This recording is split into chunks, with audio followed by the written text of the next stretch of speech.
Mphephu. Good morning. As I said, we're going to move on to a different topic this morning, which is the zakisa rule. Sa zvenambisa zvone uri ri ḓo bvela phanḓa na iṅwe topic namusi ine yavha mulayo wa dzekiso. I would like you to refer to Exhibit 1, the applicant's trial bundle, at page 100, which is the submission that you did for the Inhlapo Commission. Kezvo ndi bundle ine ra ḓo sedza yone hafha ka page 100. I'm showing you page 100 just to show you what document you're in, but I actually want you to go to page 103, 103. Zvavhuḓi vhuḓi ndi khou ṱoḓa uri ri ye ka page 103. Paragraph 3.3. Paragraph 3.3.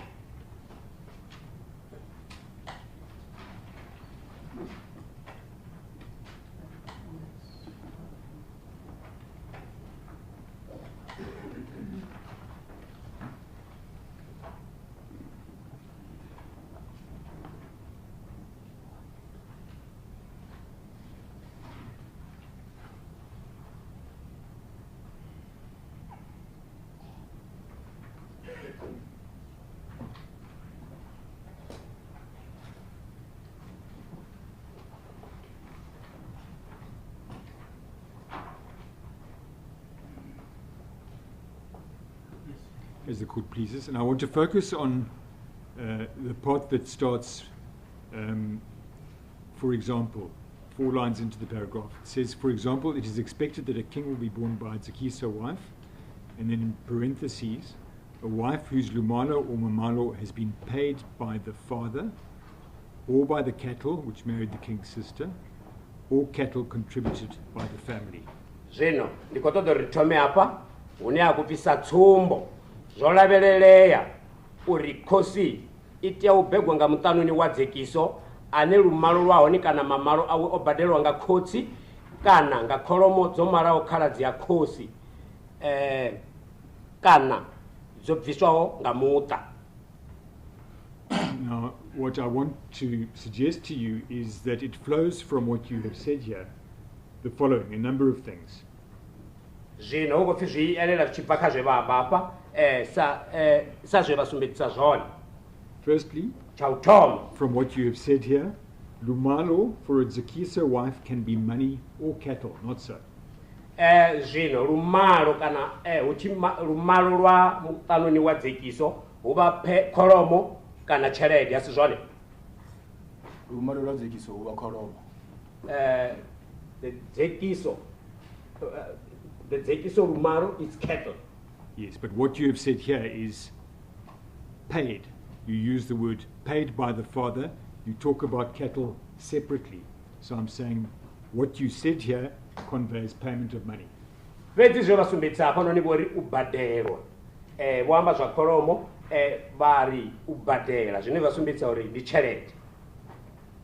Richi amba u badela ri khou amba u badela nga kholomo. When we refer to paid or payment, we mean by cattle. Secondly, lumalo for a zakisa wife can be paid by the father, not so.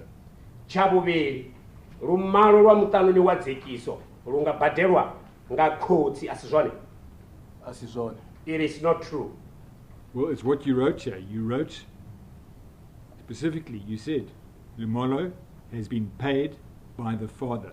Fhedzi zwe vha ṅwala hafha vho to sumbedzisa uri lunga badelwa nga khotsi. Rine richi ṅwala document eno yo vha itshi khou ya kha commission ende ro ṅwalisa mabambiri manzhi ane ro vha ro focusa kha mafhungo a u vhuyedzedza vhuhosi vhuhulwane murahu. When we wrote this document, it was going to the commission and there were many things that we wrote. So our main focus was the restoration of kingship. I'm going to put it to you for the last time.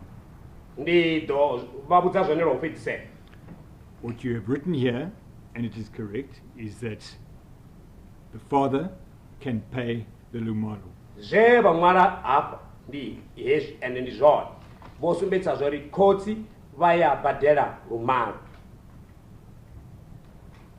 khosi yodzamaho aikoni ubadela khosi aikoni ubadela lumalo nga uri iba yodzama lumalo dzekiso wife uda musi khosi yono jena chiduloni.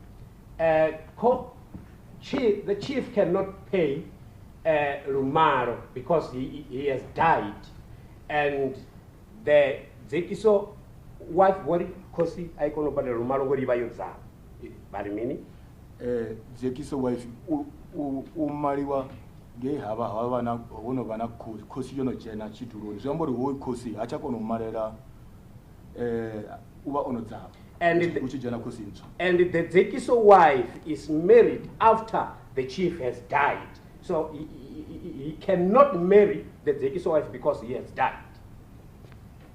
What you're doing, Mr. Mphephu, is you are tailoring your evidence now today, untruthfully, to suit the case that's before the court. The truth is what is contained in your submission to the commission. Zvine vakoita zvone namusi apa Mphephu ndi uruka mafungo avo namusi hapa uitela uri asute kana anane na zvine rava nazvo apa pamba ashu namusi ngoya mafungo ndi hei iri hapa. Ngoya mafungo ndi bambiri zenda dzisa dzine dzava court ngaramira yewanga. The truth of the matter are the documents that I submitted that are before the court through my legal representative. Yes, and this is one of the documents that is before the court, and I am in fact think that I'm correct in saying this may also appear in the bundles. I speak subject to correction. It may also appear in the bundles of the 8th respondent. No, I withdraw that question. Apparently it's not. I withdraw that question. What I put to you further is that if the father can pay the lumalo, he would only be able to do so if he was alive. Not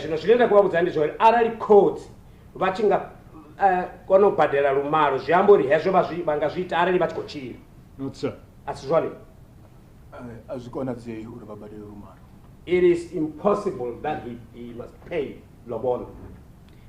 And if he can pay lobolo, it means that he can play a central role in the identification and marriage arrangements for his son to his zakisa wife. Zvino zvambori arari vachingabhadhera lumalo zvambori uvona mushimo voitawo kafungo la oda tanoni wadzekiso vachiitira mwana wavo. Azvikonadzei uri vabhadhera lumalo namufumakadzi wadzekiso utodiwa ngakadzi yojena ona khosi ine yakokusanga cheche chipinga. It is not possible that he must pay the lobola, and the zekiso wife is the responsibility of the kadzi that was coronated together with the chief that is ruling at that time. Again, you're tailoring your evidence to suit what's before the court today. The truth is what you wrote when you made that submission to the commission. Kezvo vakodhova futi varuka mafungo avo uri asute kana aanane nazvine zvavapamba hakote namusi kwedzi ngondi yazveva zvinwara musi vachizogomera kakomishini. Ndikodovolola uri unazvera zvinwara raparamira wawuri napo eibambiri chimwara reimwara ngamanda rofakasa kamafungo ambiro yabuhusi kuurwani. I repeat, there are things that we wrote and we gave them to our legal representative. So our main focus when we do the claim was the chieftaincy. Was the restoration of kingship. I want to refer you to the book of an anthropologist by the name of Hugh State, who grew up amongst the Vhavenda, and after he qualified as an anthropologist, spent many months studying the Vhavenda customs. Zvino ndikototoreka bhuku wako yomwaranga mutu ane ava anthropologist ane atibo used bevado chila chipinga chilafu vadhivana maitele anoni aluvenda vagudha izvi zvitu zvamaitele achivenda. If you can refer please to page 94 of the same bundle, applicant's trial bundle, exhibit 1.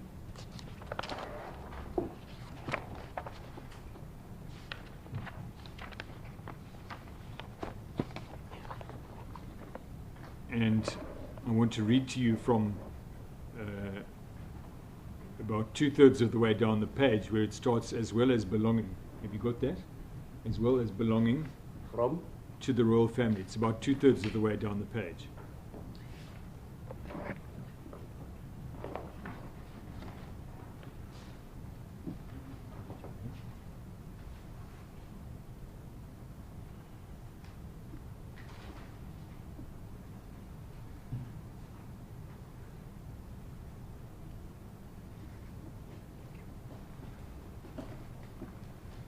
And what he says is the following. zvevamba ndi hezvi zviteverawo. As well as belonging to the royal family, the woman who is to be the mother of the next chief must have been given to the reigning chief by his father and labored with the royal cattle. Zvino apa upi na uba muthu awa vuhosini kana awa dzofa la vuhosini kana muta wa vuhosini mutanuni kana mufumakadzi anotea uva mme akhosi ikhotevelawo utea uva omekedzwa kha khosi yeneyo nga mume wawe kana khotsi awe na lobola yo bviswa nga kholomo dza mutsana. The reigning chief in his turn is the eldest son of the woman given to his father by his grandfather. Zvino khosi ikhovusaho ndi mwana muhulwane wa mufumakadzi kana mutanuni we amekedzwa kha mume wawe nga makhulu wawe. He's confirming exactly what I'm putting to you, and I'm suggesting to you that he is correct. The father may play a central role in the identification of the zakisa wife for his son and heir.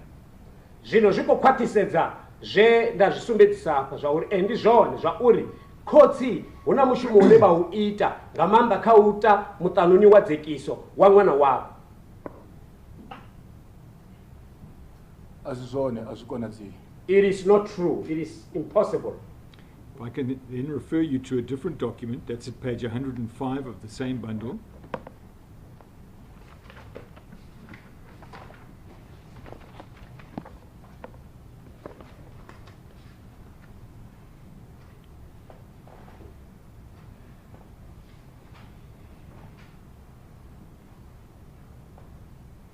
This is from an archival report dating from the 2nd of April 1907. If you can translate that. Kezo phi zvibva kha archive document ine date yaone, which date? 1907.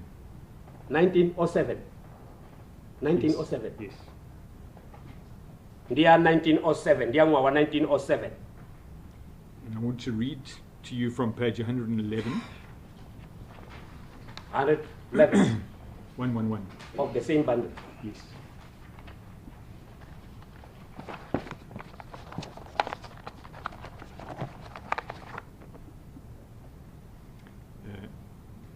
It reads, Mikado, his younger brother, who had remained at the head kraal and who in the meantime gained influence over the tribe and favor with the Boers by having made certain promises to them, consequently obtained the paramountcy in about 1864. Sorry again, if you do it shortly so that I can interpret. Okay. So, yes. Okay. Mikado, his younger brother, who had remained at the head kraal Makado muratu wavo we adova amulisa and who had in the meantime gained influence over the tribe. What?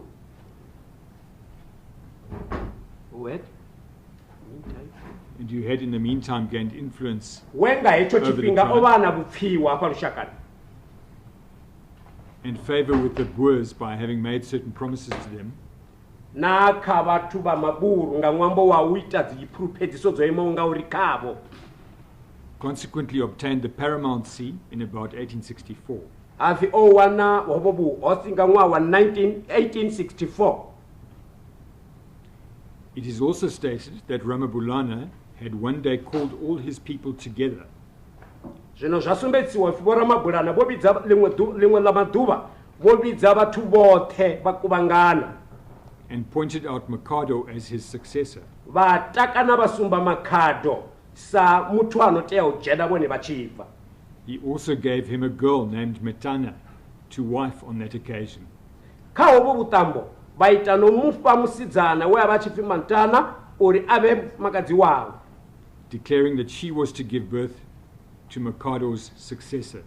vha bula zwa uri u tea u vha ene ano beba mulaifa kana muthu anoḓo dzhena nga murahu ha makhado.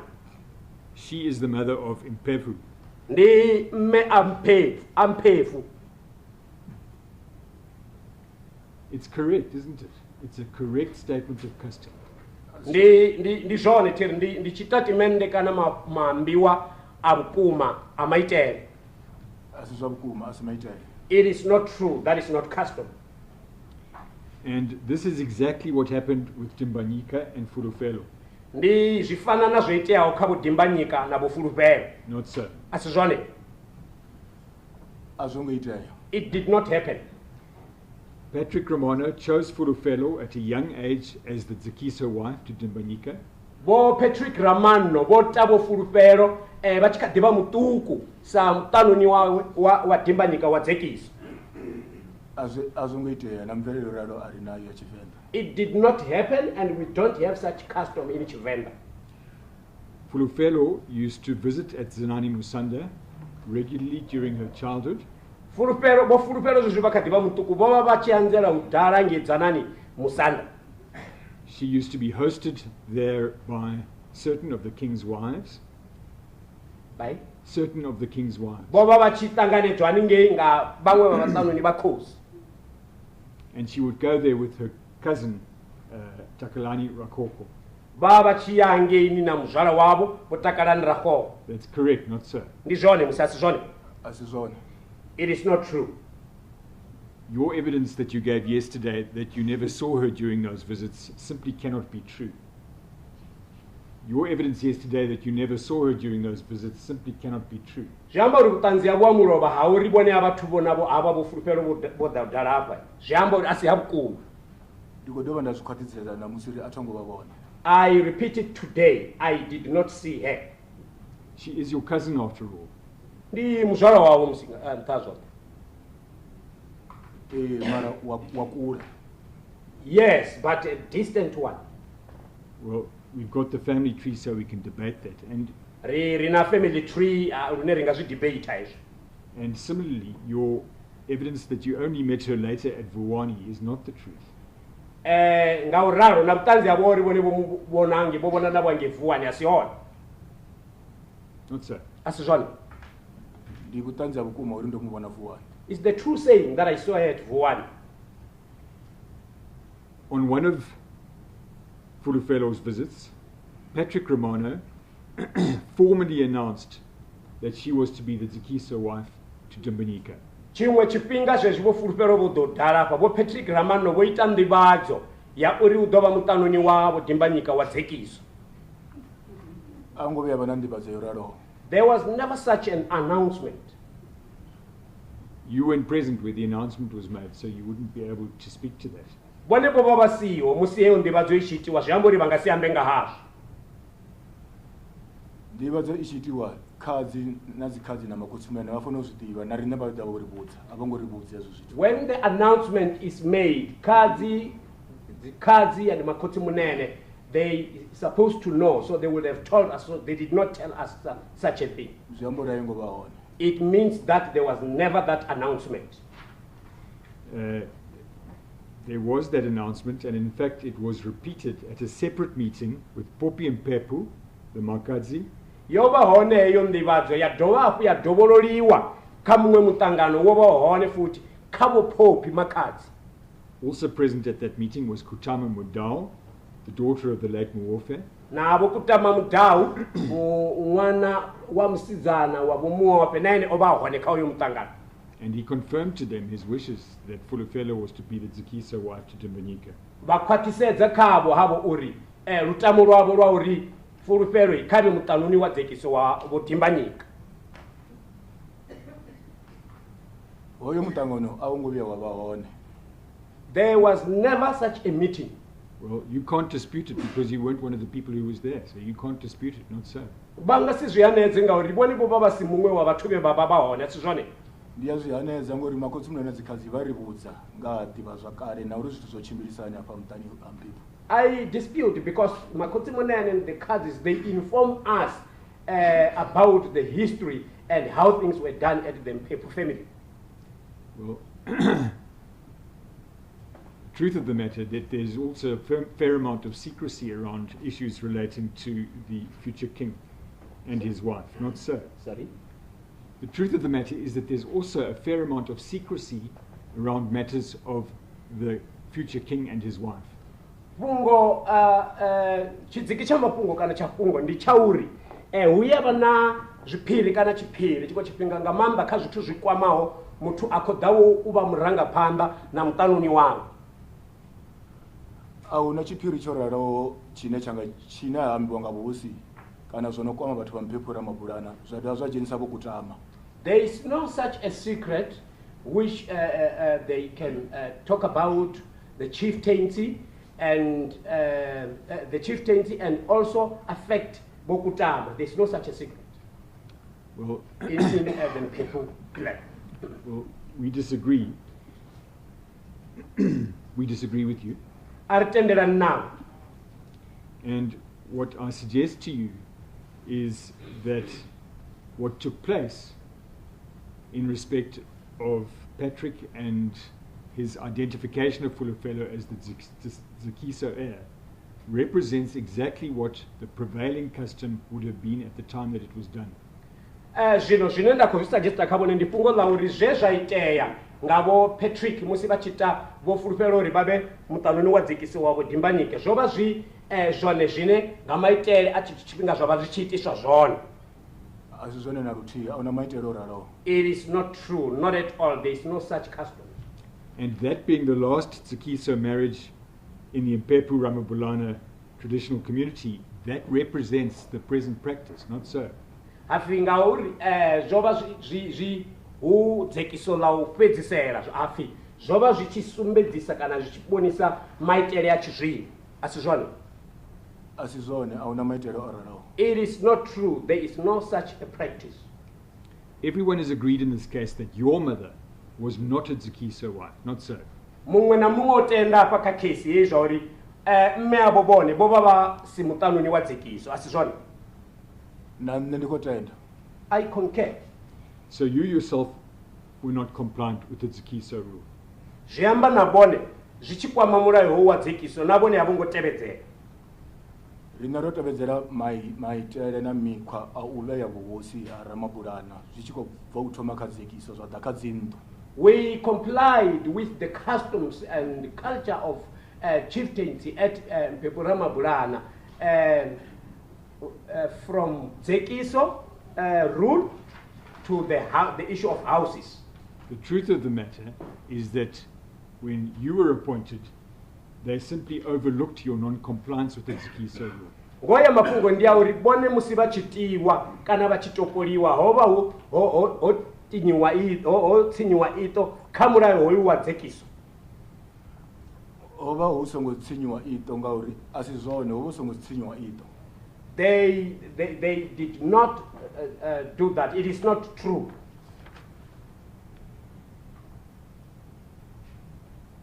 If we think about this zakiso rule a little bit more, it is a problematic rule because there are aspects of it that are old-fashioned and outdated. Zvino musi richisedzawo mulayo wa dzekiso ndi mulayo ne wava na khaedu kana na thaidzo nga ng'ombo wa uri aungotodzula zvone wono ndi zwithu zvine zvonova zvachikale. Would you accept that? Manga zvitanganedza izvo. Ndingasizvitanganedze ngori richamanga nanga vhuhosi rero khamanga zwithu zwa chikale. I cannot accept that because when we address the issue, when we talk about chieftaincy, we talk about the olden things. Well, let me tell you what the problems are. A zakiso wife is chosen for you by others. The husband does not have the freedom to choose his zakiso wife. Mutanuni wa dzekiso ukhethelwa vone nga vamwe munai uva asina vudikheteli kana mbofolowo ya ukhetha mufumakadzi. Ndizone zviitiwa ngoraro ndi mulayo wa musanda. It is correct. That is how it is done. It's the custom at the royal family. The same goes for the zakiso wife. Others make the choice of husband for her. She does not have the freedom to choose her husband. Na kamutanuni bo wa dzekiso zvoraro na kamutanuni wa dzekiso ngauri vathu vatomukhethela ene uva asina mbofolowo ya vudikheteli auri adikhetele munna wavo asizwone mufumakazi wa zakisa akombechedziwe. the zakiso wife is not, it cannot be forced. Yes, but I'm not saying that she can be forced. What I'm saying that is that the choice of the husband, the person pointed out as the husband, is a decision that's made by other people, not her. Atikori utokuya kombechedziwa pezi zvinoenda kwamba zvane point inoenda kuyamba ndi yauri hana budhiketeri zvichidaka munna wawo utoketerwa ngavamwe vantu. It is an arranged marriage. It is an arranged marriage. Ndi mbingano yotodzanyiwawo. Ndi zvone ndi mbingano yotodzanyiwawo. Correct. It is an arranged marriage. A zakisa wife is not chosen because of a love relationship that developed naturally. She is chosen specifically to bear an heir. Zvino mutanuni wa zakiso jeni havi na rufuno roto simeyawo kaine mune otoketerwa kana utecherwa uri abebe mulaifa kana muthu anodova khosi. Asizvona. It is not true. The modern idea of a woman as spouse is that she has far wider functions than bearing children. She is treated as an equal to her husband. That is not the case with the zakisa wife. Zvino maitele ya chizvino zvichikwama mufumakazi ndifungo lauri utea uva oda hapa kamuna wawe vachilingana kana vachifana zvino hapo uva oteterwa uva na mishumo yoimawo ngauri. Apa vari kufamba ngamverere namaitele na mikhwa ya Tshivenda. We are here talking about the culture and the customs of Tshivenda. Yes, but I want you to answer my question. I simply said to you that the modern idea of a woman as a spouse is that she has far wider functions than solely bearing children. She's treated as an equal to her husband. Vate upindura mbutso yanga apa yauri nyimere ya chizvino zvichikwama muthu wa chifumakadzini zviamba zvori izvi achidhapa uvodhera zvithu zvinji zvopambanawo hokaterwa na uri uva achifana na munna wawo kana achilingana na munna wawo usongosedzwa pedzi fungo la ubhebha mulaifa kana muthu anodojana chidulo. Ezvo atitenderani nazvo. I disagree with that. The zakisa rule is also designed for the situation where there is more than one wife. In other words, where there are polygamous marriages. Zvino limwe fungo lava lauri mutanuni wa zakiso zvoiterwa nyimele ine hava huna mufumakadzi anopira mutii kana mutanuni anopira mutii mbingano hela ya vathu vanopira mutii vafumakadzi vanopira mutii. Ndizvona. Correct. And polygamous marriages are disappearing. Zvino mafungo ambingano hela ni ya vathu vanopira mutii ikungala. They become fewer and fewer all the time. Upinga zvitunga zviko nyete vila vithu ziko sara dzithuku mbingano dzoralo. Ange Mphephu Ramabulana azviko nyeta. It is not disappearing at Mphephu Ramabulana. Well, I don't agree with you. Atitendelani nabo. But there's no need for us to debate that. What I suggest to you is that if the zakisa rule still exists, it either needs to be done away with or it needs to be confined to the situation of a polygamous marriage to enable the heir to be selected. My Lord, I'm objecting to these questions for two grounds. These questions are arising from what the applicant attempted to do when they seek to amend their notice of motion and include a relief that the zakisa rule should be developed. The amendment was refused, so just President as was sitting not as a full court in February 2024. There's no case that has been pleaded by the applicant in their funding affidavit to the effect that the zakisa rule should be developed. The third point is that the Supreme Court of Appeal, when it gave direction to this court, think that I would refer the Lordship to the papers. It accepted that the Zekiso rule is applicable to Toni Mphephu Ramabulana. It even went to define what is a Zekiso wife. All that it asked this court to decide is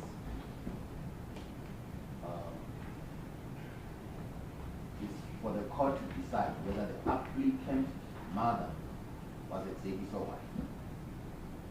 It didn't ask the court to develop a Zekiso wife only when there are more than one wife, as the questions are the same questions of the case that was refused and not pleaded. My Lord, just to refer to that aspect,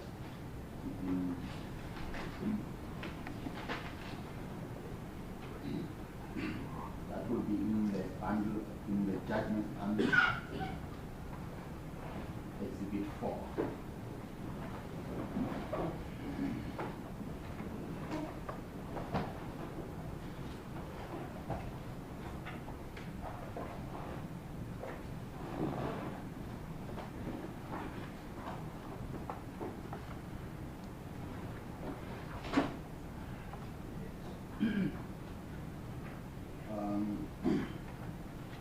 Just in the middle of the page 23, my Lord.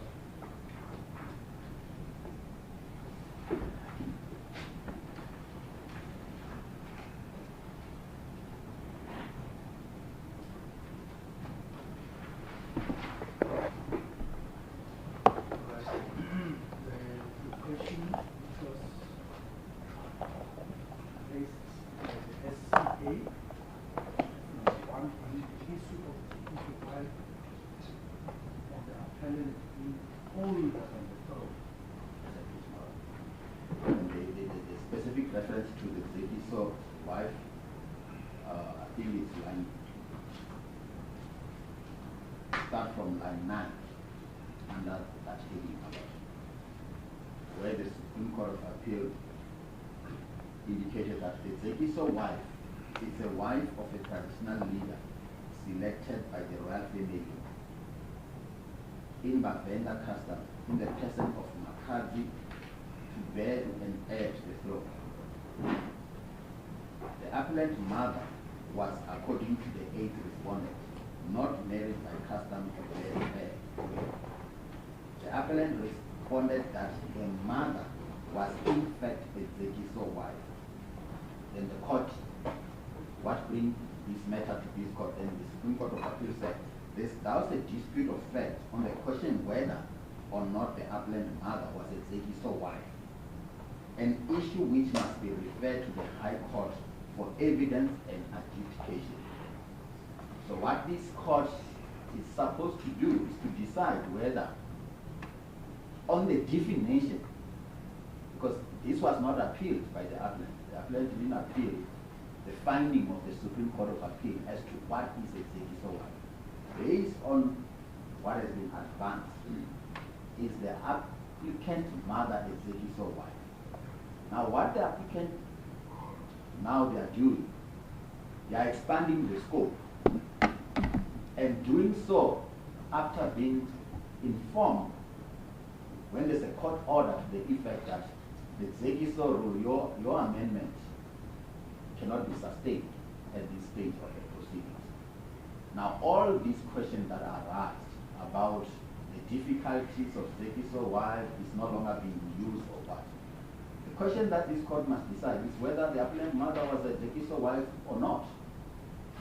And the court could not decide on the review because it was in a motion and there was a dispute of facts, and this issue has been referred for oral submission. So I'm of the view that if this witness is going to answer on the issue relating to outside of the scope, which is not pleaded, which is not the issue before this court, there will be prejudice that the 8th respondent will suffer as a result.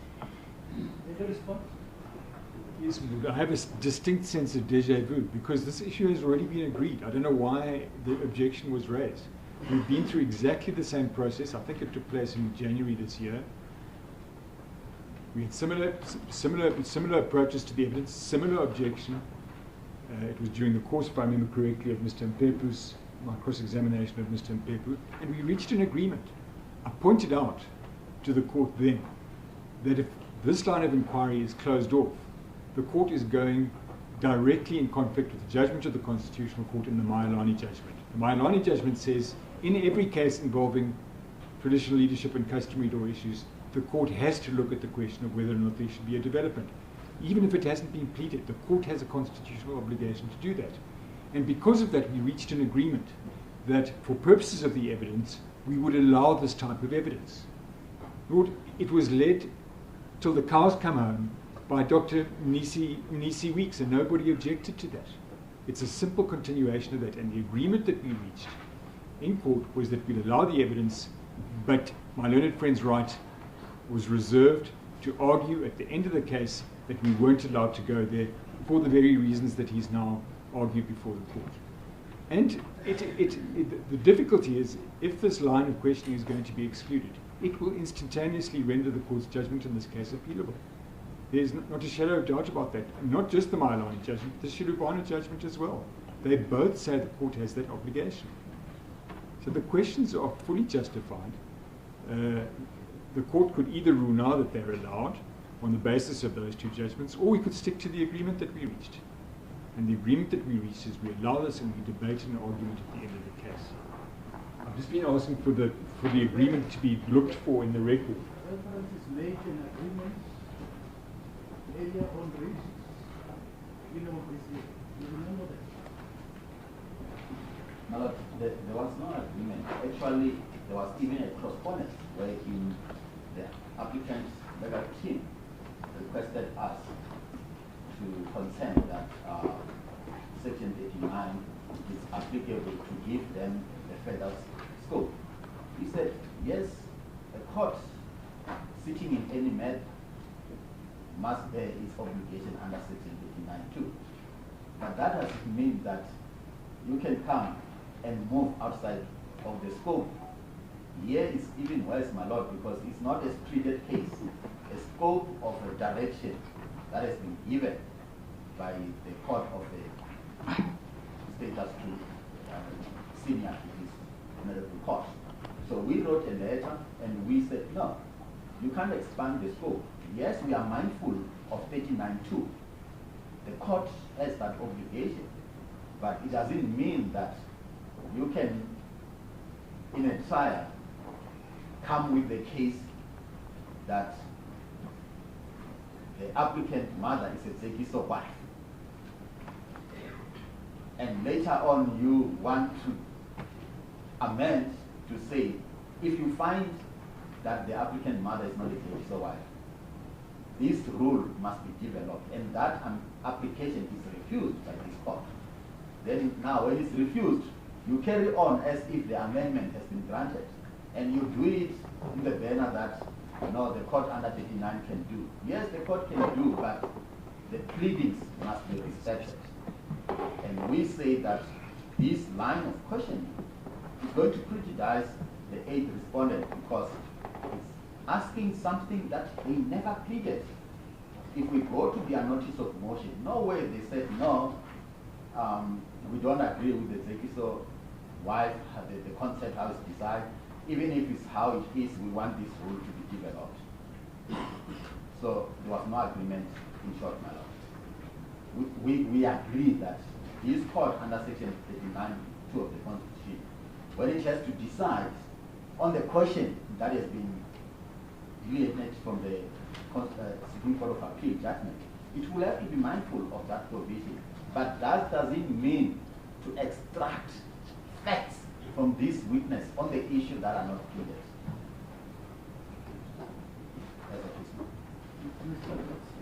If I may just read from the Remember the judgment that I delivered in the past, when you sought an amendment. Do you remember the? yes, ma'am. What was it all about? Well, the judgment dealt with the corruption issues. We wanted to bring about an amendment. Apart from the alleged corruption, what about the issue? In the reasons that the court gave, the remaining amendments are not discussed in the reasoning of the court. So the only thing that we can assume from that is that the court was satisfied that an amendment was not necessary because those judgments of the Constitutional Court require this inquiry to be made anyway. And Lord, I found it is in fact I found the place where the agreement was reached in the transcript. It's page 1244 and 1245. And it is it's effectively the January transcribed bundle that was handed up at the beginning of this week's proceedings.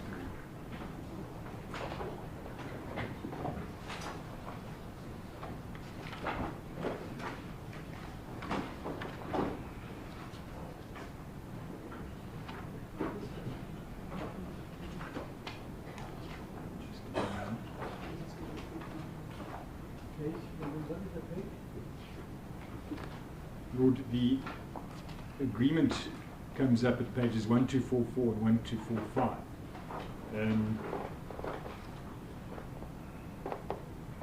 So I think I haven't checked yet. It might have been, in fact, in relation to this very zakisa issue. I'm not 100% sure. But what happens at 1245 is we have exactly, it's a complete repeat of exactly what we're arguing now. I then say at page 1244, just in relation to, and here I speak entirely subject to correction, I'm reasonably confident that the Constitutional Court judgments do not require a specific prayer in the notice of motion for a development of customary law. It is required as a matter of course when dealing with customary law, in dealing with customary law.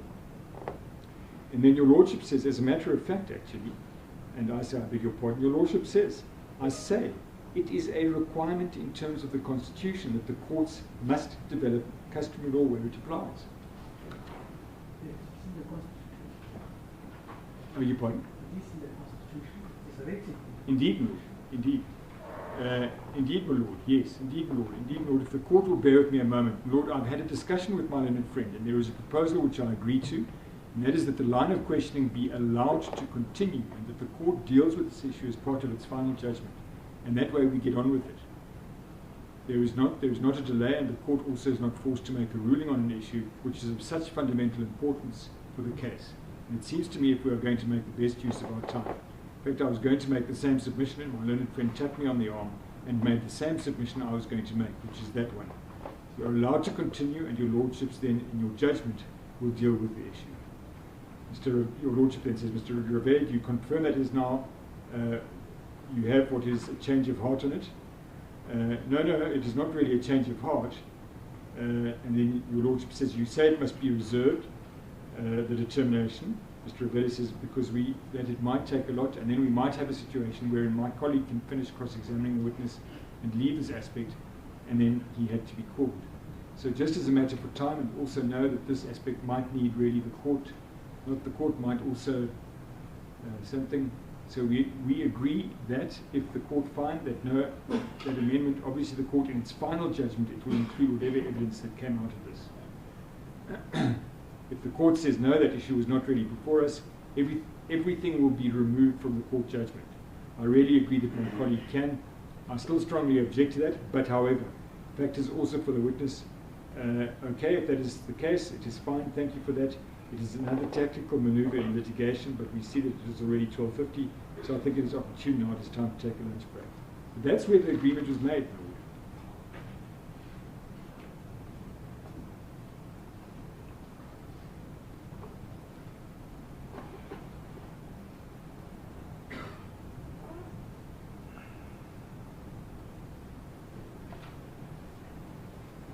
And Lord, the agreement makes perfect sense because, as I've said, on the basis of, if it's ruled out, on the basis of those two Constitutional Court judgments, we're wasting time henceforth, going forward, being in court because it will be appealable.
conferred,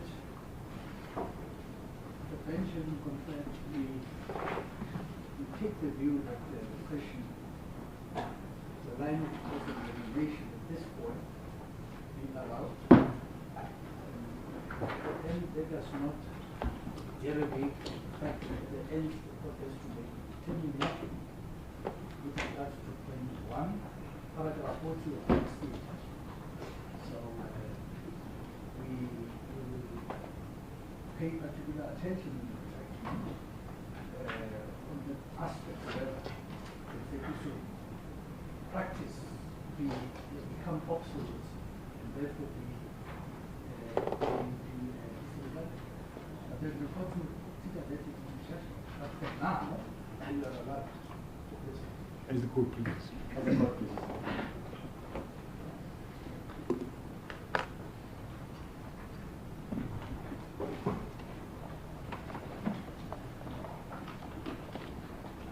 So what I'm putting to you, Mr. Mphephu, is that if the zakisa rule still exists at all, the rule either needs to be done away with, or it needs to be changed so that it only applies where you have a polygamous marriage and there is no need to choose between the different houses.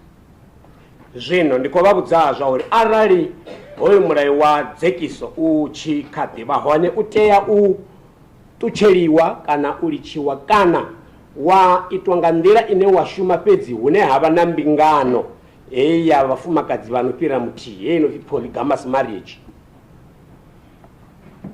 Ndi vhona uri arali ho mulayo u khou tea u tshentshiwa dzikhadzi na makhotsi munene vha Mphephu Ramabulana ndi vhone vhono tea u dzula fhasi vha amba uri u bva zwino rine zwithu zwa vhoriṋe ri khou thoma zwi tshintsha kana ri khou developa milayo miswa.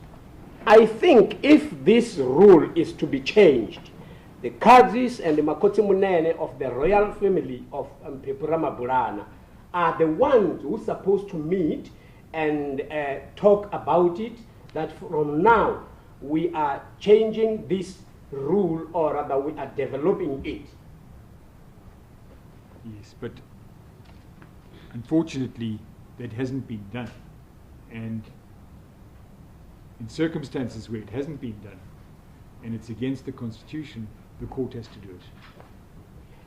Mashudumavi hezwo azongoitiwa kanyemere ine azongoitiwa zvilwananda yo tewa zvino mashudumavi ngauraro zviambo uri dzikote ndidzone dzine dzava na ndango.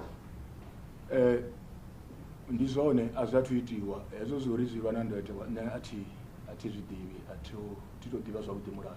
It is true, it is correct that it has not been done, but the issue of it being not in line with the Constitution, I'm not aware, but I don't know about it because I don't know about law.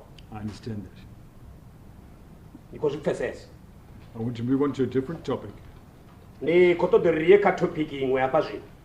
You expressed the view during your evidence in chief that the king does not nominate his successor.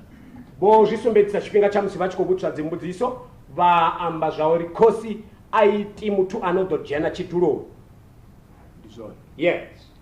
I want to refer you again to the anthropologist Hugh State at page 93 of Exhibit 1, the applicant's trial bundle. Anthropologist Hugh State ka page hey inokwambi page 93.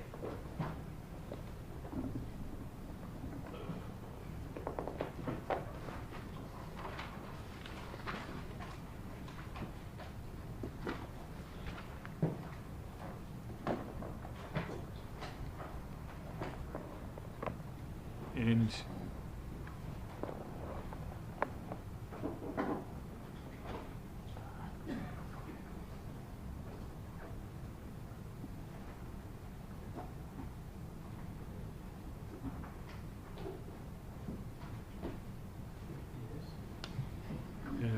and what he says there, it's about 1, 2, 3, 4, 5, 6, 7, 8 lines down. He says, it is customary for the dying chief to name a successor. And if the Makadzi and Kotsi Munene have predeceased him, to suggest who, in his opinion, should be the new Ndumi and Kadzi. Hapfi ndi maitele a mutahafu kana a khosi ikhodzamaho u amba uri anotea u dzhena ndi nnyi arali makhadzi na makhotsi munene vo thoma phanḓa unga amba u ya nga kuvhonele kwawe uri vhane a tea u vha ndumi ntswa ndi nnyi na khadzi ntswa. Let's not worry about the Ndumi and the Kadzi because we're not having a court case about them. But what he says in the first part of that sentence, it is customary for the dying chief to name his successor. That part of it, I suggest to you, is correct. Zvino risongovilela nga ndumi na khadzi ngauri arina dzibambiri dzine dzakwamba nga havo hangi khadzi bambiri zviswa kuti fedzi mutaladzi wothoma apo ni wakori ndi maitele a uri khosi ikhodzamaho iyambe ite uri ndi nyane tea u dzhena chiduloni musi ichitsiruwa. It is not correct. And we also saw from the archival report that I referred to you from 1907 a short while ago, not only did Ramabulana identify the Zakiso, but he also identified Mikado as his successor. Zvino rozvibona na kha dzi archives dzenda vasumbedza murangeni uri vo Ramabulana avangotota fedzi kana usumba muthu ane akotea uva mutanoni wa Zekiso vota kana utopora muthu ane atea u dzhena musi achibva vachitsiruwani ava Makado. Asizone ngamvelera Vhavenda rinazo. It is not correct. We don't have such in our culture as Vhavenda at the Mphephu Ramabulana. Well, if Mikado did it and he is your ancestor, then it is the custom. Zviamba arali vo Makado vo zviita vavo makurukuku wavo zviamba zvori ndi maitele avo. Arina maitele oraro. We don't have such custom. And if Ramabulana did it, then it is the custom. Vo Ramabulana arali vo zviita zviamba ndi maitele. Arina maitele oraro. We don't have such a custom. I want to refer you to another document in that bundle. It is a minute of a meeting held on the 5th of February 1925. Ni kotodori ndi vaiseka imwe bambira nebuka ine bundle ka ine ava mutangano kana dzi minutes dza mutangano uitonga mwa wa 1925. You were already referred to it in your evidence in chief. I want to go back there.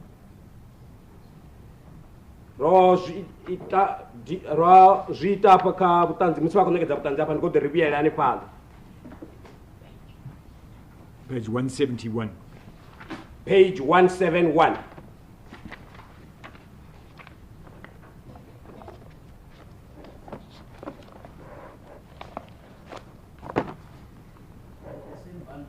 Same bundle.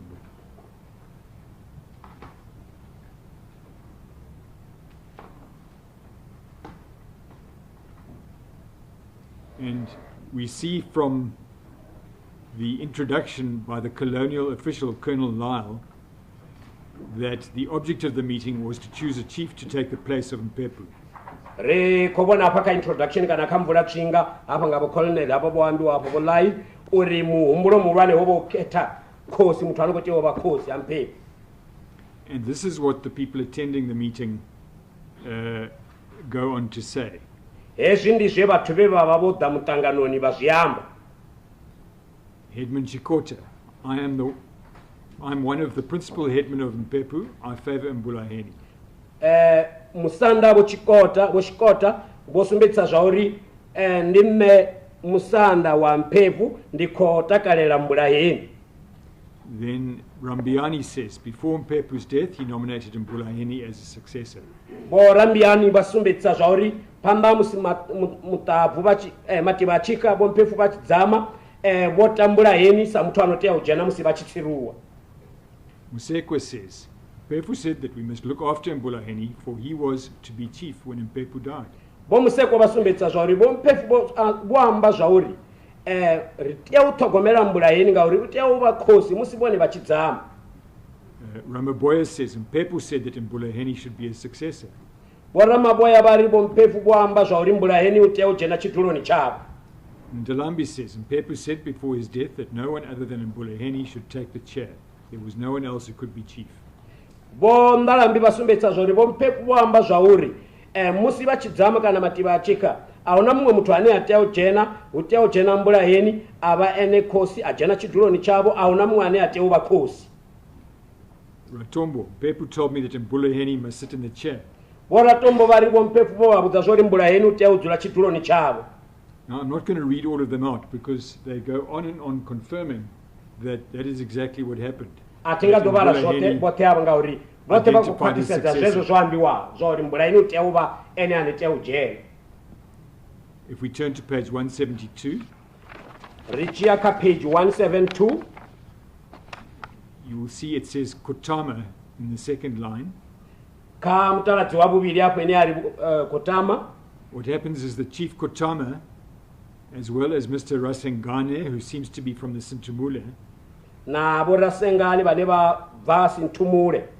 they make an allegation that the tribe or community didn't notify them of Mphephu's death, and they raise a complaint about that.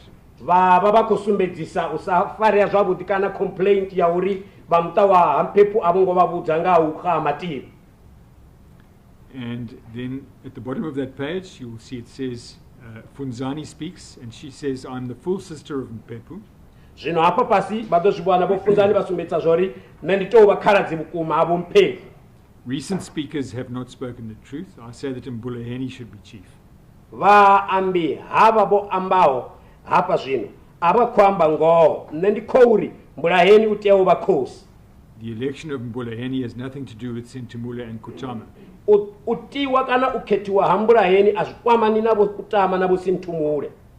According to the native custom, I'm the one who should nominate the chief to succeed Mphephu. I propose that Mbulaheni be elected chief. Uyanga maitele ndimme anendatea utopora kana utamuthu anotea uva khosi. Zvino ndikwamba zvori Mbulaheni utea ukhetiwa uva khosi. And what I put to you on the basis of this minute again is that yes, a chief is entitled to nominate or identify his successor. Zvino zvinenda kovabudza futi habe ndodhisendeka nga hezvo zviri apa ndi zvauri khosi iyata muthu anotea ujena chituloni musi yonotsiruka. Khosi asizvone. Khosi aiti uta muthu chiduloni muthu ane ado sara udzula chiduloni musi yonotsiruka. It is not correct. The chief cannot appoint a successor after his death. You gave, well, I think you meant before his death. I assume you would A be chief just- cannot appoint a successor after his death. Okay. Yes. You gave evidence in your evidence in chief about something that happened with Chief Ramabulana. Do you remember that? Bone vomekeza Before you go there, there's this page 172. Right, the last paragraph, where a female called Kizani said a that meeting of the head man. Did you make any reference? Yes, I read it out to him, Lord. Yes.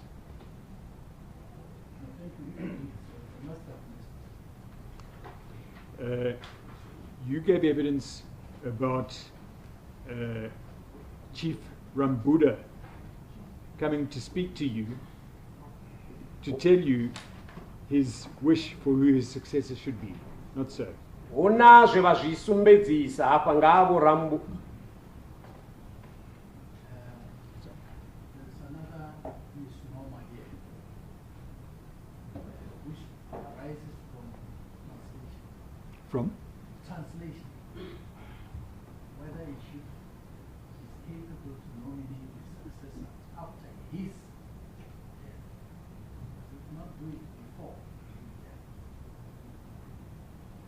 Yes, I also, obviously going to be difficult once he's already died for him to nominate his successor. So I assumed it was just either a mistranslation, or I thought it might be an assertion that he can't rule beyond the grave, as it were.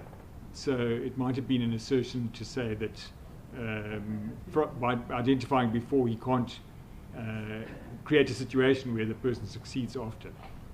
Yes, I think it's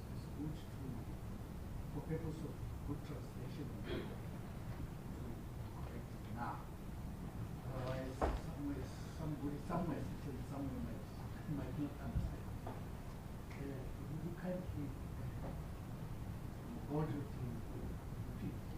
Yeah, let me repeat, my lord, because a chief cannot nominate someone who can succeed after his death, or rather, who can succeed after his death. Yes. In other words, in his lifetime, he may not appoint a successor. Yes, that is there. Yes. I accept that there's a denial. I've got no Yeah. difficulty with that. Are you on the same page, Mr. Vhavenda? As a please, I confirm. Thank you, my lord. You gave evidence in chief to the effect that Chief Ramabulana came to you and wanted to nominate his successor. Vone vosumbedzisa apo vonekedza vutanzi vachikwamba zvauri una chipinga chekhosi kana thovele vorambuda vadhakavo vasumbedzisa nga lutamo rwavo rwaungamba uri ndinyi anoteya kuva successor kana anoteya ujele. You remember that? Correct. And you turned him away and you said we don't do that. Vone vavahumisa vari hai azviitiwe zvarizviiti ezvo. ndovabudza nga maitele mikhwa na mvelele ya unanga khosi. I told him of the customs and the traditions of appointing the chief. Yes, and what I suggest to you is that you were wrong in what you did, that what he was doing was practicing custom as it exists, and you should not have turned him down in that way. Zvino ndikovabudza uri ngauralo ibone bukhakha ngauri zvevava kuita zvone vova vakuita zvine zvaitiswa zvone nga maitele vova voteya vasongo vahumisa. Ndova ndoteya ndoita zvone ndisabatanganedze ngauri hova huri lutamo rwavo ava vasikwamba zva mvelele ine rashumisa yone uchinangwa khosi. I did well for not welcoming him because he was informing me of his wishes and not the customs and traditions of what we do when the chief is appointed. And what I put to you is that in fact his coming to you to nominate a successor is proof of the rule, proof of the custom. Zvino zvevava vakuita zvone vachida kavo uri hutiwe muthu anodova successor kana anodova khosi ova mapungo maitele kana vava kuita zvinoitwa nga maitele uya nga maitele. Zva maitele ndi zvauri khadzi ndiyone yoranga phanda makhotsi munene na dzikadzi ndiyone yonosumba uri khosi ndinyi ufana nozvoiteya apa noni khavofunzani ndivone vevamba uri ndinne uya nga mulayo ndonoteya unanga khadzi na hoyu mutangano wovosi wonanga khosi zviyasumbedza uri khosi yavonangwa kare. The custom is that khadzi leading makotsi munene and the makadzis is the one who's supposed to identify the king or rather the chief.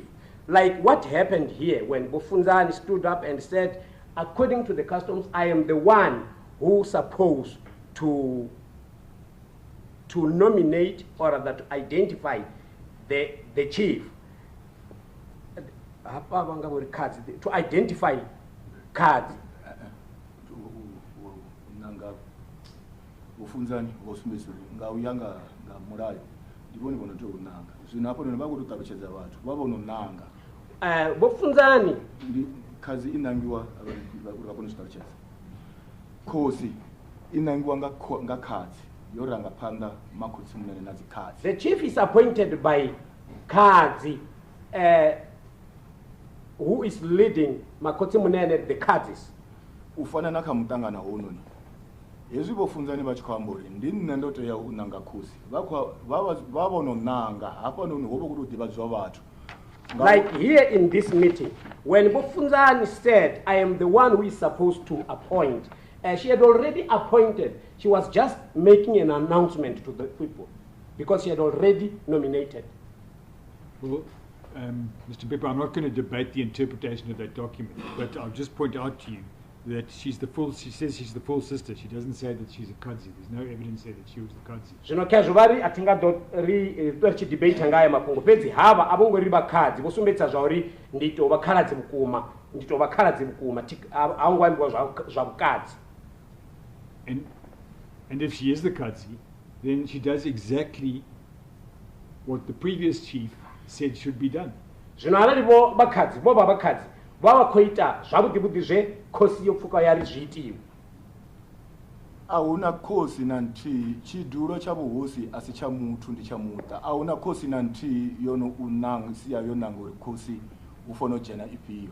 There is not even a single chief who can appoint his successor, because that seat, the throne, does not belong to the chief. The throne belongs to the family.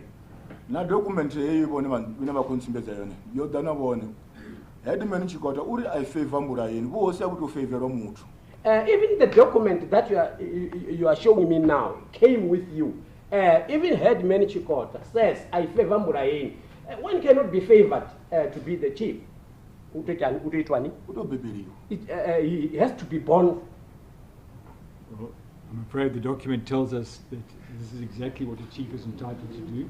And what the chief would do is he would involve the Kadzi. He would make sure that the Kadzi knew so that she could make the announcement and convey the king's wishes after he died. Zvino hapa ka document zve Kadzi yaita kana zve khosi yaita yotea yo involve kana uri na Kadzi ibe hone ya taluchedza khosi zvino Kadzi yava iko taluchedza uri rutamo rwa khosi rova rufii.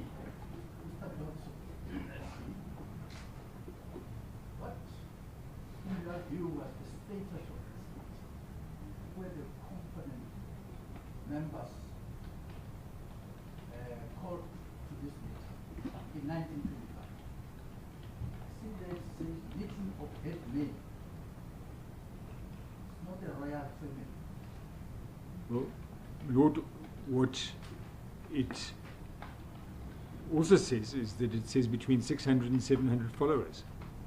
And it certainly conveys the fact that however it was convened and whatever the status of the meeting, it certainly conveys that Mburayeni nominated his successor Mphephu. No difficulty with that. I'm saying the people who congregated in that meeting were not royal, were not customary structure, which is a royal family thing.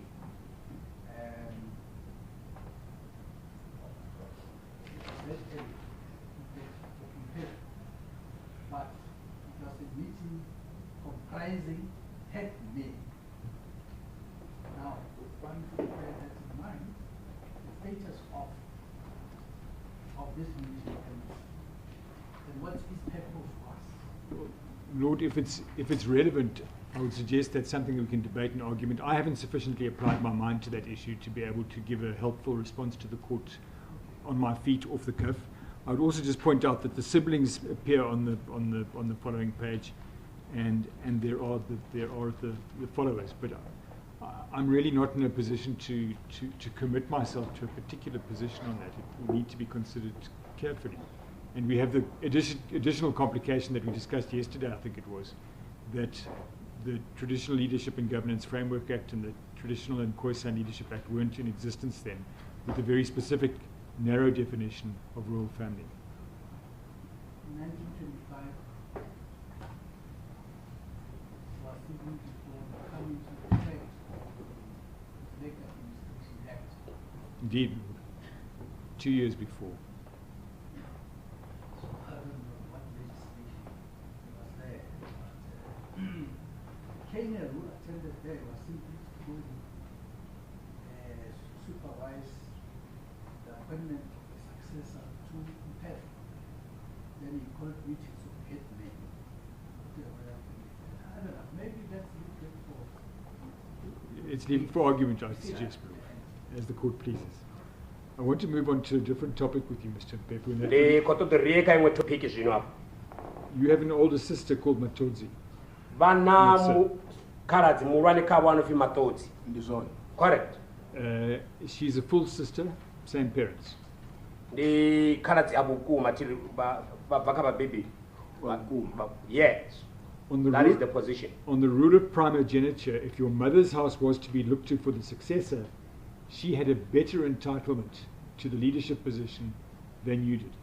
Jamba uri musi richitsa murayo hoyononi wa utanje kana wa uri ujenise mutwani abatanje jamba zori aba bo Matodzi ndibone beba baba kanyimere ya kwine upira vone ya unga jela. Okay, my lord, I'm not sure because we know that the rule says male primogeniture, and my colleague, I'm not sure if he's putting another rule because he just say the primogeniture rule, and he doesn't specifically state the male, and which we already know that even the commission said it's a male primogeniture, and if it's being put that it's just primogeniture, it would be just to mistake the witness, which cannot be done.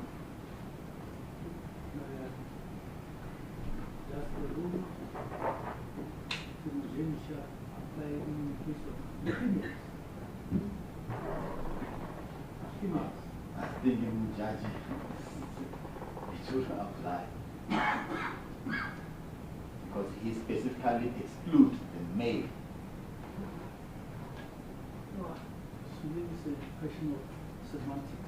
But That's if you want to perhaps do you Look. have any primogeniture that applies to females? I deliberately left out the word male because our case is that there is no rule of male primogeniture. The SCA found that it was against the Constitution. So there is only a rule of primogeniture. And I'm entitled to put the witness on that basis of primogeniture, not male primogeniture, primogeniture. She qualified and he didn't. But the anthropology is not out in this case. Apparently, made reference to male. Indeed, Lord, because they were writing before the Constitution arrived. So therefore, it's good for you cross-examination specifically whether it's male. I'll be specific. Let me make it clear to you. When I ask you my questions in relation to your older sister, I'm saying primogeniture, not male primogeniture. So the oldest child inherits. Mother, with respect, I would have difficulties with that because my colleague is saying he's specifically leaving male because of the Supreme Court of Appeal judgment. But the Supreme Court judgment did not and could not declare the rule to be unconstitutional. It was a review, it set aside the decision. But then we know that when it has done so, the guideline by the Constitutional Court is that the community themselves must then develop no way that the court can declare the customary rule to be unconstitutional.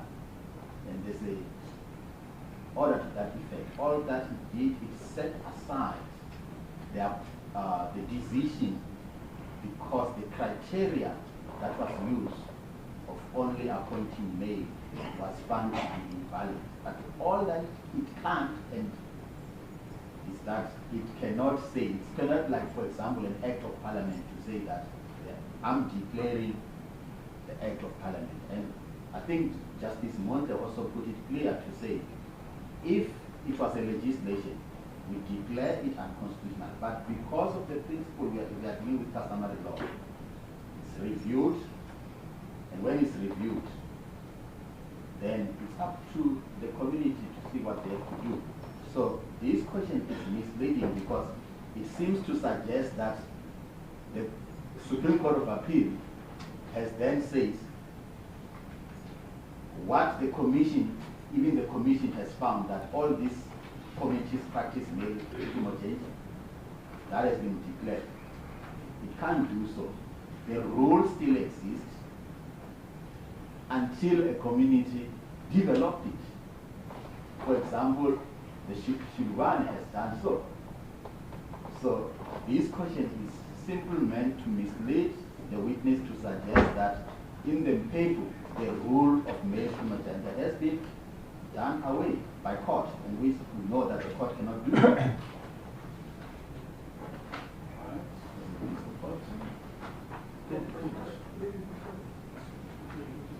I seem to have heard you. Sorry, Lord, can I interrupt you? Are you talking to Yes. Mr. Vhavenda? I just picked up one word from his submission that the Home Court declared the male primogeniture invalid. I think the comment, if my memory serves me well, that it was discriminatory, Yes. not invalid. Yes. There's no declarator that was said. I think I will just refer the paragraph from the judgment of the Supreme Court of Appeal on this aspect. It's in page, judgment and appeal, page 18, my lord. The judgment of Justice Vhavenda.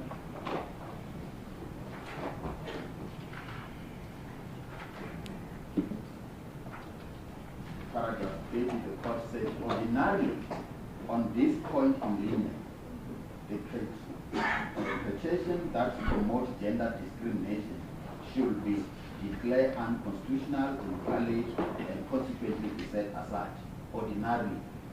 Then it continues. However, the Constitutional Court, supported by legislators, are of the view that the proper approach in dealing with amendments, repeal, or change of customary law and custom should be in the form of development implemented progressively by the affected traditional community. It's important, by the affected traditional community.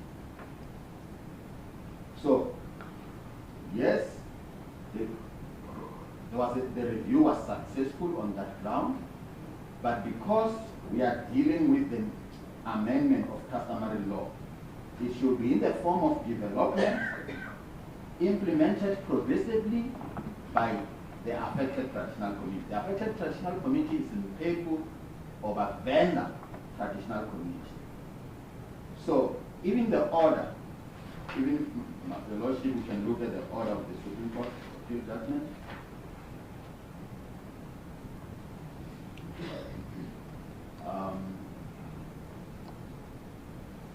Then the review, we see is reviewed and set aside. And it is declared that, it's in 26, it is declared that the decision, it's not the conduct under the decision, and it's under the review. What has been the decision, the 2010 decision? And they say the decision of the second respondent dated 14 September 2022. August. Dated 14 September. It's in page 26 now of the judgment.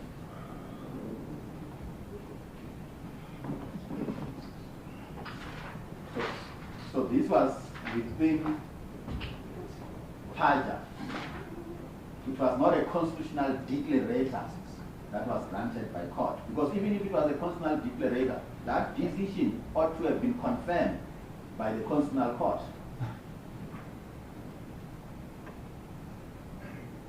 So what was successful is a review of a decision, not a conduct or an act of parliament.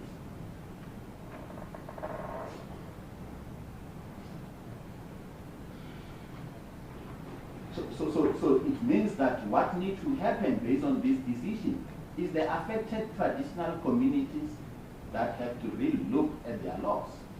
But as it stands, unless if my colleague is saying that subsequent to this judgment, the Mphephu traditional community has amended or repealed or developed the rule pertaining to zakisa. If not, we know that the commission, even the Mphephu themselves, the rule is male primogeniture, that is still applicable. But what has been set aside is a decision, not a conduct or an act of parliament. So in other words, there was no constitutional declarator. This was a review within Paja of a decision that has been successful. What do you make of order number C? Order number C, again, it declared that decisions, so they can go back and sit and do another decision, but the court said, before you can go and sit, High Court must clarify on this issue so that the same mistake should not be done. Which is a decision that promotes gender discrimination. On the decision, for example, zakiso, the NUMI, and also to look at the measures, whether there are measures that have been put in place for adoption and the transformation of the principle of primogeniture by the traditional communities. So then hence the report from the commission. So my view is that we have certain limits. For example, Mujaji, who had their female primogeniture and others who had male primogeniture.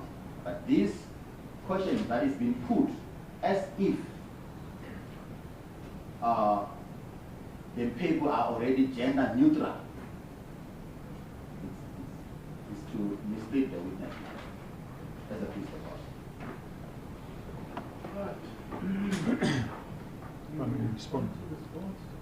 As the court please, Lord, it's unfortunate that we're wasting time with this because it's time that could be spent cross-examining, and we're now prejudicing potential to get to the end of the cross-examination today. The point is the objection is entirely lacking in any merit. Mr. Dodge, sorry. This could have been avoided. The question was, the male infertility did not apply in your system of the energy. Is that not a better way of putting it, perhaps? Because you were leading somewhere with the question. There might be a concession inherent in that, implicitly, that I accept that male primogeniture does apply, which I don't. But I think, Lord, I'm happy for the sake of moving forward to phrase the question on that basis, as long as I'm not told at a later stage that I made a concession. No, I mean, that's quite clear from you. Yes. But just to get progress, because obviously the question that we wanted to ask is a precursor to something else to actually Indeed. leading to. So Indeed. perhaps start that way and then Yes. develop. But perhaps just for the benefit of the court, I could just point out that my learned friend on page 18 started at the wrong place, just so that it hopefully doesn't come up again. If one looks at the previous paragraph 29, in the last sentence it reads, therefore, contrary to the submission by the 8th respondent, this issue is very much alive, as it established a criterion, that's the criterion in that minute of the 14th of August, 2010. It established a criterion which upholds the principle of primogeniture, and they're referring in context to male primogeniture, that offends the right to equality in the Bill of Rights. That's the end of the matter. Judgment isn't only the declaratory, it's its ratio decidendi, and that's central to its ratio decidendi. But Lord, I thank His Lordship, Mr. Justice Muller, for the suggestion, and if we can move forward on that basis, with your Lordship's leave, as the court pleases. So what question, how do you question is couched now? So what I put to you, Mr. Mphephu, is that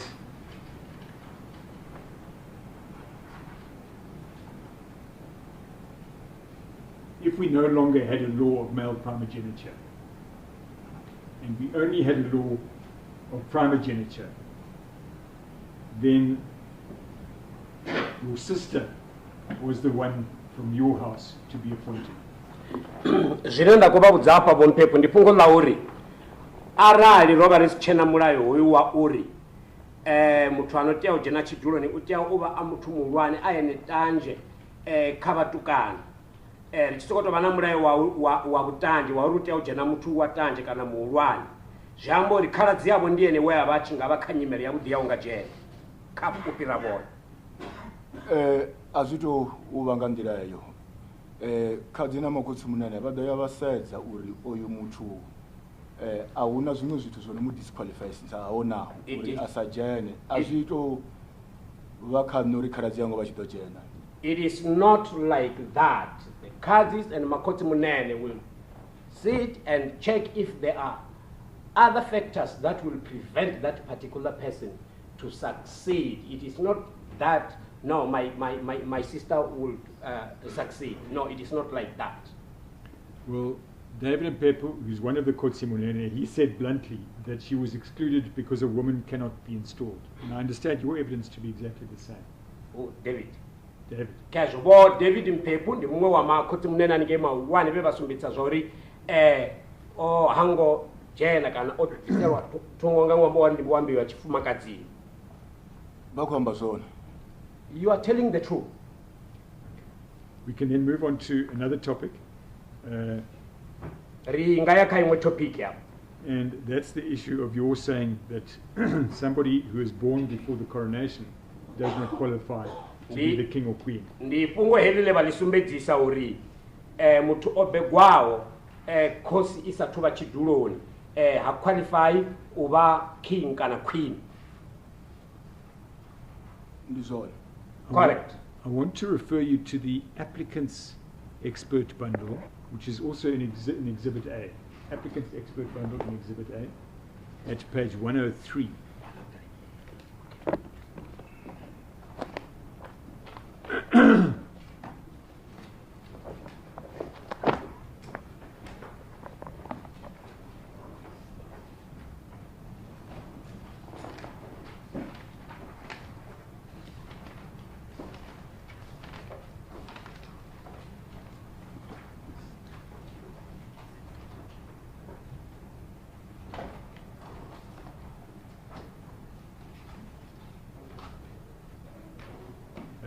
And it says, Toni Mphephu Ramabulana was succeeded by heir and successor Patrick Romano Mphephu III. Zvino hapa iri Toni Mphephu Ramabulana chimoni chabo hojena Patrick Romano Mphephu wabura.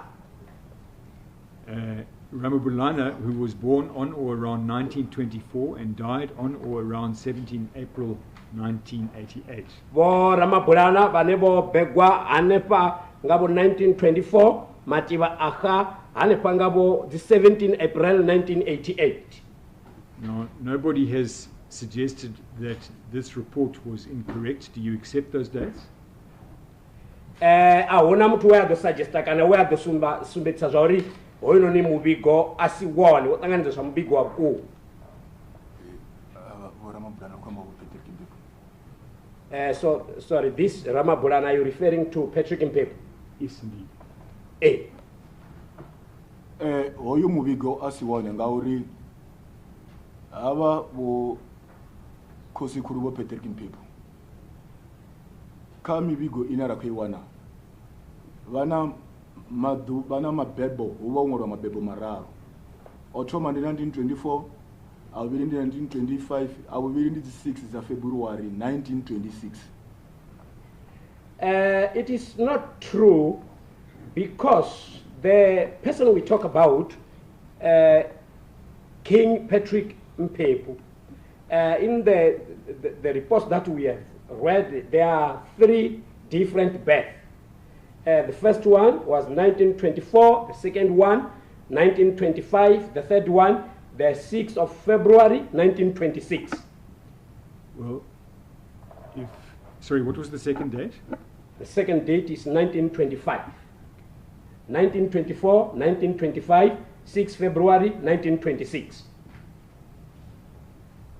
Would you accept that if the correct date was 1924?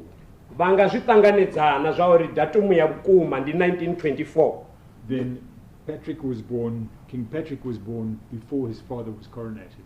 Zvine zvavo amba uri khosi khulu ve Patrick vobegwa pamba musi mune wavo kana khotsi yavo vachijena chidulo. Because we've seen from that minute we've just been talking about from 1925 that he must have been coronated later than the 5th of February 1925. Ngaro zvibona kha miminete lara ri khoivara ya 1925 uri vangakadiba bo begwa nga coronated or born. So, no, sorry. That he might have been. Let me say it again. Yes. I take it you accept that if he was born in 1924, then he was born before his father was coronated. Because jauri bakutenda uri arali bobegwa nga 1924 zviamba uri bobegwa pamba musi mume wavo kana khotsi yavo vachijeniswa chidulo. Because we've seen from that minute we were talking about that by 5th of February 1925, he still had not yet been appointed. ngauri rozvibona kha ila minutes era ri kwamba ngayo uri before the 5th of February 1925 vova vasathu jena. Nne zwine nda nga amba zwone zori ndi ḓivha na zori Vho Patrick Mphephu date ra wana yone ndi ya 6 February 1926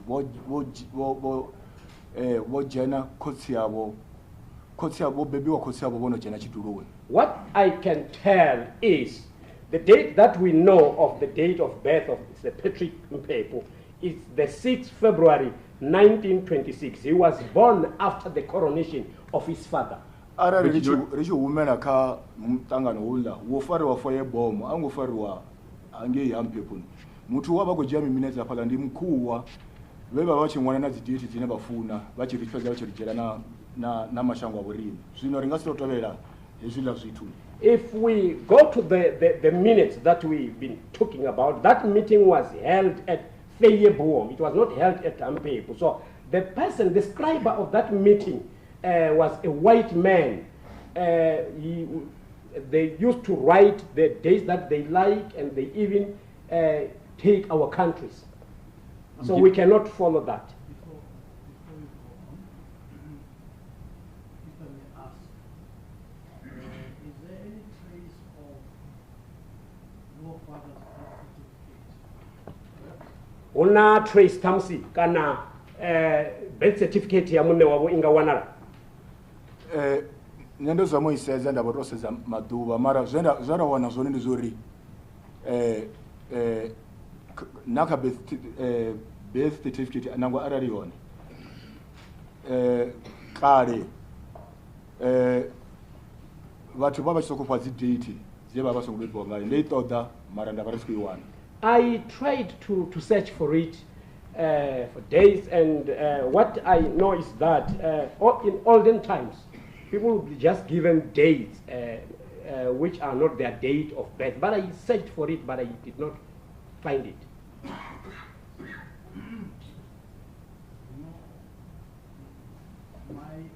My thinking is this: that there is an office there in Sibasa, which used to be a native commissioner. Umbre kwanga ndi kwauri huna ofisi yange ini Sibasa ye yava iyone ofisi yeneyo inoshumana na izvi zvithu ifi native commissioner's office. Vaidhiva iyo ofisi? Ndonotoibva. I heard of it. I heard about it. So it's no longer there. Aichawo? Atina kutanzi. I don't know. There's also the office of the magistrate in that area. Hange ini khauvula vupo udiva na ofisi ya magistrate. Ndizone. Correct. All the records of Mahosi kept by a commission, native commission. Record dzoṱhe dza mahosi dzo vha dzi tshi vhulungiwa ngeni kha native commission. You're not aware? A vha zwi ḓivhi izwo? Ndi a zwi ḓivha hu tou vha ni ndi tou tsho uri dzi date dzine dza vha dzo captureiwa hangei u a wana isi dzi date dze muthu a bebiwa ngadzo u funa na hanengei hayani u a wana mukomana murathu a muhulwane u fhira mukomana. I am aware, but my fear is that the dates that are recorded there, they may not be the correct dates. Like at home, you may find that the elder brother is older than the younger brother is older than the elder brother. No, that might be so. Your father was a president Munne wavo ivo baba mu president of the Republic of Vhavenda. wa Republic ya Vhavenda. Before that, he was a chief minister. Before hezwo vo vha chief minister. Ndizone. Correct. So, now you tell me there's no something to show his date of death. Zvino vha khou ṱoḓumbudza uri a huna tshiṅwevho tshine tsha nga sumbedzisa datumu yavho ya mabebo. Zwi a vha zwi zwone ndi khou tou tshuwa uri hu vha hu khou ambiwa date tharu 24, 25, 26 nangwe arali ri tshi khou ri vho bebiwa nga 24 kana nga 25 u ḓo wana uri dzi date ya dzononi dzi vha dzo rekhodiwa dziva dzo ṅwaliwa nga makhuwa vha songo sedza ḓuvha ḽa vhukuma ḽe muthu a bebiwa ngalo. It may be so, but it's just that the date here is 24, 25, 26. Even if that is the position, you may find that these dates are written by the white people and they did not check the right date wherein the person was born. That's fine. I think it will be in your own interest to go and search for it. Ndi zwone zwi amba uri zwi kha dzangalelo ḽavho uri vha nga ya vha dzi ṱoḓa. It's very, very important to have at least some form of document, other supporting evidence to determine father's age. Ndi zwa vhuṱhogwa nga maanḓa u nga vha na dzibammbiri ṱhanziela kana zwiṅwevho zwine zwa nga khwaṱhisedza zwine zwa kwama mabebo a muṋe wavho. You have this court to determine whether this principle applies or not. Zwi ḓo thusa khothe ino u nga sedza u nga lavhelesa uri uyu mulayo wo shumisiwana u ya shuma kana hayi.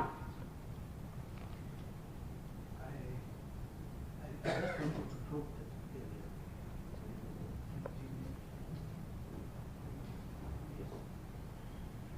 Well, Mr. Johnson, before we move on and before this aspect could slip my mind, I seem to strongly believe that his father was born on the 6th of February 1926.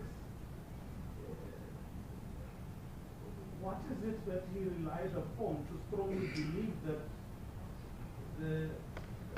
his late father was born on this particular date, not the other two dates or the years, as you have mentioned, 1924 and 25. And he strongly relies on the 6th of February 1926. Is there something that he relied upon to confirm that date? If that question may be asked the witness through our court interpreter. I'm happy to ask him the question, but perhaps just before we go there, my Lord, may I just say this to respond to what the Judge President has been alluding to. We have a document which was recently made available. I asked my learned friend if we could put it in by consent, and he's declined that consent, and I respect that. But I think the sensible way of us to deal with it, if the refusal of consent persists, is probably for us to bring an application in terms of the Law of Evidence Amendment Act to allow us to put that document up. That might be the way to proceed, and that's something we could deal with when we come back in June.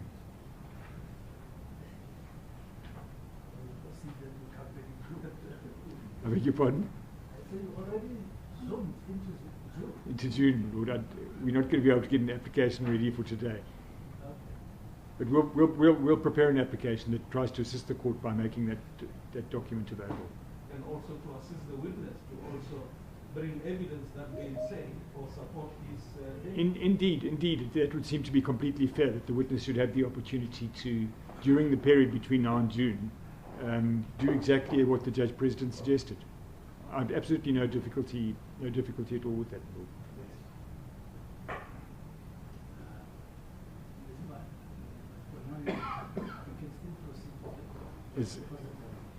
As the court pleases.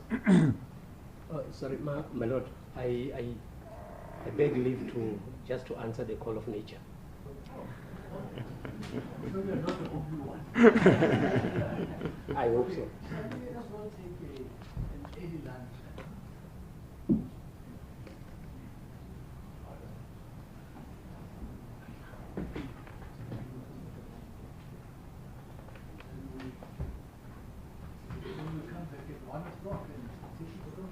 As the court pleases. It's a Friday, but we have to work. As the court pleases.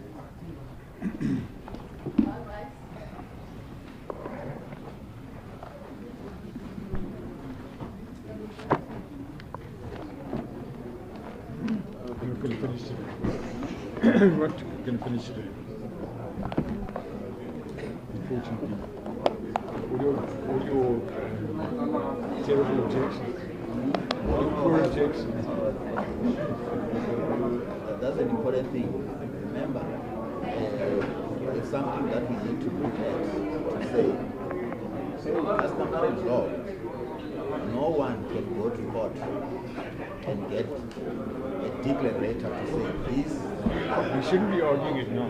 No, but I'm saying, Letting me cross-examine, get the cross-examination finished, and we argue it when we come back. allow you to question the mind. I mean, on something that is misleading.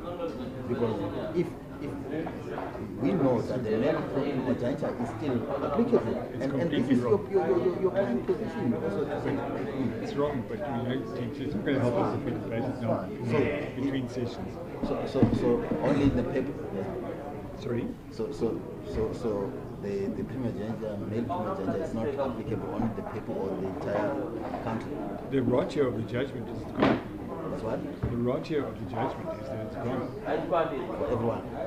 I understand that. While they even That continue paragraph to say, 30. but remember, where's the order? There must be an order. Yeah, it says effectively the same thing, although it links it with the provision in the TPE. Traditional leadership. So you must have it. There must be an order. You cannot look at the ratio without an order. That was You can look at the ratio without a ratio.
kezvo vakohumbudziwa uri vakadhi vava nga pasi ano wevaita. ndi zwone. Correct.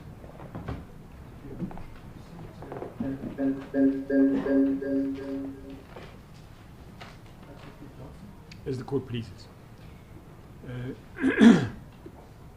I can just clarify something, Mr. Mphephu. As I understand this rule for which you contend, you say that the child must be born after the coronation of her father, the king, or the chief. Kezvo ndikotodotori ndi clarify zvimwe apa Mphephu vakosumbedzisa uri vosumbedzisa zvauri mwana utea uva obegwa nga murahu ha musi mume wawo vonodzura chituloni. ndi zwone. Correct. And part of that rule is also that the zakisa wife who gives birth to the child is also only found after the coronation. Chimwe chipiḓa chinoanana na uyo mulayo chava chauri mutanoni wa dzekiso naye utea uva o wanala nga murahu ha musi khosi yo no vhewa chituloni. ndi zwone. Correct. Okay. I just wanted to clarify that. Thank you. Ndo vha ndi tshi khou ḓo bviselwa khagala kha zwezwo ndi khou livhuwa. We have searched the books on Vhavenda customary law. Ro setsha dzibugu hafha kha maitele a mulayo wa zwa mvelele wa Tshivenḓa. And we can't find any reference to this rule. A ri khou vha ra wana zwine zwa tshimbilelana kana zwa anana naho heyo milayo. Eighth respondent has not come up with any books that record this rule. Mufhinduli wa vhumalo kana eighth respondent hangu vhuya ḓa na dzibugu dzine ho ṅwalwa mulayo hoyo. And what I suggest to you is that the reason for this is that there is no such rule in fact. Zwino zwine nda ku suggesta kha vhone ndi fhungo ḽa uri tshiitisi tsha hezwo ndi uri a huna mulayo wo raloho. I'm correct, not so. Ndi kwamba zwone musa zwone. Abakwamba zwone. You are not correct. Okay. You are familiar with the Limpopo House of Traditional Leaders and the National House of Traditional Leaders. Va deva mafhungo aya Limpopo House of Traditional Leaders na House of Traditional Leaders. A thi to aḓivha ngori ngori a thongo vhuya nda vha muraḓo wa hone. I am not that much familiar because I was never a member. I understand. Ndi khou pfesesa. But I think we spoke during your evidence in chief about the opinion that they provided for purposes of this case. Nga tshifhinga cha vhuṱanzi ro amba nga ha zwe vha dzi opinion dze vha dzi ita hu tshitelwa heyi case hedzo dzinnḓu. Ndi zwone ro ambiwa ngazwo. Correct. It was canvassed. And I think you said that you and others dissociated themselves from the reports that were provided. You didn't agree with that.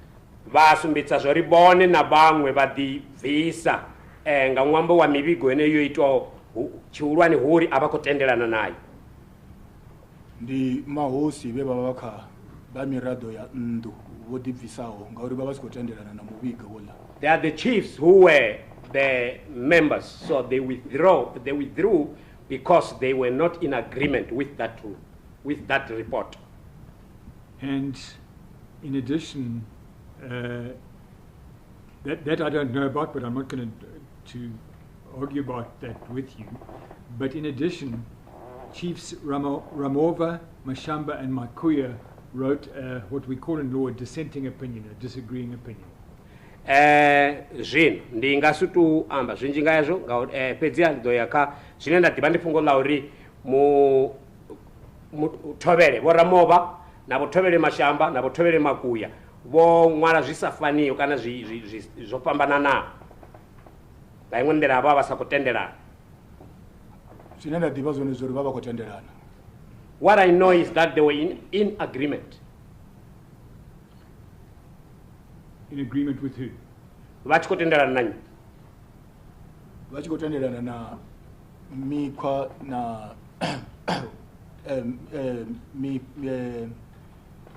the customs dza Vhavenda na dza Mphephu Ramabulana. In agreement with the customs of the Vhavenda customs and for Mphephu Ramabulana customs. Okay. So those three got it right. The people who wrote the reports got it wrong. Is that what you're saying? Havo vararu bo zwiitisa zwone vhathu vho zwi wanaho wrong ndi hava vho ṅwalaho muvhigo vha khou ralo. ndi zwone ngori ava vhararu vho ḓa vha kwamana na makhotsimulele na dzikhadzi dza Mphephu. It is true because these three they came and consulted Makhotsimunene and the Kadzis from Mphephu. Okay. Let's have a look what they said about this rule. If you can turn to page 251. Zvino karisedze kha zvevamba nga hoyu mulayo kana nga hi custom arele vasedza kha iyo page yo ambiwa Of Exhibit 5, 8th Respondent Discovery Bundle.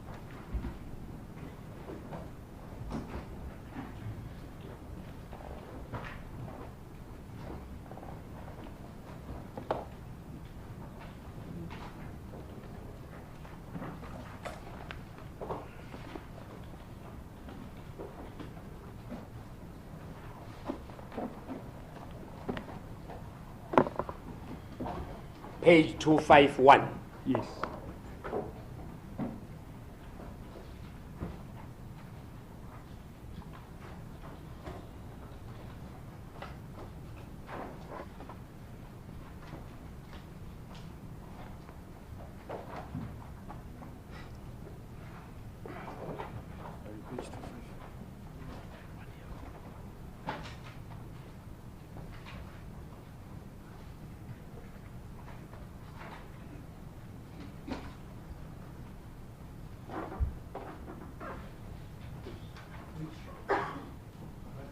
Page 251, paragraph 2.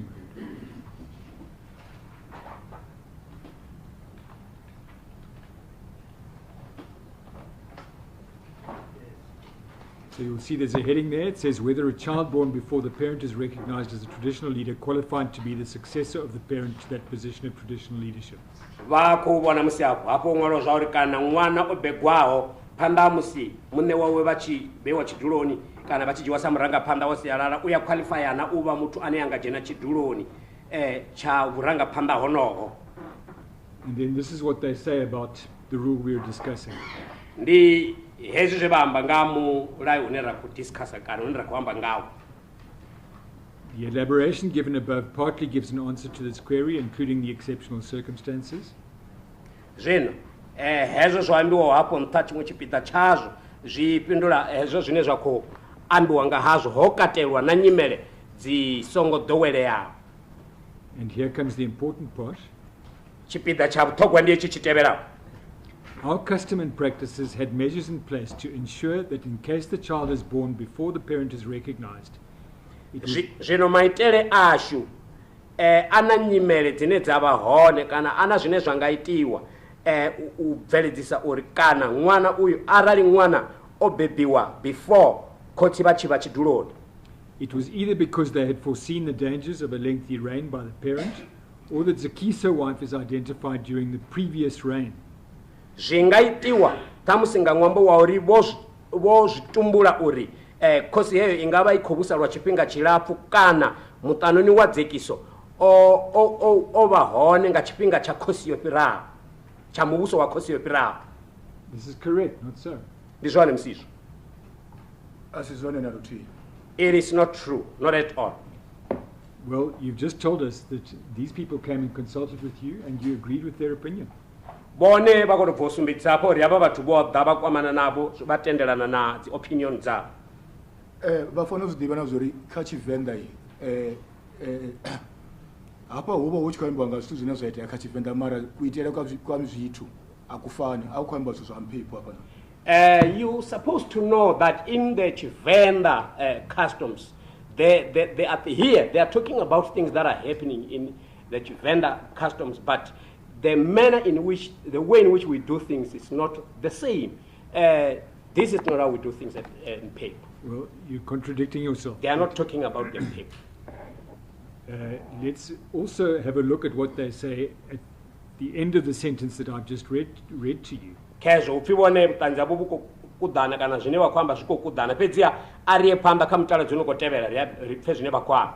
They talk about the situation where the zakisa wife is identified during the previous reign. Vha khou amba nga nyimele ine muṱanoni wa dzekiso o wanala kha muvhuso wo fhiraho. they're talking about exactly what I said earlier and confirming what I said earlier, that the zakisa wife can be identified by the king during the previous king's reign. Vakukwatedza zvenamba ngamurawo uri mutanuni wa dzekiso uyawaniwa nga khosi kha muvhuso houḽa wo fhiraho. Is it a question? Yes, it's correct what I'm putting to you. Zvine nda kuamba zvone zvine nda kuvabudza zvone ndi zvone. Kha milayo ya vhosini Mphephu arina mulayo uralowa. We don't have such a custom in the chieftaincy customs at the Mphephu's. At the end, they say, because they go on to talk about something we're not discussing now, but at the bottom, just before 3, they say, so in short, yes, it is possible that a child born before his or her father ascends the throne can succeed him. Maphetselweni vamba uri ndi zvone zvauri mwana obhega opanda musi mune wavo vachijena chiduloni angachena. Nga mulayo wa Vhavenda arinazo ndivona uri comes ndi zwone zwine na document yo prepare avo ngo itanganedza ngi. We don't have such a thing in the vendor customs. I think this is why they did not even accept the document that was prepared there. Well, this is the document that they wrote after consulting with you. Hey ndi document here vadoidzudzanya kana kuimwana ngamuramusi vokwamana navona. Voroda vava vachiko amba na makotsimele na zikhazi ngavuhosi vone vane vatuwa vaye vadzudzanya document. They came and they consulted the Kazis and Makotimonen, and thereafter they left and prepared this document themselves. We heard evidence from a witness from Sintumule this week. Robana ropfabutanzi munobva katanzi yobva Sintumule vegeni. Sintumule are part of the Masengo, not so. Ava vaSintumule vachipida cha Masingo asizvone. Ndizvone.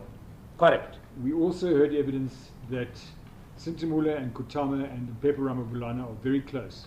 Rapfana butanzi auri vaSintumule vakutama na vaMphephu ndi vatsini na tsini ngamambi. Ndizvone. Yes. Do you know the late Chief Rudzani? I think you in fact spoke at his funeral. He spoke. Do you know the late Chief Rudzani? I think you in fact spoke at his funeral. Bo mutavu bono tama bo Rudzani bavadiva ndi umulongari bo ambangi mbulungoni yapo. Ndiyavadiva. I know him. He was born 26 years before his father's coronation. Vobegwa minwaha ya fumbilirati pamba musi mune wavo vachivewa chidulo. Yet he still became the chief. Pedzi bo vakhosi. So this rule you talk about does not exist. Mulayo huyu nivone vakwamba ngau auho. Mulayo unenda kwamba wone hange Mphephu Ramabulana uone washuma. The rule that I'm talking about, it exists at the Mphephu Ramabulana. It is practiced. The rule is also expressed in the court papers as being that the candidate cannot be older than the reign. Mulayo ukwambiwa ngawo na apa dzibambirini dza khote zvauri muthu hoyo anotea ujena hatei uhulela chitulo, cannot be older than the reign. Older than the reign. Yes. Hatei uba muhulwane upira mbuso kana mubuso. It's another way of expressing the same rule. The candidate cannot be older than his father's reign. Ndi imwe ndela ya utaluchedza umulayo uri muthu anotea ujena hatei uba amuhulwane upira mubuso wa mune wawe. Ndi imwe ndela ya utalusa umulayo. Ndizvone Mphephu ritangoraro. It is true. That is how we do it at the Mphephu's. The reign is the reign of the king who's just died. The reign is the reign of the king who has just died. Mubuso ndi mubuso wa khosi yodzama. Mubuso ndi mubuso wa khosi yodzama yonojena buhosi. The reign is the reign of the king who has just died after he was coronated as a king. Now, if we look at your position and Dimbanyika's position, you are much older than the reign of Dimbanyika. Zvino rasedza nyimele yavo na nyimele yavo Dimbanyika vone vamuhulwane upira mubuso wa Dimbanyika. So you also don't qualify in terms of that rule. Zviamba uri ngao uya ngao yo mulayo vone avaqualify. ndiyaqualifya ngori bo Dimbanyika naso kotsi yanga. I do qualify because Dimbanyika is not my father. Well, not the way that the rule's been expressed in the court papers. Asindira ye mulayo wa ambiwa ngao ngayo dzibambirini dza court. Zoiteyo ndido zvidoborola ndu yavo Dimbanyika yosika he yapera kuvosi ahumela murawu nenda va mukororo. I will repeat what had transpired. What had transpired is that Dimbanyika's chieftaincy collapsed, so the chieftaincy went back, and I became a prince. Yes, we've heard about that, and I'm not going to debate that further with you. I don't agree with it. Rozvipfa izvo tinga dova kunda debate ngavo navo ngahazvo nawo risakutenderana nazvo ri. Let's move on to a new topic. Ari ekatopic ntsva. You testified yesterday about the wives of Patrick. Muro vavoamba ngavatanuni vavo Patrick. Ndizona. Yes. And we have been told, and you've testified, that you come from the second most senior house. Rovudzwa navo nevonekedza vutanzi vasumbisa zvo ri vabva kandukurani ya vuviri. Ndizona. Correct. And yesterday we heard for the first time that your mother was in fact the third wife, not the second wife. Murova rozvipfara utotoma zvauri mme avo zvavhudhivhudhi vova va mufumakadzi wa raru husi wa vuviri. My Lord, that's not for the first time. I'm happy to withdraw that it was for the first time. Yesterday you testified about a wife by the name of Anna Jagovazi, I think it was. Murova vonekedza vutanzi vamba nga mufumakadzi kana mutanuni veva vachifiwa Anna Jagavosi. Ndizona. Yes. What I want to suggest to you is that the following wives and their houses came before your mother Matamela's house. Zvino zvine ndangasuggesta kavoni kana ndangamba kavoni ndi zvauri hedzo dzinhu dzavo vafumakadzi dzova dzone dzotomawo pamba haya mme avo vomatamela. Masindi, the zakisa wife, is more senior. Yavo Masindi vane vavadzikiso house ndiya nta kana ndikurwane. The house of Anna Jagovasi is more senior. Ndo yavo Anna Jagavosi ndikurwane. As I understand it, Patrick had a son with her by the name of Naledzani, who died in 1986. Is that correct? Sa zvine ndozvipfisa zvone vo Patrick vo vana n'wana navo weadorova nga 1986 anofi Naledzani ndi zvone. Ndizona. Correct. So she had a house of her own, Anna. Vo Anna vo vava na chitanga chavana ndu yavo. How are you putting it? She's one of What the do you mean? houses. In the same way that Matamela is one of Patrick's houses, Anna is also one of Patrick's houses. Hokofi vo vava na ndu yavo sazve vo Matamela navo vava na ndu yavo navo Anna vo vava na yavo. Mufumakazi mwana mu uva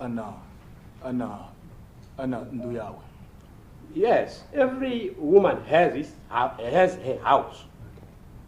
And what I also put to you as being correct is that Vokaku was also more senior than your mother. Zvino zvinoenda kovavudza handi zvauri vokaku navone vo vava muhulwane vakandukurwane upira mme yavo. And the reason I say that is that she was also a wife of King George. And then she became a wife of King Patrick. And those wives are treated as senior wives. She was also the wife of King George. Then she became the wife of King Patrick. Sorry, I'm battling with it. Can somebody please, who's unmuted, please mute themselves? Could somebody we're getting noise interference in the court. Could somebody on the screen please mute themselves? Sorry. So what I'm saying to you is Vokaku is more senior than Matamela because she was also married to King George, and those wives who were married to King George and then to King Patrick are recognized as being senior wives. Zvino, my lord, I'm lost a bit. I think are you saying Bokaku was married to King George and also married to King Patrick? Yes. Okay. Correct. I'm clear. Zvino Bokaku naboni boba bandukulwane ngauri Bokaku boba bomalwa nga khosikulu bo George badova apo bamalwa nga khosikulu bo Patrick jambori batanuni habo bo bote baba batanga chulwa kana baba bandukulwane. And that wife, who was married to the previous king, she would be, after the zakisa wife, the most senior. Zvino habo beba bomalwa nga khosikulwane jamba zori before chidaka dzekiso jamba baba banta kandu ya dzekiso. Yezuri chiwara ndo zabo Patrick Bokaku ari kuti bahamba. When we mention Patrick's houses, we did not forget Bokaku. Bokaku ni mufumakazi wa George. Bokaku is George's wife. Rine richiko alwa phala Musanda. Bokaku baba chibizo fi bakoma. Awuna musazi wa khosi ono fi bakoma. As we grew up at Musanda, Bokaku was addressed as Bakoma. There is no chief's wife or king's wife who is called Bakoma.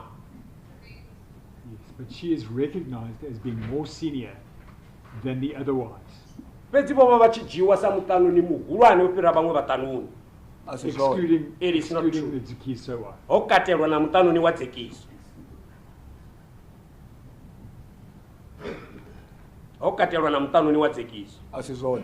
It is not correct. And what I put to you is that your mother was in fact the fourth most senior house. Zvino zvinenda kuvaudza zvone ndi zvauri mme avo vova vanduya buna. Miyanga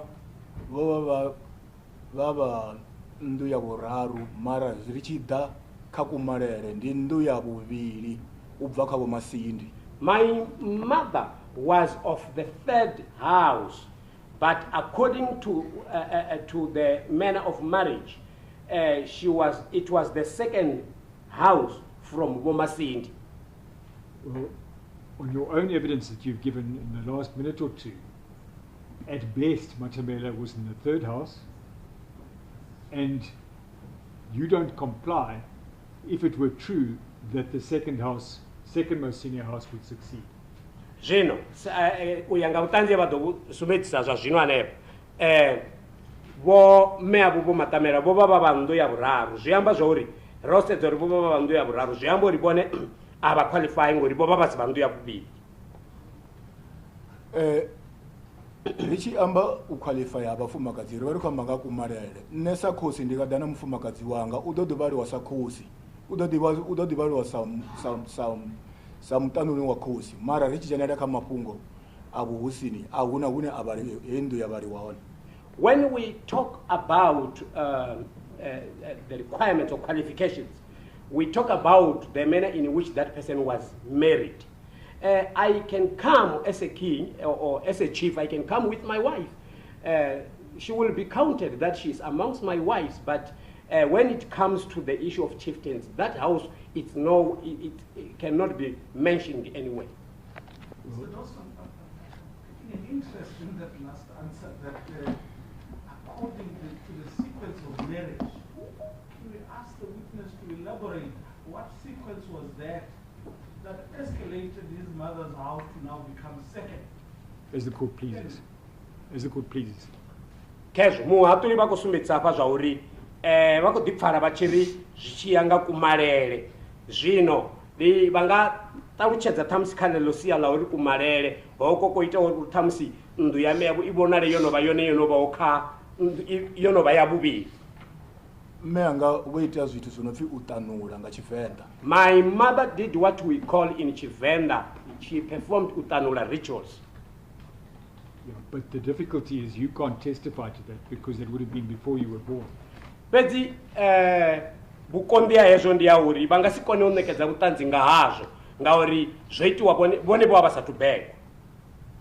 Your attorney accepted that yesterday. makhosi munene na zikhazi riyabavudzisa va ari taruchetsa We- hoitea mini ngori nane ri fanele va na ndziyo. We do inquire from Makoti Munene and the Qadis as to what had transpired, because we suppose to have the knowledge. They do tell us. Okay, well, that would be hearsay. Let's move on. Ezvo zvingava mavarivari, pedzi ari pere pano.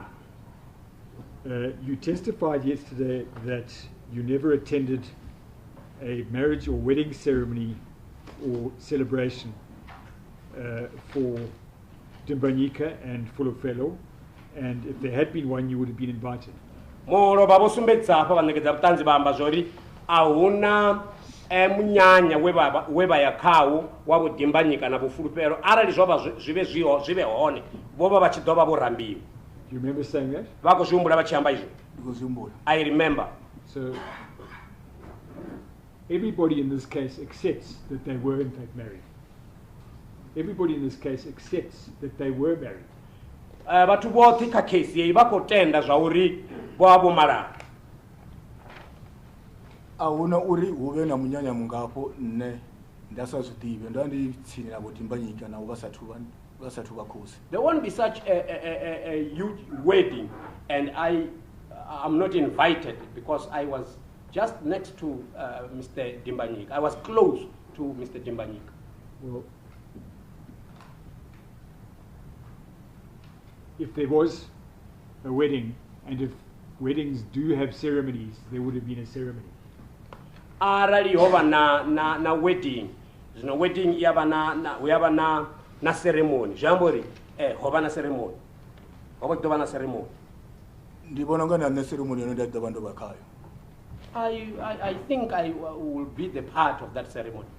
What we heard from on Monday from Kosi Vele Kutama is that in fact chiefs' customary marriages are not accompanied by a wedding ceremony. Zvino zverapfa ngavotovere vokutama ngamusumburuwo vosumbedzisa zvauri mahosi avavi na dziceremony wedding ceremony hedzo. This could equally be an explanation for the fact that you never attended such a ceremony. Iyi ngava tarucha yetu kana taruso yauri tamuse ndingazvo tamuse vasongoatenda ceremony yeneyo. Ne athongo attenda ngori ayongova hone. I did not attend because it was not there. It did not happen. Okay. Well, everybody accepts that the wedding happened, but let's not have that debate because we don't need to. Mumwe na mumwe kutanganedza zvauri munyanya wova hone kana ceremony wedding yova hone pedzi ari pere pano. I want to move on to a different subject. Ndikodorieka imwe tero apa. David Mphephu testified that no one knew about Dimbanyika's wife and child until he came with his wife and child to his inauguration. Zvino vo David Mphephu vomekedzza vutanzi vamba zvauri ahuna weava achidiva nga I don't know if you My Lord, the evidence was not no one. He was referring to himself when he first carried knowledge. He said it was on the date of inauguration. Never said no one first did know. I'm happy to withdraw. If my recollection of the record is incorrect, I'm happy to withdraw what I said. But what he does say is that they arrived. He says they arrived at Zenani Musanda at the time of his inauguration. vosumbedzisa zvauri vosvika vakwamba vofulupero na mwana vosvika Zenani Musanda nga duva la urwe rwa tari. They being Fulufelo and Masindi. Vakwamba Fulupero na Masindi. And he says that upon arrival at Dimbanyika's coronation, they were allocated a rondavel that they moved into. Fulufelo and Masindi were allocated a rondavel that they moved into. Vasumbedzisa zvori izvi vachisvika ngeni Zenani Musanda vofulupero na Masindi vombodipiwa randavula. Ndizona. Correct. And he testified, as did you, that no women and children were allowed to live in the farm hall. vasumbedzisa vamba sa zvevone vasumbedzisa zvone uri ahuna mutanuni otenderwawo udzula pfamoni. Ndizona. Yes, it is correct.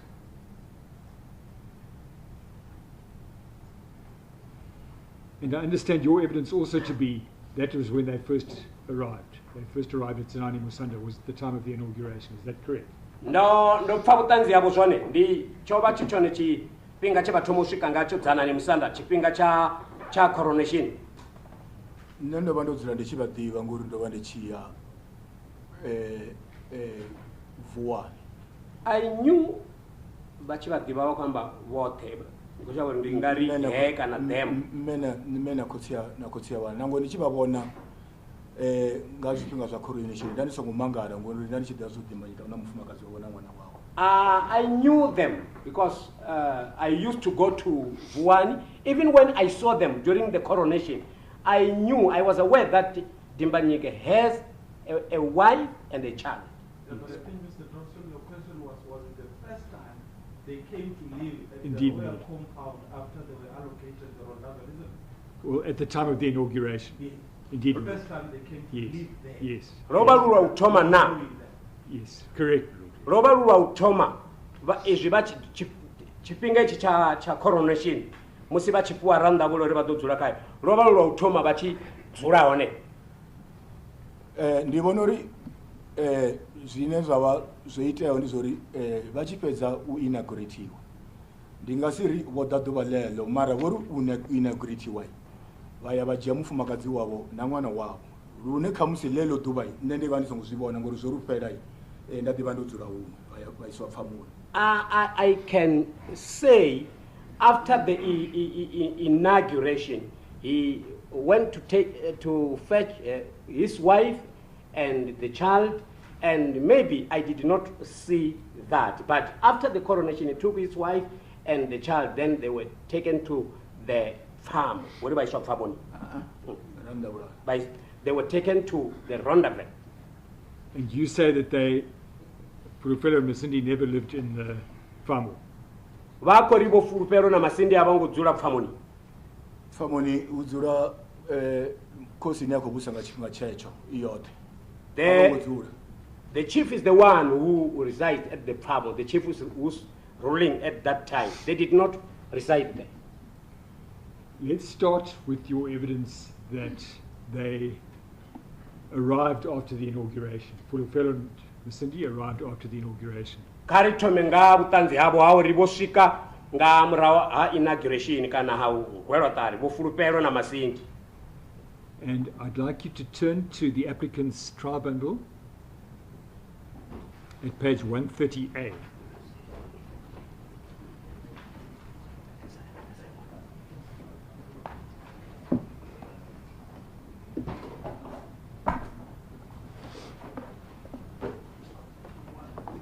(130A).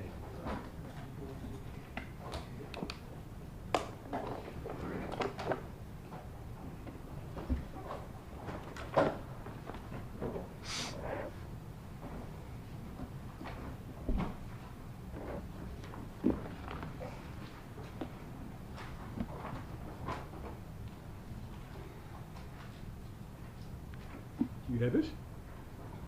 Yes, 138.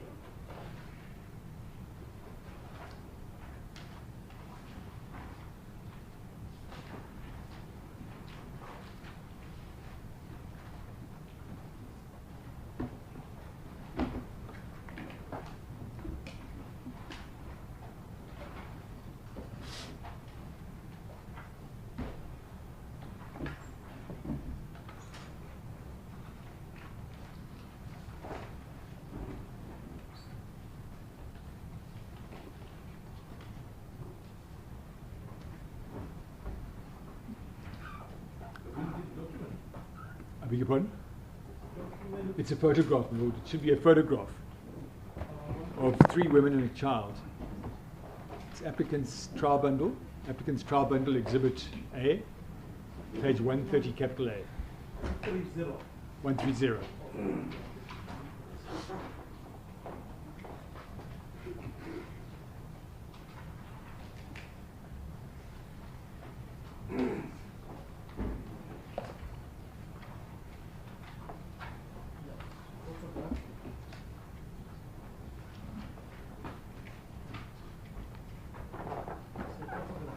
Indeed, my lord.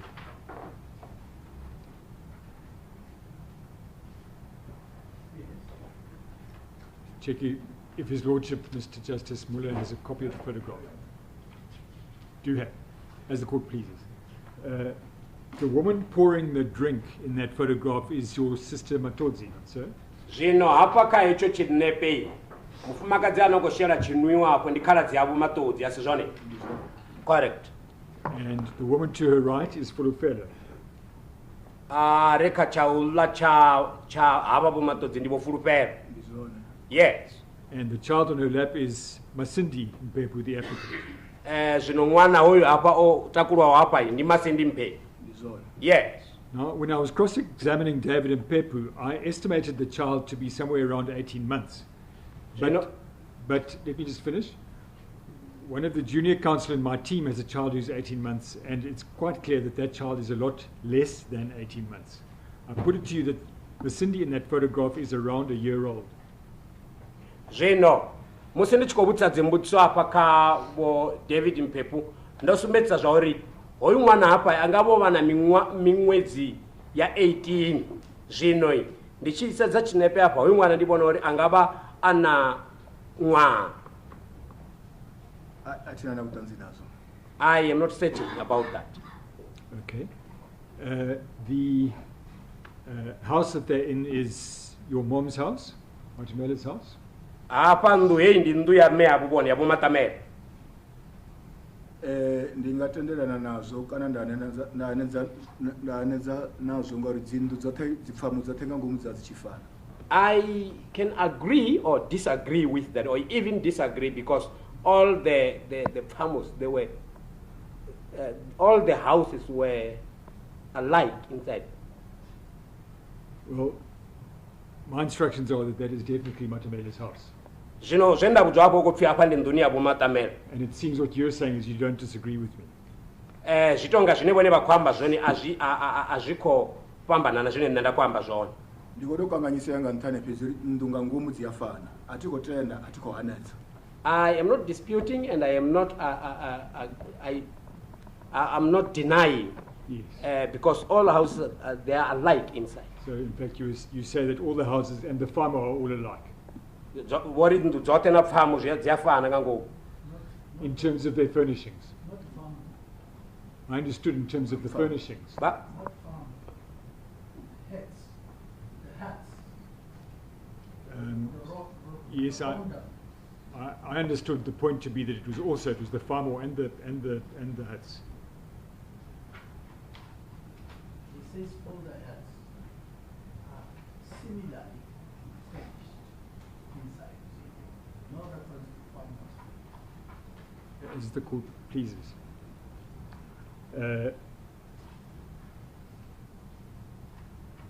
So what I think we agree on is that certainly they're at Tsanani Musanda, those people. Kutendera pedzia apa ndi ava vatu ndi Musanda Tsanani apo leva bona. Ndi Musanda Tsanani. Yes, it is at Tsanani, Musanda Tsanani. So if I'm right about that child being a year old, roundabout, the latest that this could have been would have been April 1993. Arali ndi right nne ngafungo lauri hapa mwana angava ana mwa kana around mwa hanepo zvambori ungavo wanepo ngavo April nga mwa wa 1993. Because just let me finish. Because Masindi Mphephu was born in April 1992. Ngauri Masindi Mphephu obebiwa nga April nga 1992.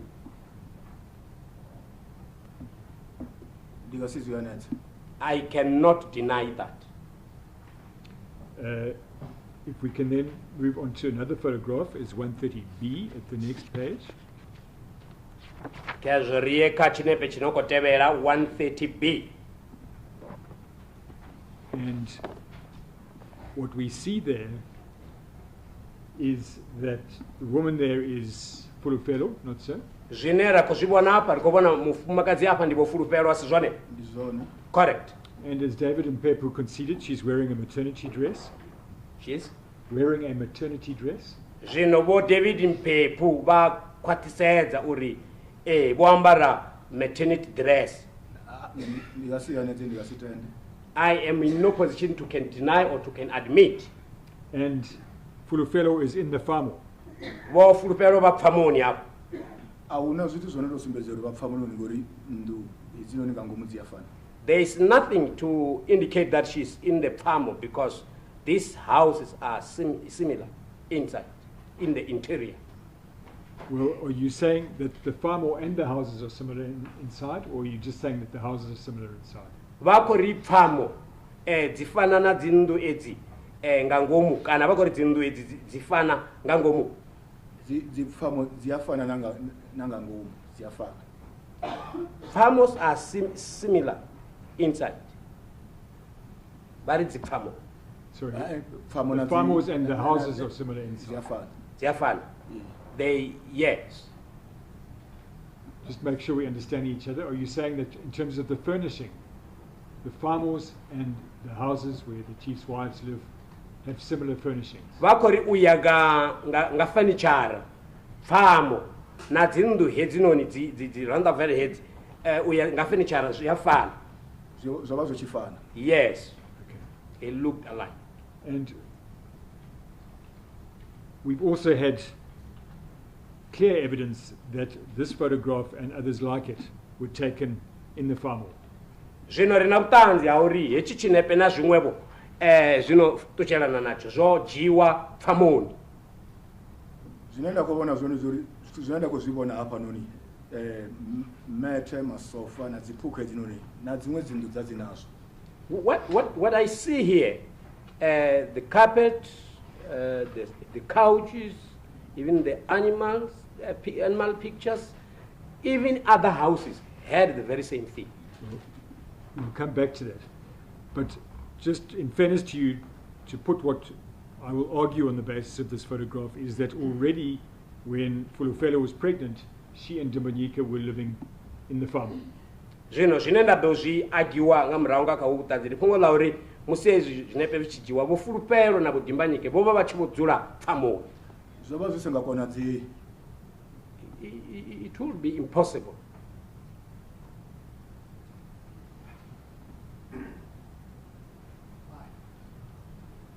The court's asking why. Ngani?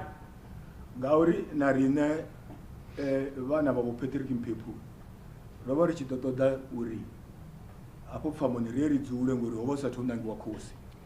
Because we also wanted to go and reside in the farm as Patrick Mphephu's children, because they had not yet identified or appointed the chief. The chief was not yet appointed. Okay, well, let's move on. I'm not sure I fully understand your answer, but let's move on. Can we look at page 129? Ariye pamba now nichingati koro pindulo yavo zvavudi rieka page 129. Yeah.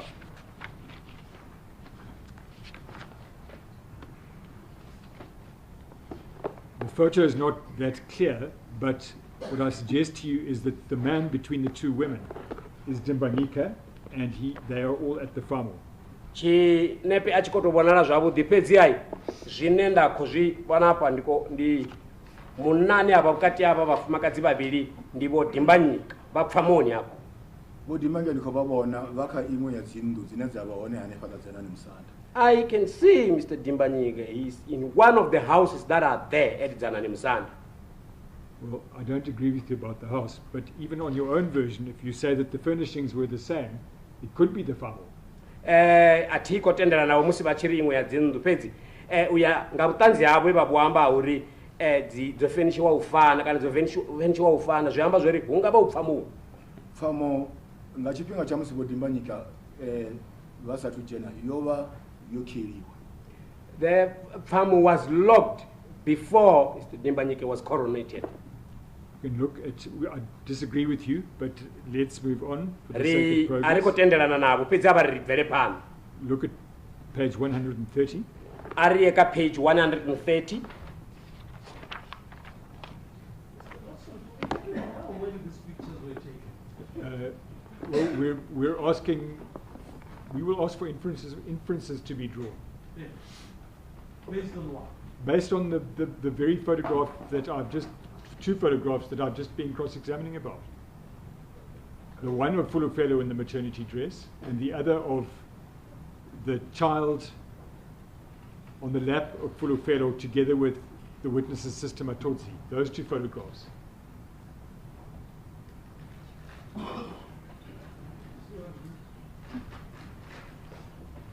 And we know the birth date of the applicant. So that's how we will argue the dates are to be determined. So fresh on memories, she was born how many years prior to father's installation? She was born on the I think something of April 1992. I think it might be the 11th of April 1992. 12th of April. 12th of April 1992. And that was 3 years before the father was coronated. I think 2, because he was coronated. I think everyone accepts he was coronated in 1994. It would seem to be 2 years before. So the proposition is that the inference we should draw is that these pictures were taken after the father was coronated, hence he will be in occupation of the palace. Well, the one of her pregnant, we say they were in occupation of the palace before the inauguration, and the one of Fulufelo with the child on the lap demonstrates that they were certainly at Zanani Musanda, probably on the basis of that picture, by April 1993, because she was about a year old. So essentially you contend that it cannot be correct that the Pamo or the palace remained closed until Imbanika's coronation. Indeed. You have pictures, amongst others, of Fulufelo in her maternity dress Indeed. at the palace. Indeed, my lord. Indeed. And it also goes to demonstrate that wives and children lived at the farm. As the court pleases. Thank you. Thank you, my lord. If we can move on to 130. What I put to you is that is Fulufelo with the teddy bear on her lap at the farm. Zvino richiya ka 130 zvine ndakovabudza apa ndi zvauri ava ndipo Fulufelo na teddy bear vapfamoni.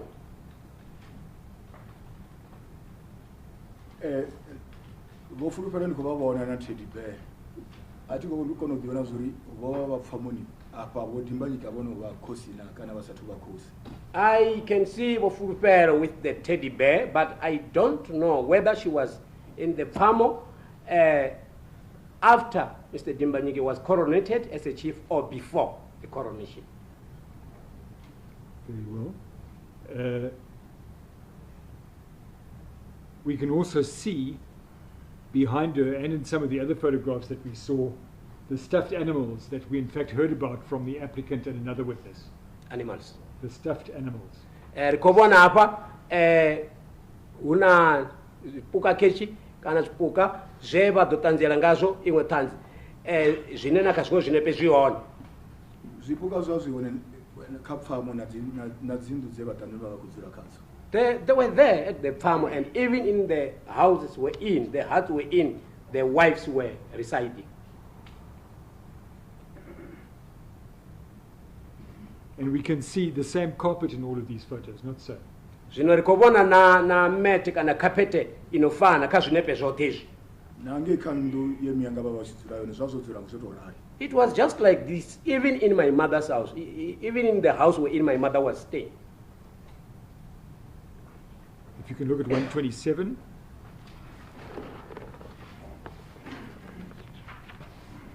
Would you accept that is Mavis Mphephu's daughter, Hope? Vangatendana uri uyo ndi mwana wavo Mavis Mphephu.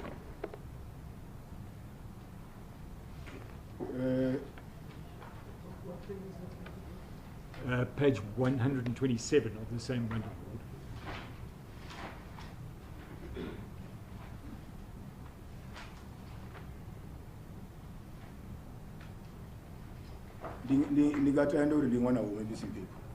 Yes, I can admit that she's Mavis Mphephu's daughter. And she gave evidence that she was the best friend of the applicant. o That's nekedza correct. vhuṱanzi a sumbedza zwori o vha a ṱhama ya mbiluni ya Masindi. vha nga vha dzi best friend vha ḓi dovha vha vha mashaka. Yes, they may be best friends and be relatives also. And save for the picture of your sister, she confirmed that all of these photographs were taken at the farm. And she's correct, not so. Ari Tamsi o sumbedzisa nga what about the picture of the sister? Is the witness sister? I said leaving out that picture. Okay, yes, I wanted Leaving out that. that picture. Yes. Zvino asumbedzisa zvauri ro bvisela thungo chinepe ichilani cha khaladzi yavo. O sumbedzisa uri hezwi zvinepe zvoṱhe hava vhathu vo vha vha pfamoni. Ndi khou dovholola uri dzi pfamo dzoṱhe nga ngomu dza dzi tshi fana. I repeat, all the pfamos looked alike, or they were similar Dziphukha inside. hedzi dzo vha dzi hone dzi pfamoni. There were these pictures of animals in the pfamos. We'll come to that. Ri ḓo ḓa khalo. But for purposes of looking at this photograph, Hope Mphephu, Mavis's daughter, confirmed that Dimbanika, Fulofelo, and the applicant all lived together in the farm until the time of your coronation as chief. Zvino hoyu Hope mwana wavo Mavis Mphephu o sumbedzisa zvauri vo Dimbanyika Mutavhu vo Dimbanyika na vo Fulufelo na n'wana vo va va tshi dzula hangeini pfamoni u swikela tshifhinga tsha musi vone va tshi rwelwa ṱari sa khosi. Asi zwone hange Musandai rote arali vha koloro ri treatwa u fana ahuna special treatment. Ndi ngazwo ndi tshiri na rine ra ḓo ṱoḓa u dzula nga ngomu ngori Dimbanyika o vha si nga koni u dzula sathu vha khosi. It is not correct because we receive the very same treatment. We are treated equally at Zanani, Musanda. Yet I am saying it would be not possible for Dimbanyika to reside inside the Fabo before he would become a chief, because we would all wanted to go and reside there. We dispute that, but let's move on. I I went and listened again to your evidence from yesterday, and when you were talking about this issue of the farmo and the houses having the same furnishings, what you said is that the furniture, the carpeting, and the mounted pictures were all the same. Rotishelesa butanzi abo muloba musiba connect butanzi ngapo go lauri nga ngomu dzindu etilani dziyafana bo asumbetsa zori furniture ya hone dzi phukati dzilazo faniswa hanefhala na carpet ziyafana zwote. Na zwino ndi kadiamba zwezwo. Yes, I'm still maintaining that. And what you said is that there were red carpets, red couches, and mounted pictures of animals. Ba asumbetsa zvauri carpet ya hone kana mete one wova umutsvuku na masofa matsvuku havana zvifanyiso zvezvo zvadzipuka. Mimete iva mitsuku masofa ava matsuku dzipicture dzimwe u ḓo wana dzo nambatedzwa kha musi side safari mara dzi hone fhethu hoṱhe. The carpet was red, couches was red, and pictures were mounted, even though they are not mounted at the same place, but they were mounted there. Well, let's have a look at the photographs we've been through, and let's flick through them quickly. 127, 129, 130, and 130B. Kazverikosedza 127, 129, 130 na 130B.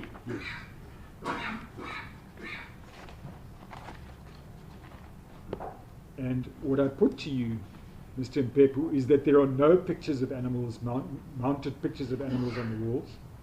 Zvino zvine ndakovabudza apa ndi zvauri ahuna chifanyiso cha phuka dzonambatedzwa uruvondoni. Mara phuka ihone khindi kuibona. But there is an animal picture. I can see it here. Well, it's a stuffed animal. It's not an animal picture. Chitouva chifanyiso cha it's a real stuffed. Stuffed means when they take a real animal and they put stuff inside. So zvino it apa comes upfie lost. asi chifanyiso itova phuka yotova omisiwawo ya vukulu. ndikotenda I concur. There is no red carpet. The carpet in all these pictures is beige and brown. Auna kapete tsvuku apa metodi kuvonala ndi beige na brown. nṋe ndichivona ndikuvona ho ḓalesa muvhala mutsvuku kha nṋe ndi tsvuku. When I see it, red color dominates. To me, it's red. And I disagree. The one thing that does, we do find, is a red couch if we look at 130B. Tiko tenderana nazvo pedzi zvinera kuzviwana apa ndi sofa litsvuku apa ka 130B. At the beginning there, please remind me, what was the attitude regarding the production of these photos? They were accepted, Lord. Yes, Lord. As they are. And Hope testified and gave the background to them. Hope Mphephu. Now, why do we have to wrestle with colors of the carpet?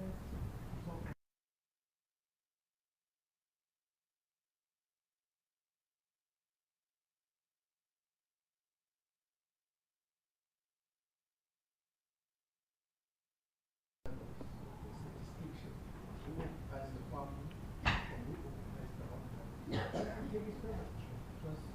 if the furnitures they're in are the same, really, I'm not sure what the colors of the carpets are.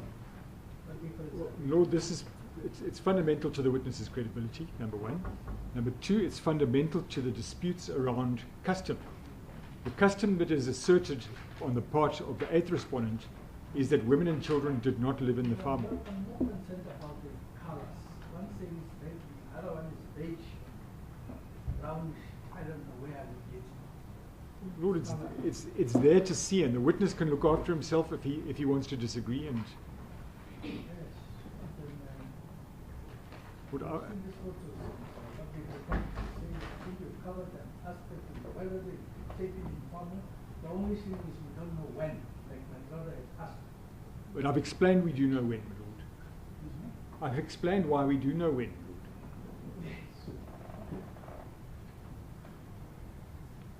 Lord. Well, I need an indication. In my submission, I'm entitled. The witness has repeatedly during his evidence in chief, and in fact, it was also put to witnesses, to my witnesses, to say that the furnishings were all the same.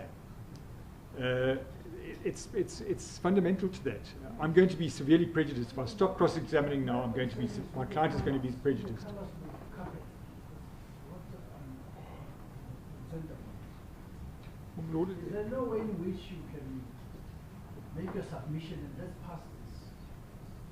Lord, I'm at the most crucial point in my cross-examination on this issue.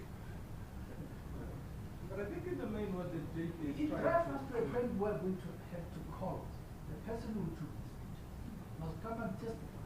Lord, the pictures, but my Lord, the pictures have been admitted. The pictures have been admitted, accepted, testified to. There's no objection from my learned friend. That's by agreement, by agreement between the parties. The argument over the colors. After all, the rainbow colors can be seen different. But the fact is they're rainbow. Well, Lord, I think in the main, Mr. Dawson, because I think you also confirmed that it is agreed that these photographs all depict either the heart, the Ronaldos, or the pan. no, my Lord, wasn't agreed. We say these pictures are the farmer. That's our case. That's why I've got to cross-examine about it. We say it's the farmer, it's not one of the houses, except the one where the drink is being poured, and we say that that's Matamela's house. It's central to the case, my Lord. Yeah, but then we have to come to a point when we make a point. Well, I'm not sure that I have. The concluding propositions I want to put to the witness are on the tip of my tongue, effectively. I'm not sure which ones are in the hearts of what wonderful. I'm not sure whether we're going to make any headway. if you have a version that in the family says no, it's not a hat, then I think the court will have to decide on that. But Lord, I need to have the opportunity to cross-examine him about it. You will have an opportunity, sir, but then you cannot now stretch it to a point where you argue about the colors, whether it is brown, beige, or black. Okay, what colors are here? You see here, sir, on page.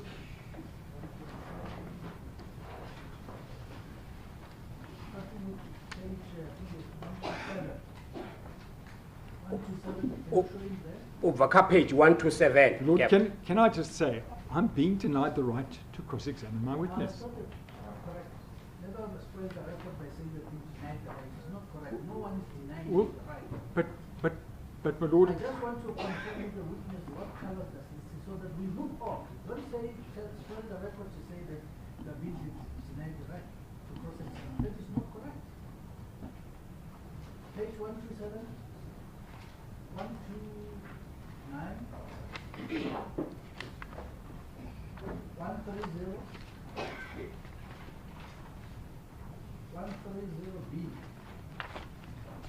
Give me your own observation. What is the color of the carpet? Ngakubonere kwabo mubala wa I carpet ndi upio. Nendibona umzuku. It's red.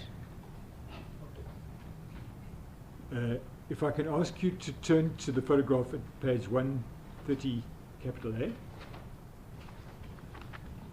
30 capital A of B. 130 capital A. Now, you and I are in agreement that we say this is Matamela's house, you say it might be hers, it might be one of the other houses, but it's one of the king's wife's houses. Cash, ri kotendera, bone rosumbetso ri, ndi nduni ya matamela, bone bari inga katiba ya matamela kana ya vaya muo abatanu niane. That is how I testify. The bottom right-hand corner of the picture, the carpet is beige, it is not red. Zino pasi hapa, koneni hapa pasi, wagon. Mubara wa kapete hapa ndi beige, as red. 130 capital A.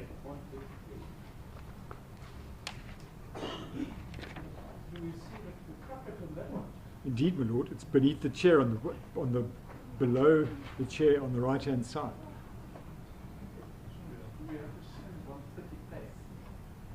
Yes, the picture of a woman pouring a drink. Beneath the the bottom right-hand corner of the photograph.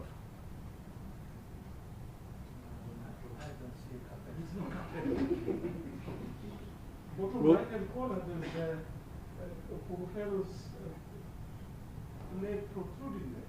Yes, but there's a gap underneath the chair. But let the witness answer, Lord. If he disagrees that it's the carpet, let him answer.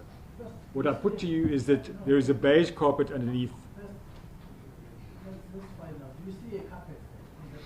Upper half, koneni hapa, bako wana kapete. I I don't see carpet, the carpet. Very well.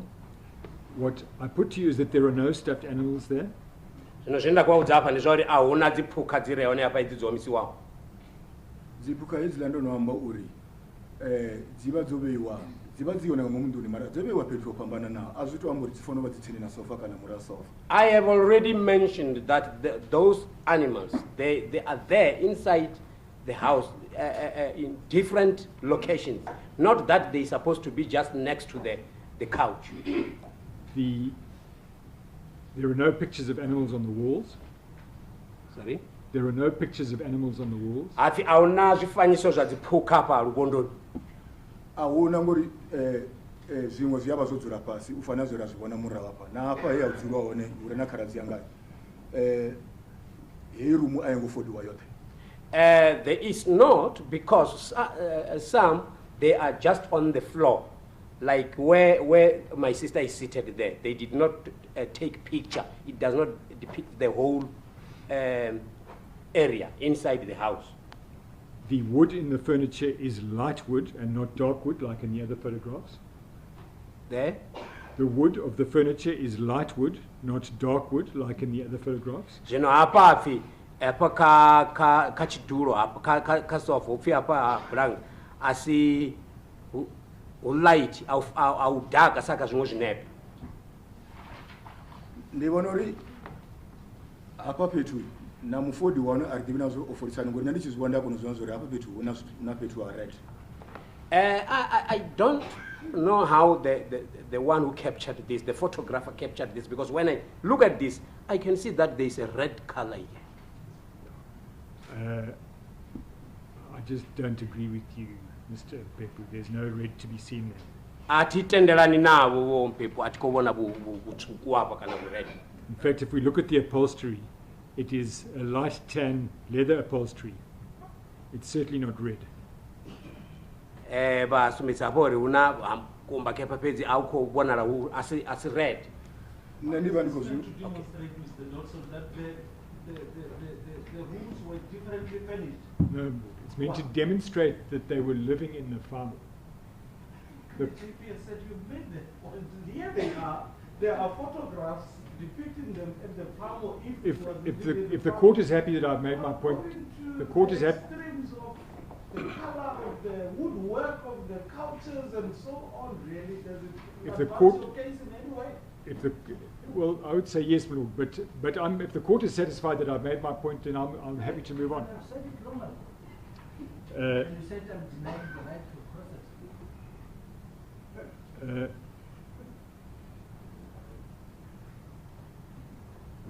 What I put to you on the basis of this exercise that we've been through is that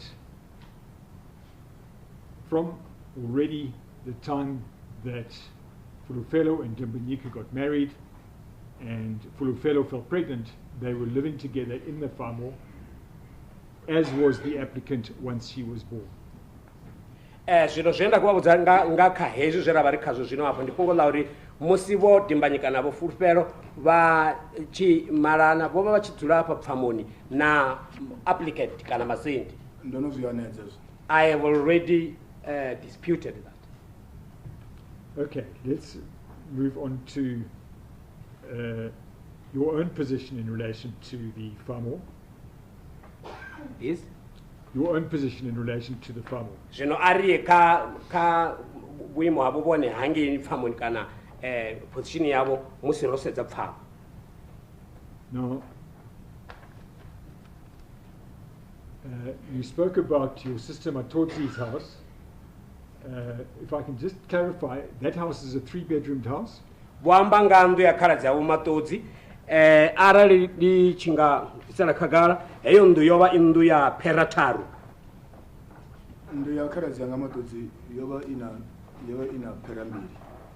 My sister's house, Matodzi's house, had 2 rooms. Is your sister's house a different house from Matamela's house, or are we talking about the same house? Ya khaladzi yavo yova imwe ndu kana kwamba ngandu ya Matamela. Ya khaladzi yanga yova imwe ya ndu daswari saibari sadzi pfamo yavo Matamela yova ichivora khambi dzavatanu. My sister's house, she had a house. That is why we do not count it as one of the wife's houses. Well, you gave evidence about your, as I understood it, your family, your wife and children, living with your sister Matodzi. Is that correct? Sazvenda zvipfesisa zvone mutanuni wavo vova vachidzura na khaladzi yavo navana na khaladzi yavo Matodzi navana ndizvone. Zvendasumbisira zvone ndizvori mutanuni wanga ova chidzura navana nduni meanga. What I indicated is that my wife was residing with my children in my mother's house. In your mother's house. Okay. And who else was living there with them? Ndinyi mumwe wavachidzura navo anepo. Mianga vudzura nyana mara vatuko. My mother stayed there for a while, but she left. Is that when she passed away in 2010? Ndi chipinga cha musi vachidzama vachirova nga mwa wa 2010. Ndi chipinga cha musi vasatu rova. No, before she died. And anybody else? Vachirova avangorovera mudini apo mudini wavo vava vachikudzura umo. when she passed away, she was no longer staying there, she was staying somewhere. Well, let me tell you what my information is, and you can admit or deny it. Zwino avari ndivabudze zvine nne ndava nazvo kana zvendabudzwa vone vadotenda kana vahana. My information is that your wife and children were very much living with you in the family. They were not living with your sister. Zvino zvemne ndabudzwa ndizvauri mutanuni wavo navana vova vachidzura navo nepfamoni vavasadzuri nakhaladzi yavo. Asizone famoni una bathu be nenda ndichidza ndi ndote ngauri arali una muthu anenda khongori ade ufana na wena vandinaye wadzikiso wenda mba ene wadzikiso wife ndani chikono uchinja ndilovidza mufumakazi wenda mumala akono It is not correct because if there is someone that I want to summon or to call like my Zekiso wife, I would call her to come there. I call the wife that I married and she would come. And my information is that your sister and your children could never have lived, sorry, your wife, Wulisani, and your children could never have lived with your sister because there were just too many people living with your sister already. Zvino bari zvauri mutanoni wavo navana apa Wulisani navana vachinga dzura hangeni nakhaladzi yavo zvavo zvingasikona ngauri hovaona vana vathu vanji vane vadzura nakhaladzi yavo already. There were not many people who were staying with my sister. And the information I have is that the people who were living with you in the farm were your wife Wulisani, your children, I think there are 4 of them, your relative Tendo Mandiwana, and your helper Vorjulia. Zvino kutanzi bune rava nawo ndiya uri vathu veva vachidzura navo hangi pfamoni upyovo mutanuni wavo navana vavo vanosvika vana na shaka lavo Tendo Mandiwana na muthusi wavo vane vathu Vorjulia.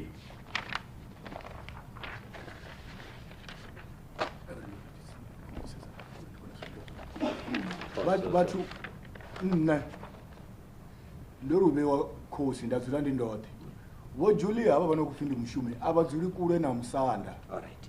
After I was coronated as a chief, I was residing alone. The Julia that you talk about, she's not staying far away from them, from Musanda. Vamwe vana venda vanavo nditovani ndikokanganyisa nga mabebo ndova navo mufumakazi wanga onopfuruchera kha ndu yenda mutodera yone Louis. And some of the children that I had those children after I got my wife's house in Louis. Yes, well, it's this. Just that I'm confused about the names of those children. That's why the mabebe una Toni ndova na yendo na vanenge una chabya zo makado ndo watu ndova ni atito zidate atito zidiva na nandi akakana zidate za watu wanda batini na. It's just that I don't remember the dates. I may make a mistake concerning dates, but there's Toni. I had Toni when I was there. There's Makado. It's just that I cannot remember the dates. And we had evidence from Hope Mphephu that she used to in fact fetch your daughter Charmaine from the farm to take her to the creche which was next door to the school. Sorry, not your daughter Charmaine, your daughter Matamela. Hope auri oba achida achijia musidzanyana wavo Matamela achimuisa achidachi mujangi pfamoni achimuisa creche. And that was because your daughter Matamela and her sister Charmaine were in the creche together.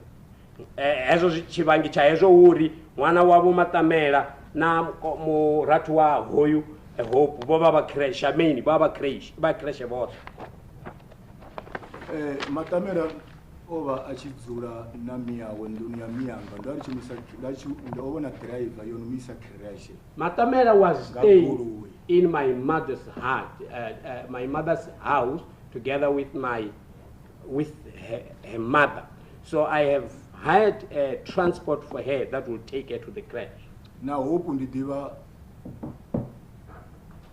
asina muratu ndesera ndikutokhaka. I don't know any Hope's younger sister. I don't think she has a younger sister, if I'm not making a mistake. Well, she also used to visit a relative of yours that lived with you at the farm by the name of Tendo Mandiwana. Varuna, she used to visit.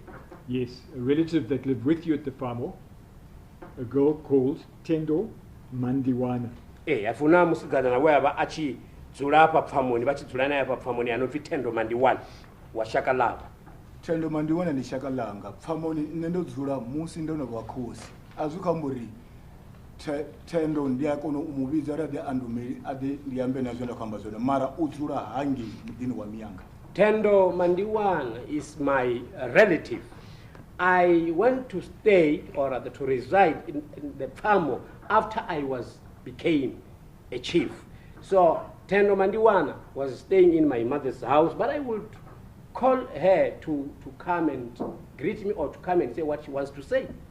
Well, what I suggest to you is that Hope Mphephu and Masindi Mphephu's evidence that you were living there with your family in the farm is true, your evidence is false. Zvino zvinoenda kuvaudza ndizvauri kutanzi ya Hope Mphephu na Masindi Mphephu auri vone baba chidzula yange ini na muta wavo hange ipfamoni ndi habukuma zvine vone vakwamba asi zvabukuma. Zvine zvakwamba ngane ndizvo zvabukuma. I am telling the truth. You testified that, as you have said just now, you purchased a house for your wife and Louis Trichardt because wives live separately from the king. Vosumbedzisa zvauri vone vorengera mutanuni wavo Louis Trichardt ngauri vatanuni vatia pambanisiwa na mahodzi. Correct. Louis Trichardt is about 47 kilometers, as I understand it, from Zanani Musanda. Ubva Zanani Musanda uya Chitandani kana Louis Trichardt ndi 47 kilometers. It may be the correct one. I don't know. And what I suggest to you is that that cannot accept that you have bought a house in Louis Trichardt, but it cannot have been for your wife, because she can't be expected to come all that distance when you need her to do something or help you with something. Zvino ndi kotendo ribangabo borenga ndwangeni chitandani pedzi vavasikorengera mutanuni wavo ngauri angasi tuchimbira rwendo rungapo kilomita sedzo achikobvange achikotea udhawita zvine yakupfya dhawita zvenenge.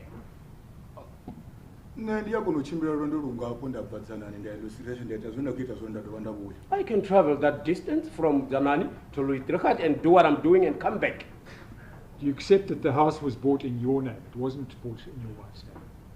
Votanganiza zvori ndu yorengwa imadzinani avo yova isi madzinani amufumakadzi amutanuni wavo. Correct. And just to save a lot of time, do you accept that as from the time that you bought that house, you left the farm and you moved and resided on a full-time basis in Louis Trichardt?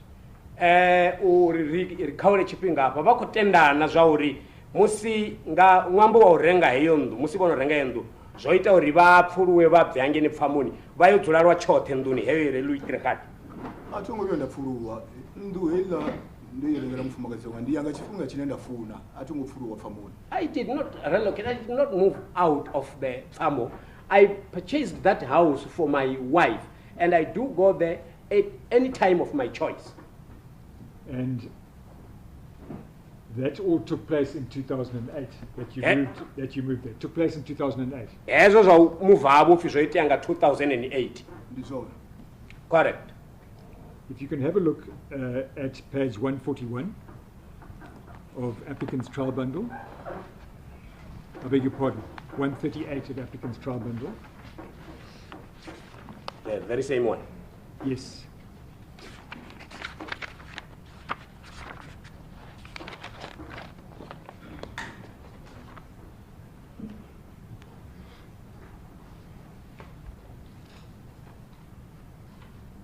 Now, that's an XDS trace. It's a printout from LexisNexis XDS. It's a database, and as I understand it, it picks up information whenever you've applied for credit or something like that and you give a residential address. Zvino hapo XDS yenoni upindi zvamusi vo uchikwambwa ngazwa zvikolodo tamusi vachipa zvinonga saadress And ifendi database. if you look at pages 139 to 141, 139 uyaka 141. sorry, let's start at 138. You accept that's your ID number, top right, 7208-261-49080. Yes, it's my ID number. Okay. And if we look at that, what it tells us is that the majority of times that you refer to your residential address, it's referred to, as from 2008, as being 48 Waterbury Street or Waterbury Street in Louis Tricot. Zvinopfyarere vasedza apa zvipinga zvinji musi vachiamba ngaha address yavo bone vava vakushumisa 48 Waterbase Makado. Ndizone ndindu ya mfumakazi wanga ndiyakona zvishumisa. It's correct. It's my wife's house. I can use it. What I suggest to you is that what this tells us is that not only is the house yours, but that's where you've been living since 2008. Zvinoi hezvi zvine ndakavaudza zvone ndifunga kuti hezvi zviri budza uri bone ubva 2008 ndihone baba chidzura hone. Kosi ainangeri unazobvi idzura gai. Nana koti yanga baba na pfamo toyando mara vachikuita mushuma nengisa president. You cannot choose where the chief stays. Like my father had a farm at Toyando, Yeah. and he was working there as a president. Well, are you saying that you have not been living in the farm, or you have been living at 48 Waterbury Street? Have we reached agreement? Vakutenderana zvauri vava kudzura pfamoni vachikudzura ngei 48 Waterbase. Ndinwa mufumakazi wanga pfamo yopiwanga nenga varushaka nditofuna nazondipedza madhuva mangana ndigai. It's my wife's house. So the farm was given to me by the family. So it's my choice whether I spend how many days where I want. If we can move on to another topic. Ringa yakaimwe topic. You testified about what you did for Masindi. Vanevonekedzera vutanzi baba ngazvevaita vachiitira Masindi. Your evidence was that you gave support to her because you were told by older men that this was the king's responsibility if the reigning king passed away, leaving children. Kha vutanzi yavo vasumbedzisa zvauri ndizvevataluchedzwa ngavathu vahulwane zvauri and vudhipindurele ya khosi arali khosi yotuwawo kana yodzamawo yosiya vana. She agrees with you in certain respects, but not in others. Ukotenderana navo kha zvimwe fedzi husi kha zvimwe. She disputes that you paid tuition for her senior school. Ukohanedza fungo lauri vomubhadhelera tuition fee chikoloni kha pfunzo dza nṱha. Sorry, let me just go back. She disputes that you paid tuition for her crash. She says her father was still alive and paid for the crash. Ukohanedza fungo lauri vomubhadhelera hangeni crash ngauri mume wawe vova vachikadhichira musi ya crash. Likozama na uhumbula dzina la crash tichadazvo chifili climini muna wori udzamai ojenisanga ne crash ndamutodera na guru yavachimisa crash. I'm struggling to remember the name, to recall the name of that preschool or that crash, because after his father passed away, I even got transport that was taking her to the crash. It was called Little something. What she says is that you did pay for her tuition and transport for her primary school, not for the crash. Zvine akwamba zvene ukuri vomubhadhelera chikoro zvichikwama primary husi crash. Ndomu trauma crash. I studied at crash. Well, we don't have to have a fight about that. Kezvopfya riteuya ratourwa ngahezvo. She says that for senior school, there were no school fees, but you paid for her transport. Ari chikoloni kha senior school ovosina dzimbadhero pedzi vachimubhadhelera transport. Ndova ndichimubhadhera chimwe na chimwe. I was paying everything. She said it was a government school, there weren't school fees. Uri chikoloni cha government cha mubuso usina school fees. Now arali uri kopfi ndichikoro cha government unazvenda ndikomitera zvono uya kapfunzo yawe. Even if it is stated that it's a government school, there was something that I was doing in relation to education. Yes, you were paying for a transport to get to the school. ndi zwone vachimubhadhera transport yomuisa chikoloni. Government chikolo cha government na chikolo fees chabadeliwa. They also pay school fees in a government school. You said in your evidence that you took Masindi in after her father died and she resided with your wife. Basumbetsa zvori ngamuramusi Matiba onoka mutabvu vonodzama kotsi yawe vomujiya vadzura naye namutanuni wavo. Masindi nani chidzura naye? I was residing with Masindi. She says that is certainly not true. She lived with her mother in a rondavel that was allocated to them after they were required to vacate the farm when you were appointed.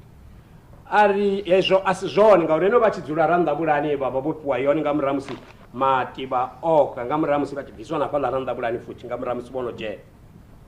Masindi na musi richiyamba ndichibudza vathu ndi ene na zvino richibudza vathu ndi ene firstborn yanga. What I used to tell people, even what she used to say, is that Masindi is my firstborn because this is what had transpired from back there. I say that that's simply not true. She lived with her mother. She spent a little bit of time with her grandmother. Asizvone zvongauri ene odzura nameyawe and apedza chipinga chinji namakuru wavo. Sorry, some of her time with her grandmother.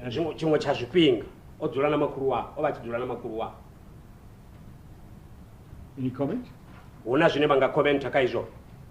Zvine ndakomenta zvone izvori ndova ndichidzura naye and azvimuhanisi uri ayachiona makuru wavo. My comment is that I was staying with her and she was not prevented to go and visit her grandmother, see her grandmother. As far as tertiary is concerned, she said that you paid her accommodation and fees for 2 years, but you stopped because of the court case. Zvichikwama pfunzo iyi yantaya tertiary asumbidza zvauri vomubhadharira rwa mimwaha miviri pedzi ngaiwa vhuraru bavo lichanga mwambo wa court case iyi yava court.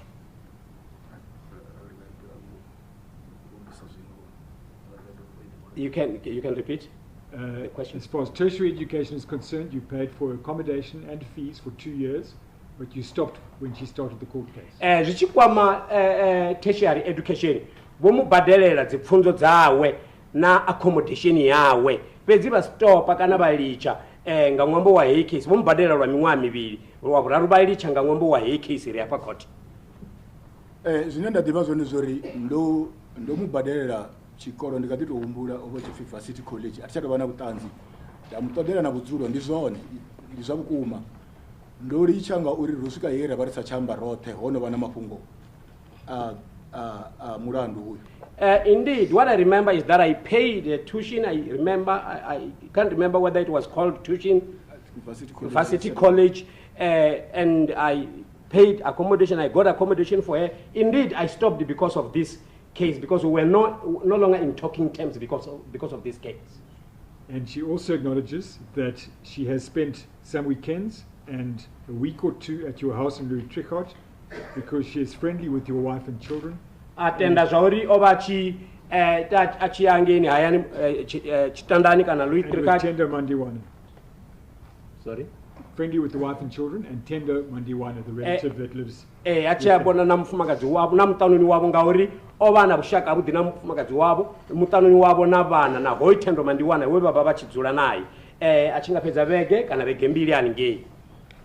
Masindi ova achiviya chikoroni ova achiviyera ndonopfukera hapa mufumakadzi wangu chibudzira Louis Trichardt ova achiviyera hanenge Louis Trichardt. When Masindi comes back from school, she will that was after my wife moved to Louis Trichardt. She will come to Louis Trichardt whenever she comes back from school. Well, you've heard her version. The other point that she makes is that when she went to these visits at Louis Trichardt, she found that you were living there. It wasn't just your wife who was living there. Zvino limwe fungo lava lauri musi achiyodhara ngeni Louis Trichardt navonevo vachivawana ninge asi mutanuni upedzi waya vachidzurange. Ndizvino zvinoenda kwambori sakosi udzura hapo hune wava ukufuna one nakotsi yanga vasati udzura pfamoni vachidzura natando. Yet I am saying, as a chief, you reside wherever you want, at the place of your choice. Even my father was not only residing at the farm, he was also residing at Toyando.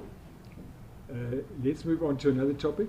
kari ekaimwe topic You testified about the Masia community. bwamba ngaha community ya Masia.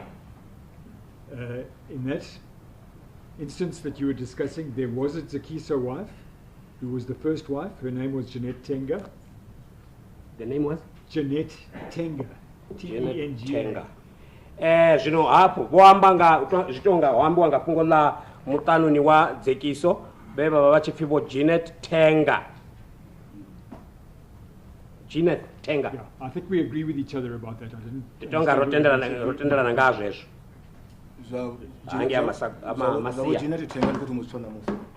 I'm hearing the issue of Jeanette Tenga today. I'm starting to hear it today. Jeanette Tenga. That was the first wife, the zakisa wife. Boba wa mtanuni wa utoma wa zekiso. Ba zekiso. Uba wa zekiso. I don't know her name. There's no secrets that I have. It's all in that article that you were referred to during your evidence in chief. Just perhaps in fairness to you, to orientate you. Ori tamsirichi itela uba kagara kaboni kana uba fe kaboni ri ye ritoria pala ninga ori zitonga zvambiwa chipinga cha mutsi wako negedza kutanzia ne. I think that's in Exhibit 9. Starting at page 172. Exhibit 9, page 172.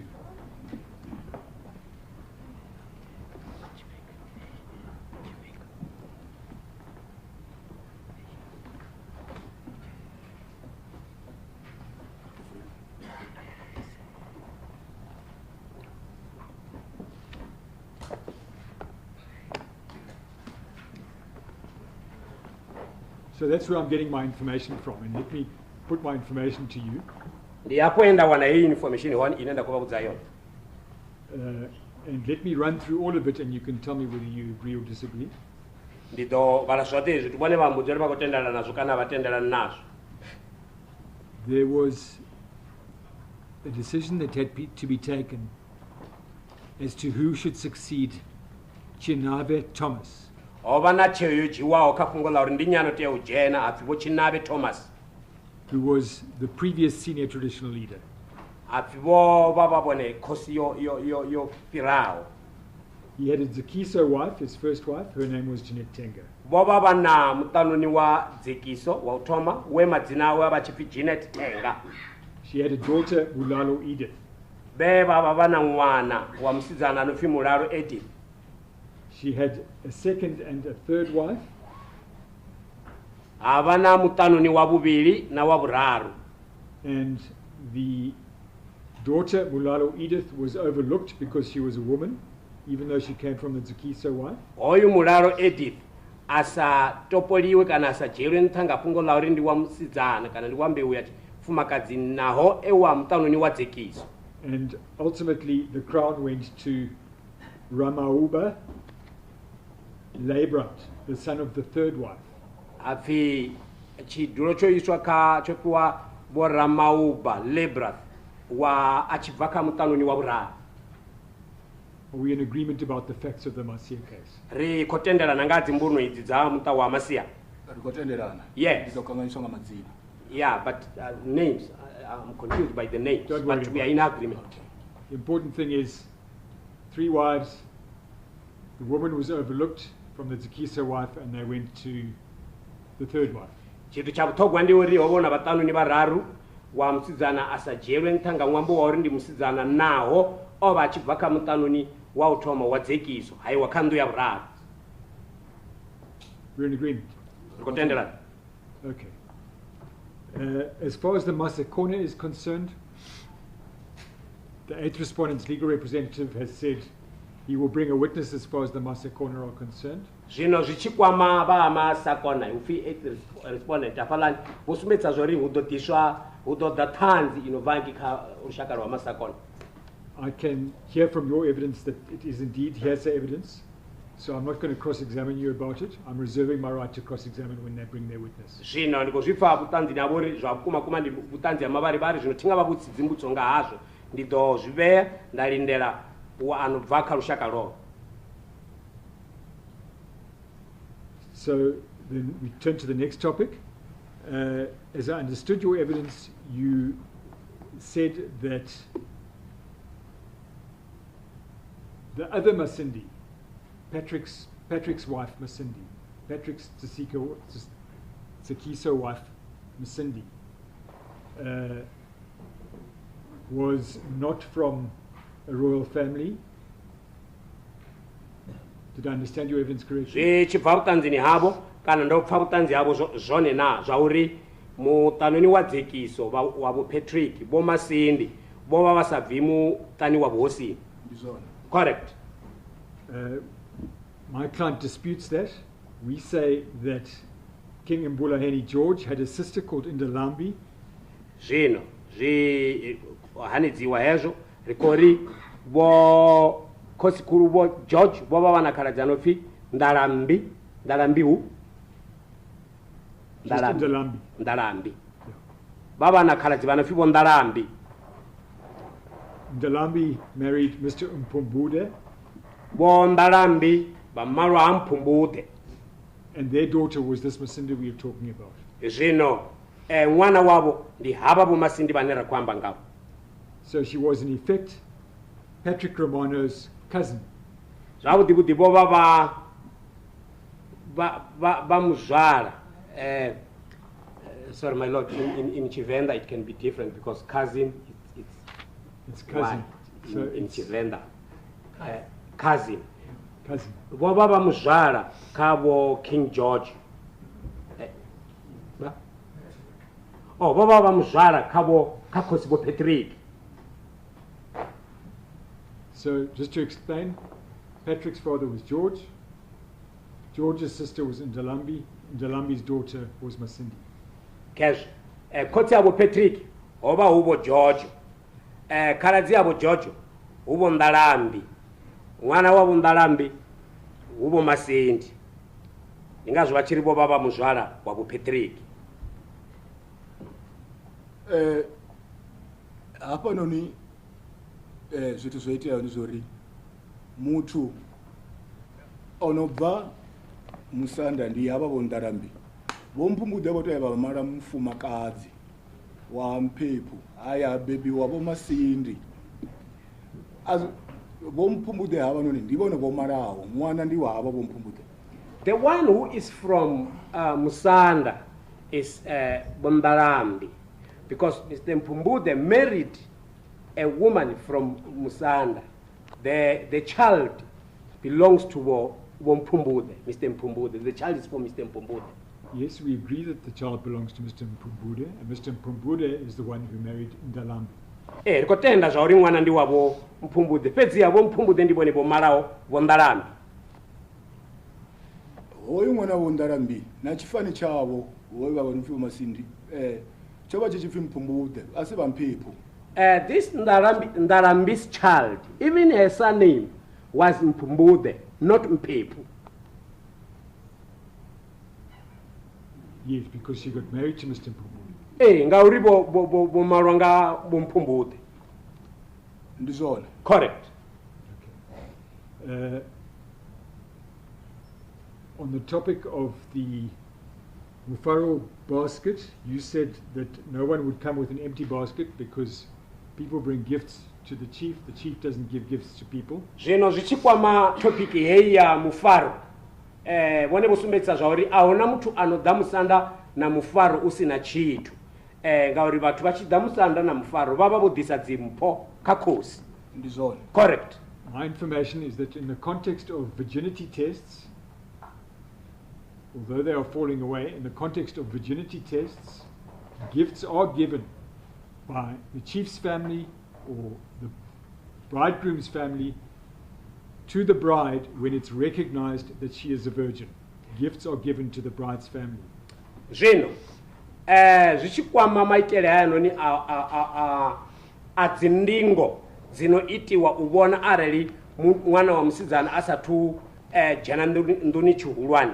Upfi ndi mifaro heyi iyabvisa dzigifts kana dzimpo dzinekedzwa vana vovoniwawo vophasa ndingo hedzo kana vobvelela kha ndingo hedzo howanala uri avatujena nduni chihulwane kana avatujena nduni chihulwane vapiwa dzigifts kana dzimpo dzenedzo.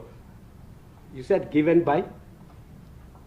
The bridegroom's family to the bride's family Tichikopiwa nga muta wa bridegroom kana wa vana havo. if the virginity test is successful. Arali eto ndingo dzo chimbila zwavhuḓi. rine arina mulayo wo to raloho. We don't have such a custom. And an example is something called Ndzadze, N-D-Z-A-D-Z-E. And That's an old example where the bride's family would be given a cow and a calf. hapi If she zvino was hapo found just passed the virginity test. hapi una maitele anopfi ndzadze une tamusi mwana opasa heyo virginity test kana idzo ndingo dzinoitiwa une apiwa kholomo ingava tholwana kana kholomo inini angapiwa yone isumbedzisa uri opasa dzindingo hedzo. ndiyathoma uzvifa nazvori ndzadze khamusi vakuto balo yamba ativona zvo ndi Tshivenda. I'm hearing it for the first time. I don't even the word ndzadze. Maybe you are failing to pronounce it because I don't think it's Tshivenda. Mr. Dodson, I'm also curious, with all due respect to you, to know where do you draw this information from? Because I can tell him, it comes from, whether there as the was court any pleases. witness who testified No, there wasn't. that if or any literature that Yes, was presented. it comes- before I this can- court that speaks to I can these give, practices you're talking about. I can give the references. It's Van Warmelo. Oh, I see. I didn't want to waste time by going there. It's Van Warmelo at 495 to 497. Van Warmelo at 495 to 497. Yeah, what it means is that each time you have this kind of assertions to make, please guide us to the source. As the court pleases. I was trying to move things along and Sound as if it's not coming from your own views. as the court pleases. So this information comes from another anthropologist by the name of Van Warmelo.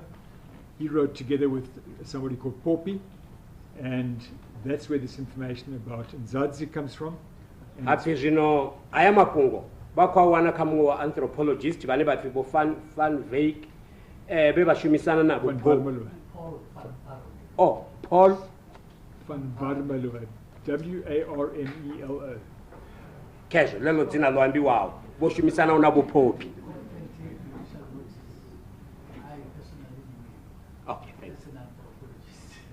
thank you, He madam. was a professor in the University of the North before he died. Kesho As the mu court pleases. It's just not, I'm just saying.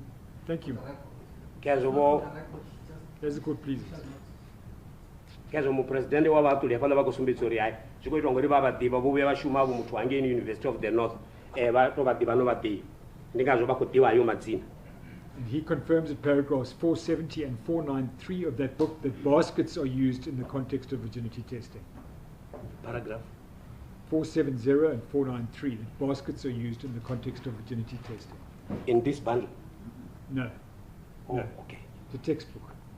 Oh, pfi vakukhwatisedza ayo maitele hai evahambayo anokatela na izvi zvanzadzi hanepo kaitsodzi paragraph pfi zvoambiwa ngavo vaanthropologist. atizvidivi atina kanze nazvo. I don't know about that. I'm not certain about that. Very well, I'm going to move on to another topic. Ari kaimwe topic. If I can ask you to refer to the Judgments and Appeals bundle, Kesho rieka judgment and appeal bundle.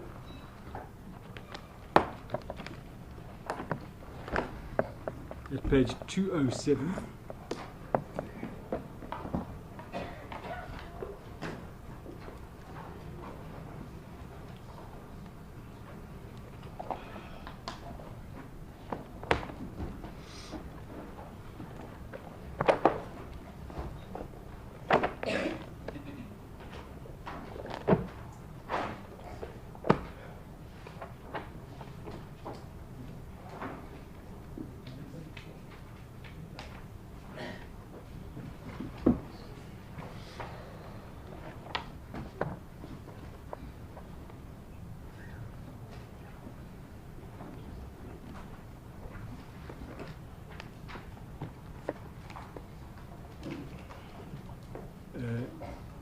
This was a case, this is a reported judgment of the Gauteng, the High Court, Gauteng Local Division, Johannesburg. Kazo ndi khatulo eneyo ange Gauteng Local Division Johannesburg. It's case number 56527 of 2021. Case number yaonekeyo hapo 56527/2021. Page 207 of the Judgments and Appeals Boundary.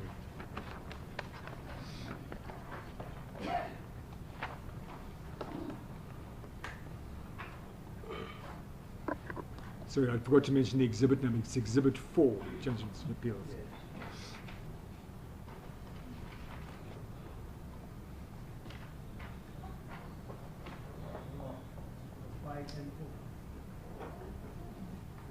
I beg your pardon, Lord?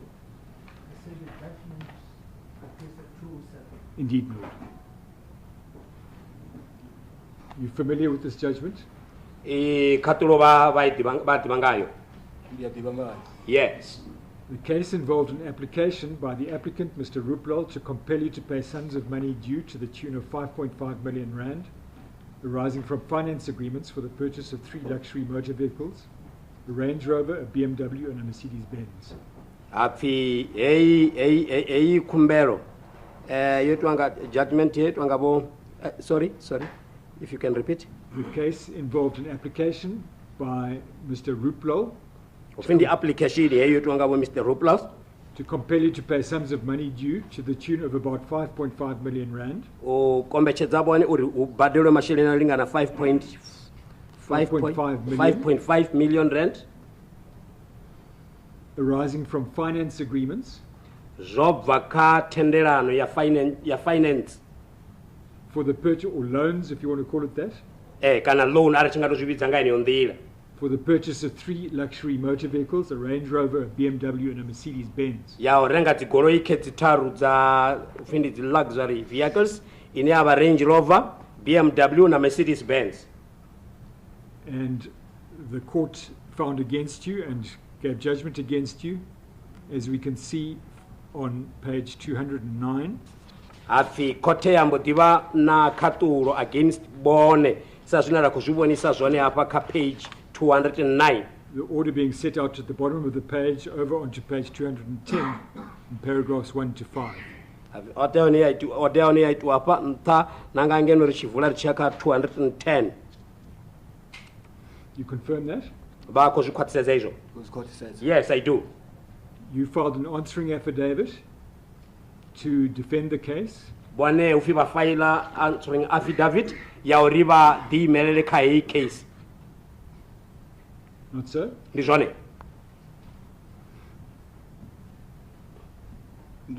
Yes. It's true. And if we look at page 207, starting in paragraph 11 at the bottom of the page, these were the findings of the court. Zvino richisedza paka page 207 rotoma papa sika 11 upindi mawanwa nga court. Paragraph 11 reads, in paragraphs 25 and 26 of his answering affidavit, the respondent says he is financially distressed and cannot afford to make payments under the 3 agreements and requests the court to discharge all his obligations from the agreements. Zvino apaka 11 asumbidzwa kuti ka paragraph ya 25 na 26 ka answering affidavit ya mupinduli vosumbedzisa zvauri avangotoima zvavudi kana avaoka chimo chavudi chazva masheleni une vangakona ubhadhela hedzo tenderana 3 dzoitwawo zvino vakuombera khote uri ivabvise ka ukombechedzea ungabhadhela kana kaedzo dzi agreement kana tenderana. Alternatively, that his obligations under the agreements be suspended until his financial position improves. Kana uri banga dzingatova dzoimisiwa usvikela zvezvo vachidova vono vuyelera kha nyimele yavudi ya zva masheleni. I'm reading paragraph 12. In the further alternative, he pleads that this court allows him in terms of section 85 of the Act to be declared over indebted and that he be referred to a debt counsellor to evaluate his circumstances and then make recommendations in terms of section 86.7 or 85.6 of the Act. Ka paragraph 12 vasumbiswa zvauri kana ngantha zvezvo kana zvisongoraro vahumbera khote zvauri ivatendere zvauri uyanga chitengwa chamulayo chine chava section 85 ya Act of the Act iba ibule kana isumbedza zvauri ba referelwe kana ba iswe kha ba debt counselors u sumbedzisa zvauri nyimele yavo zva zvino ho sedzwa hezwi zvine zvaambiwa nga chitengwa cha mulayo cha 86 subsection 7 kana 85 subsection B ka act yeneyo nyimele yavo zva zvino aiho siyabudi. Paragraph 13. Strange enough, at paragraph 33.1 of his answering affidavit, he now denies being indebted to VBS in any amount whatsoever and denies the existence of any valid agreement. He also raises prescription as a defense. Ba sumbedza zvauri apa ka page 13 vari ka fungo elinoni la paragraph 33 subsection 1 ka answering affidavit yavo va sumbedza zvauri hezwi zva VBS zva amount inokwambiwa ba hanedza zva ndibo ya agreement ino ine yava hone ba sumbedza na zvauri prescription yeneyo ba amba he prescription sayone ine va kudimelela ngayo. In the replying affidavit, the liquidator dealt extensively in responding to the answering affidavit and, in my view, exposed the respondent's dishonesty at various levels. Zveno, ka replying affidavit apa liquidator o shumana na mapungo ka answering affidavit yawe asumbedza zvauri ka kunga kubonere kwawe mupinduli vakubonana basa ba mutu asafulupedze iyo ka nyimele nji. The respondent's evidence and version crawls with contradictions and inconsistencies and has completely distorted the reality. Zvino vasumbedza zvauri vutanzi hamupinduli vuko wana na vuna khudano nji khaho na zvauri avutu vana vutumani zvavudi na ngoho. So the court made a strong credibility finding against you, not so? Zvino kote yoita the findings kana mawanwa ane athasela ufulupedzea havo asizvone. Mawana hanoni ndova ndisati to uasesa zvauti mara ndidiva nazvori hava vathu vanenera kuvakolodai vana ramulayo wanga ane agodzudzanya navo ndoendera ramulayo wanga achivuya murawo uri kunodzidzanya uri zvikolodo zviri zviitisana. I did not peruse well these findings, but what I know is that these people that I'm owing, they are with my legal representative and he's busy with that so that we can see on how are we going about with this debt. And if we turn to page 211,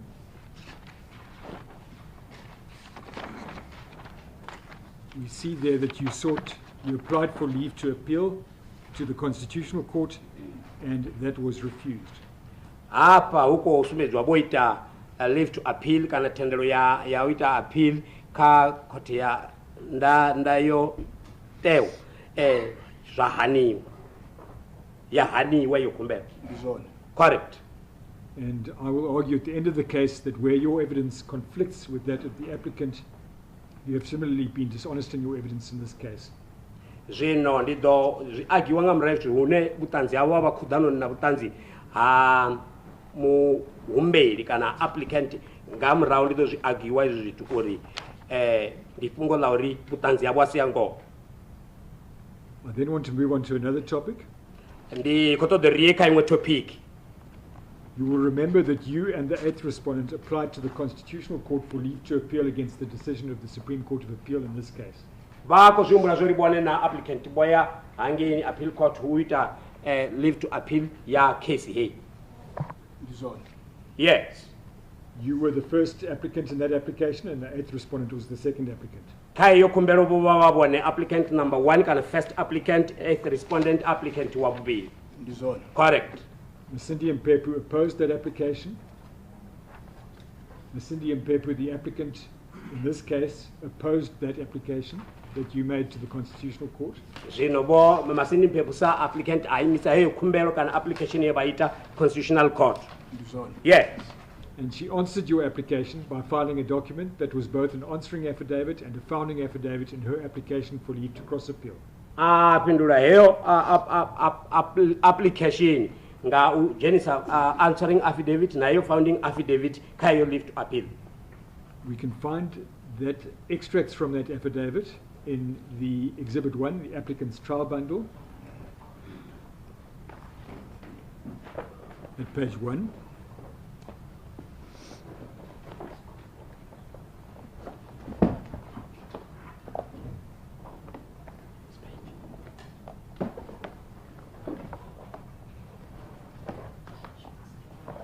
starts at page 1.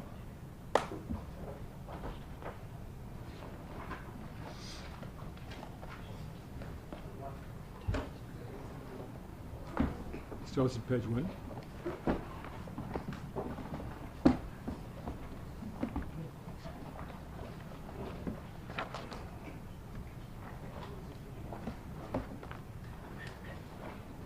And then the part I want to read to you is at page 3. ke zwine nda khou ḓo vha vhalela zwone hafha ndi page 3. It's the bottom half of paragraph 72. Maybe you want to pass it to me so I can make a mark with the pen again, Mr. Interpreter.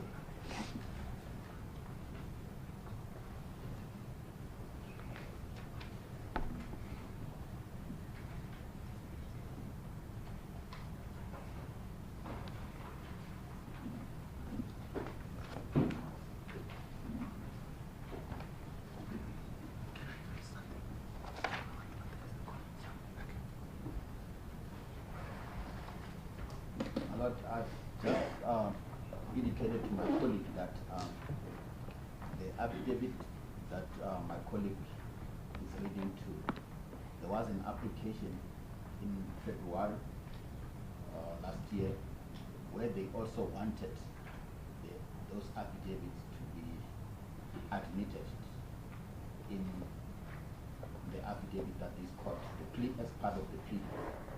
And together with that amendment, that application was refused. We have raised this issue to say that we are going to ask at the end of the case, if you persist referring any of the witness to documents that there's a court order that this should not form part of this matter. We'll raise it when we argue the issue of cost.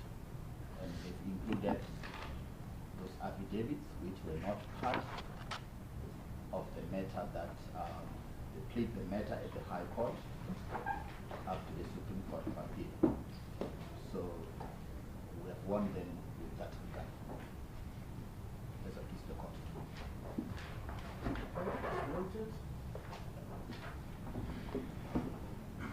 Lord, there is an agreement between the parties in this regard. Your Lordship will recall that in relation to Mr. David Mphephu,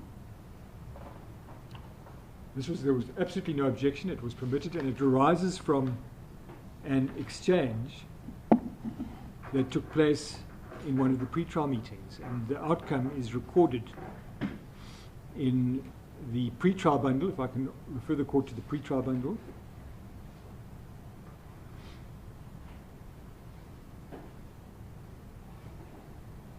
And it contains the very agreement that my learned friend is, or the statement that my learned friend is referring to. It's the pre-trial bundle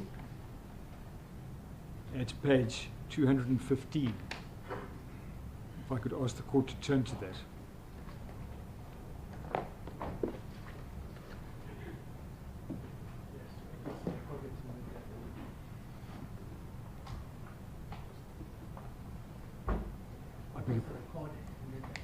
What's recorded, my lord, is the following. It says, the eighth respondent records that if the alleged criminality of Toni Mphephu is sought to be proven on the basis of the VBS report, an objection will be raised and it will seek punitive costs. Let me immediately say that we don't in any way seek to do that. What we seek to demonstrate is that there was dishonesty in the exchange of affidavits in relation to something completely different. It arose from, and as it all happened in respect to the witness David Mphephu, we went through them. Yes, one of the paragraphs does refer to the VBS report, but the point relates to the fact that in the affidavit that came in answer from the first and eighth respondents, then applicants, they said that they had made representations to the authorities, and the authorities had exonerated them. A Rule 3512 notice was then issued, and it transpired that it was all untrue, that no representations had been made, no exonerations had been given. That is what we seek to prove. That and that alone. We don't seek to prove anything else. And these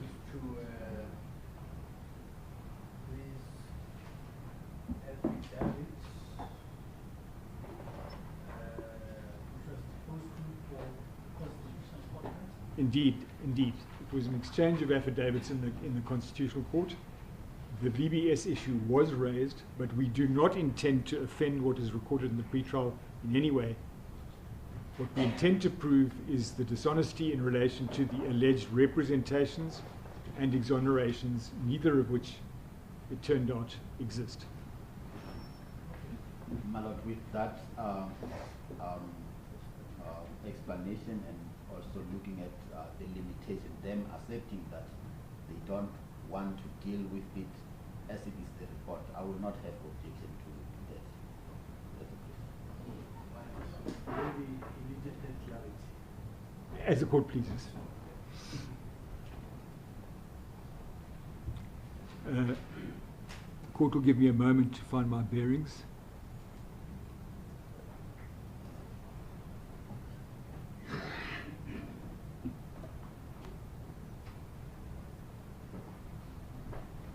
If I can ask you to turn to page 268.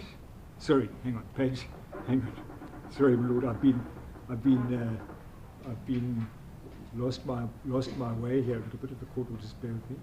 Earlier on, you referred us to Page 3, yes. So,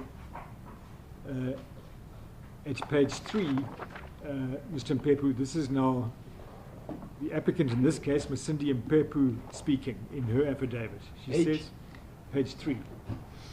No, I think I marked it for you in pen there. I marked it in pen on page 3. Or in 268.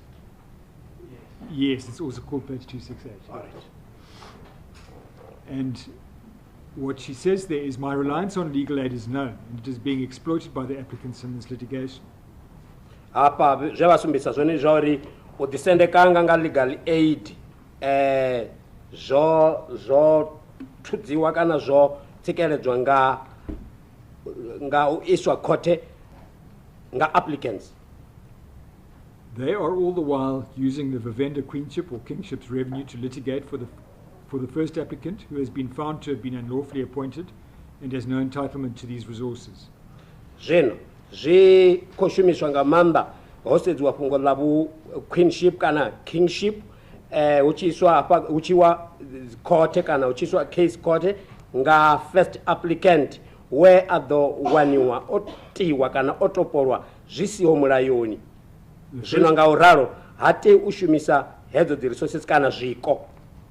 The first applicant's capacity to litigate and draw out the litigation is also boosted by his and his attorney's receipt of stolen money from VBS Mutual Bank in the amounts of 17,729,758 Rand and 30,461,788 Rand respectively. Zvino mumberi wa utoma kana first applicants vahawe kana the litigation heads kana uiswa kote hadzi pambiri heads zvoitwa nga manda otikedzwa nga chelede yenobva kamuimiri wawo yototsviwaho VBS Mutual Bank ine yalingana 17,729,758 Rand na 30,461,788 Rand nga uraro.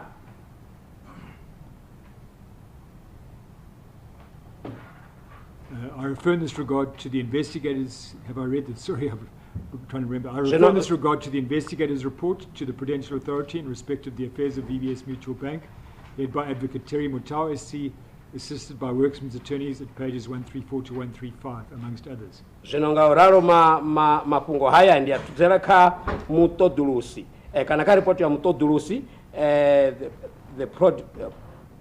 Prudential Authority uyanga affairs VBS Mutual Bank ine yava yorangwa phamba ngavo Advocate Terry Motau SC vachikothuswa nga Worksman's attorneys ka page 134 yaka 135 nga uraro.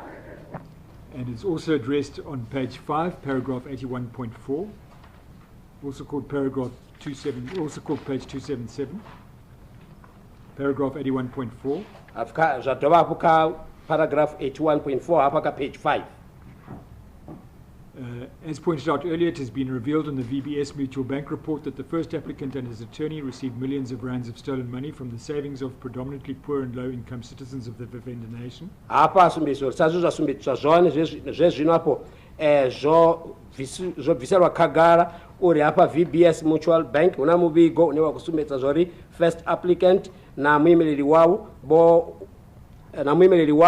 una dzitshelede dzeva dzitsva kana dzotswiwa apa VBS dzine hedzi dzitshelede ndi dza vathu vavasiwa kana zvishayi na vathu vane vahola tshelede thuku kha vadzulapo va pano kha lushaka lwa Vhavenda. I speak subject to correction, but whilst there may have been protestations of innocent receipt, the actual receipt of these funds has never been denied by the first applicant or his attorney. Zvino ndiko amba hezvi naho ndinga pasi auri ndingalulamisiwa kana ndisakuambisa zvone pedzi hedzo dzitshelede dzine dzakuambiwa kana hedzo dziresiti dzine dzakuambiwa zvauri dzadzitshelede hedzo dzobhuliwawo hapo azvongohanidziwa kana adzongohaniwa nga first applicant kana muimeleli wavo. At the very least, however, it cannot be said that the first applicant and his attorney are above suspicion. Naho zvoralo rosedza zvirapo mta zvingasiambiwa uri first applicant na muimeleli wavo vone vantha haukumbulelo kana hauhumbulelo. Yet he remains in the position of king with consequential further harm to the institution while he remains protected by a court order in that position. Ngeno uri vakudzula vakaeni opposition yawo vakhosi khulu ngeno uri una zvinji zvevaita zvauchinyadza kana kha hecho chiimiswa zvinei ngauralo vakhodhiya phamba ngautsireledziwa nga dzikhothe na dzindaela vakha position yeneyo. David Mphephu spoke on your behalf in answering Masindi Mphephu's affidavit. David Mphephu spoke on your behalf zvino vo David Mphephu vamba vuimela bona in answering Masindi Mphephu's affidavit that we've just read. musi vachipindula answering affidavit ya Masindi Mphephu. He confirmed on oath that you had authorized him to depose to affidavits on his behalf and that you had read the papers. Vasumbedza zvori vone vo mekedza thendelo no naone valadzibhambiri. And that he was acting as you wished him to do. Zvino vari vozviita nga ndela yevone vava vakutamisa vone vachizviitisa zvone. In that regard, if I can refer you to page 10, also referred to as page 368.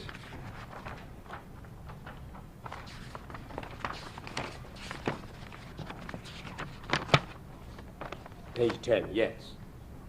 He says, paragraph 2, I previously deposed to all of the affidavits in this dispute and did so on behalf of the first and the second applicants. Zvino hapo ndoita affidavit zote dzinoni kakhanedzano heyo ndoima kana wimoni ha second applicants first na second applicants. Then he says at paragraph 4 on page 11 or 369.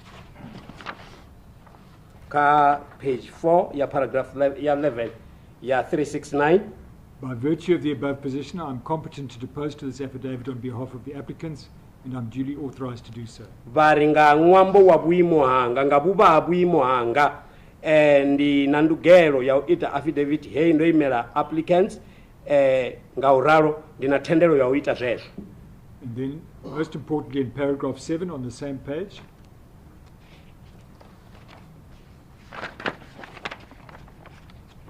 the first and second applicants have perused and considered the first respondent's answering affidavit, which contains a conditional counter-application for leave to cross-appeal and direct access, and wish to respond as contained herein below. Zvino vari apa ka 7 first na second applicants vopenda vajela nṱha na respondent answering affidavit ine ndi ya u lwana hezwi kana yoimelana na hezwi zwe vha zwiṅwala kha application ya leave ya cross appeal ngauralo vha khou tama u pindula ngauralo.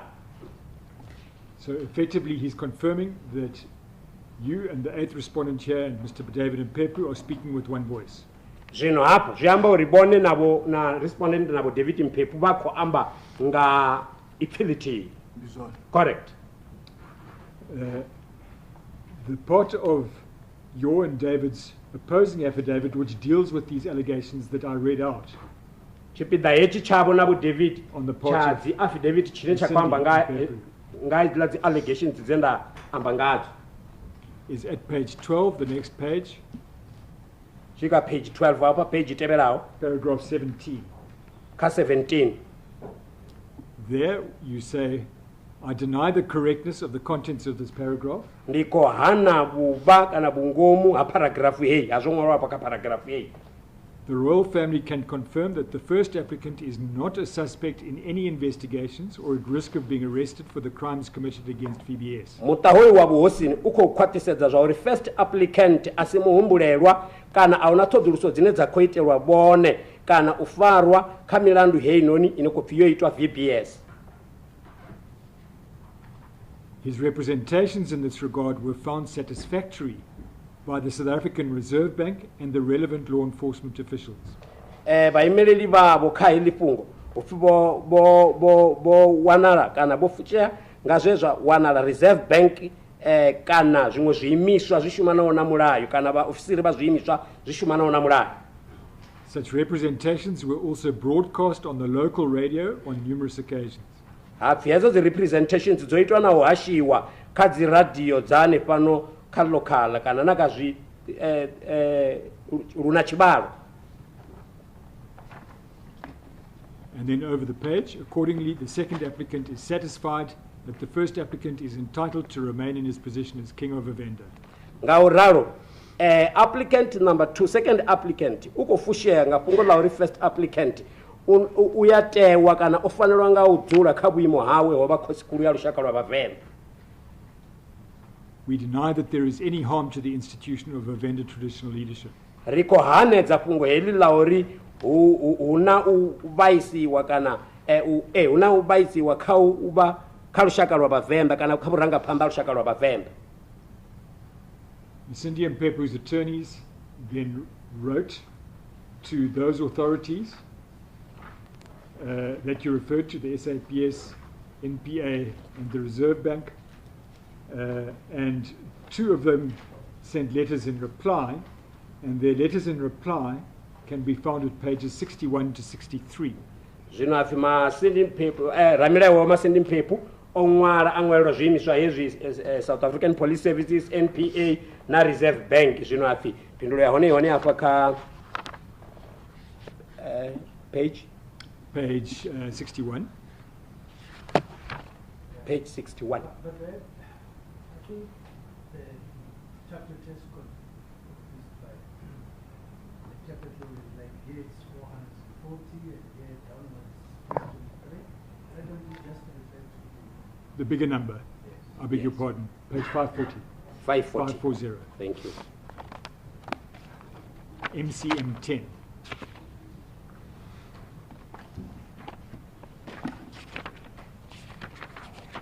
Yes, I got it. And the first letter in response is from the South African Police Services. Wo liṅwalo la u thoma la u pindula ḽo vha ḽi bvaho South African Police Services. And it says, Dear Mr. Hammond, in re Toni Mphephu Ramabulana versus Masindi Mphephu, CCT case number 131/2020. Lo mvula tsinga ya hone ke iri abo Haman, Mr. Haman hafha kwambiwa nga fhungo ḽi kwamaho vho Toni Mphephu Ramabulana na vhaṅwe versus Clementine Mphephu and another hambiwa na case number ya hone. The Directorate for Priority Crime Investigation has noted the averments that Mr. T.P. Mphephu's representations were found satisfactory by the relevant law enforcement officials. Zwino hafha the Directorate for Priority Crime Investigation Unit hafi yo wana hezo zwo sumbedziswa hafha nga vho Mr. T.P. Mphephu nga vhaimeleli vho T.P. Mphephu dzi representations dza itwa dzo wana dzi tshifusha hava vha vhulamukanyi kana vha zwa shumanaho na mulayo zwiimiswa zwi shumanaho na mulayo. The Directorate of Priority Crime Investigation, DPCI, has not received any representations by Mr. T.P. Mphephu and as such has not exonerated him. Zwino ngauralo DPCI ayongo ṱanganedza representations dzinobva kha vho Mr. T.P. Mphephu ngauralo a dzi thu vha bvisa khazwo. Then there was also a response from the National Prosecution Service. Havha na phindulo i bvaho kha National Prosecution Service. With reference to the above referenced matter, I confirm that the NPA have no record of any representations made to the NPA by Mr. Toni Mphephu. Which line? Paragraph 1. Oh, paragraph 1. Apa vasumbedza uri musi yosedzwa haya mafhungo ndiko khwaṱhisedza zwa uri NPA aina record ye yaiwana ya dzi representations dzo itwaho kha NPA nga vo Mr. Toni Mphephu. At this stage, Mr. Toni Mphephu is not excluded as a suspect in the greater VBS investigation. The investigation is ongoing, and we are not in a position to preempt our decision at this stage. Zwa zwino hapo vo Mr. Toni Mphephu avongo thudzelwa kule kana thungo kha u vha muhwelelwa kha mafhungo hayanoni kana kha fhungo ḽi kwamaho greater VBS investigation kana tsedzuluso dza hafha VBS. Ngauralo tsedzuluso dzi kha ḓivha kati a riyo kha nyimele ya unga kona u amba tshithu ri sathu dzhia tsheo a u tu vha na tsheo kha zwa zwino. Paragraph 3, we have noted the averments contained in the affidavit deposed to by Mr. David Mphephu as referred to in your letter. Ro zwi vhona zwo ambiwa nga vo David Mphephu kha affidavit heyi ya vasumbedza yone kana iva yamba hafha kha luṅwalo. There is no substance to the allegations in Mr. Mphephu's affidavit. Huna buba hama baribari hapa kha affidavit ya vo Mphephu. The Reserve Bank is not in a position to pronounce on innocence or guilt in any criminal matters. Reserve Bank hupfi aina mamba kana aina ndugelo ya u amba uri muthu una mulandu kana hana mulandu kha mulandu ufhiyo kana ufhiyo wa zwa vhugevhenga. Now, when a person refers to documents in an affidavit, the other side in the litigation is allowed to ask the attorneys to produce copies of them.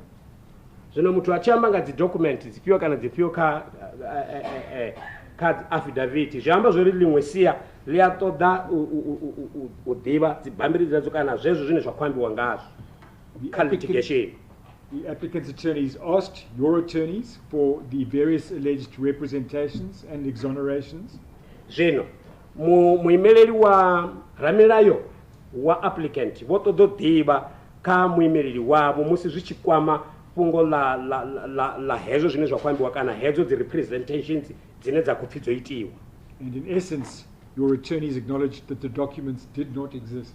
Zvino muimeleli wavho vha sumbedzisa zwa uri vha tenda zwa uri hedzo dzibambiri kana hedzo dzi representations a dziho. And that includes the alleged representations to the South African Reserve Bank. Hezo zwi tshi khou katela na dzi representations dzo itwaho dzinopfi dzo itwa kha African Reserve Bank. If I can ask you to turn back to page 376, the paragraph 17 that we read.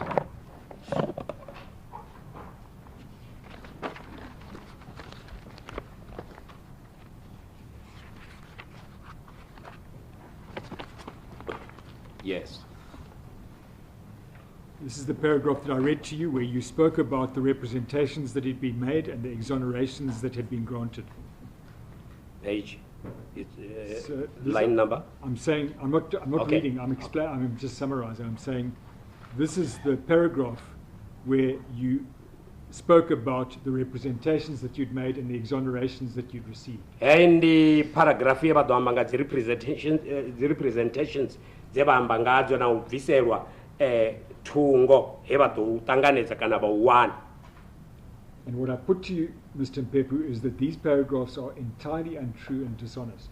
Zvino zvine nda khou vha vhudza ndi fhungo ḽa uri Vho Mphephu heyi paragraph zwine ya khou amba zwone a si zwone zwi nga si vhe zwone. It is a sequence of lies.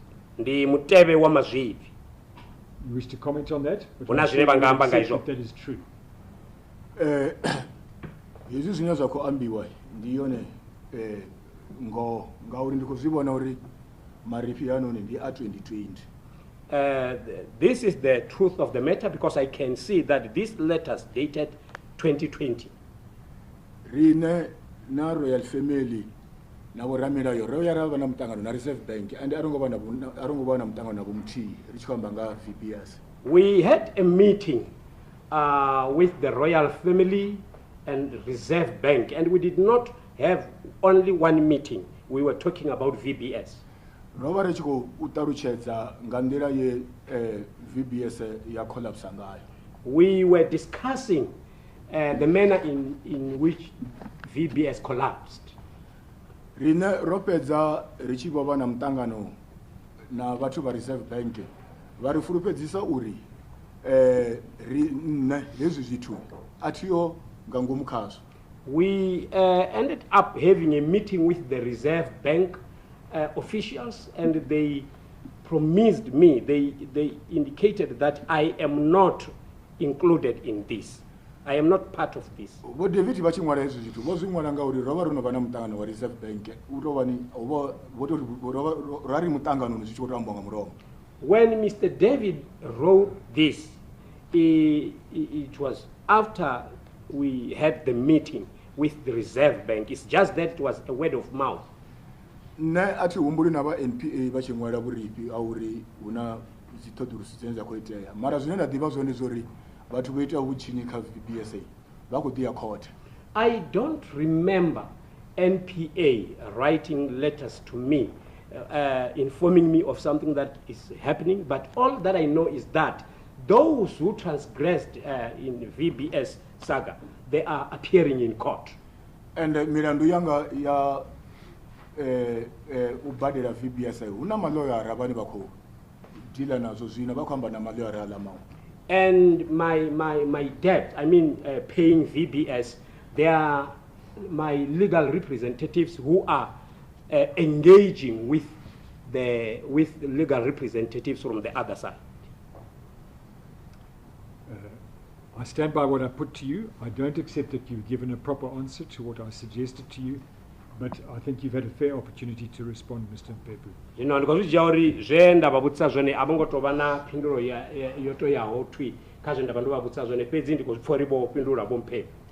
And because of the dishonesty in this paragraph that I pointed out to you, I'm going to argue that your evidence in this court can similarly not be relied upon. Zwino nga ṅwambo wa u sa fulufhedzea ho vha hone kha hei paragraph zwi amba zwori ndi khou arguwa kha hei case uri zwi amba zwori na vhuṱanzi vhune vha khou vhu ṋekedza vhu nga si vhe ngoho. You're entitled to comment. Vha nga comment.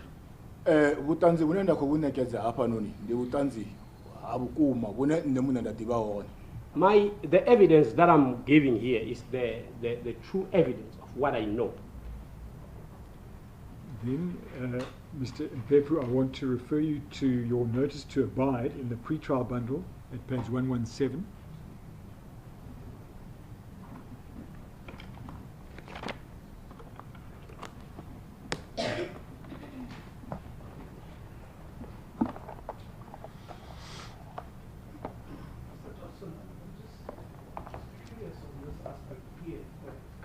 You referred us to a judgment by the Southampton High Court, penned down by Justice Makume on page 207 of Exhibit 4.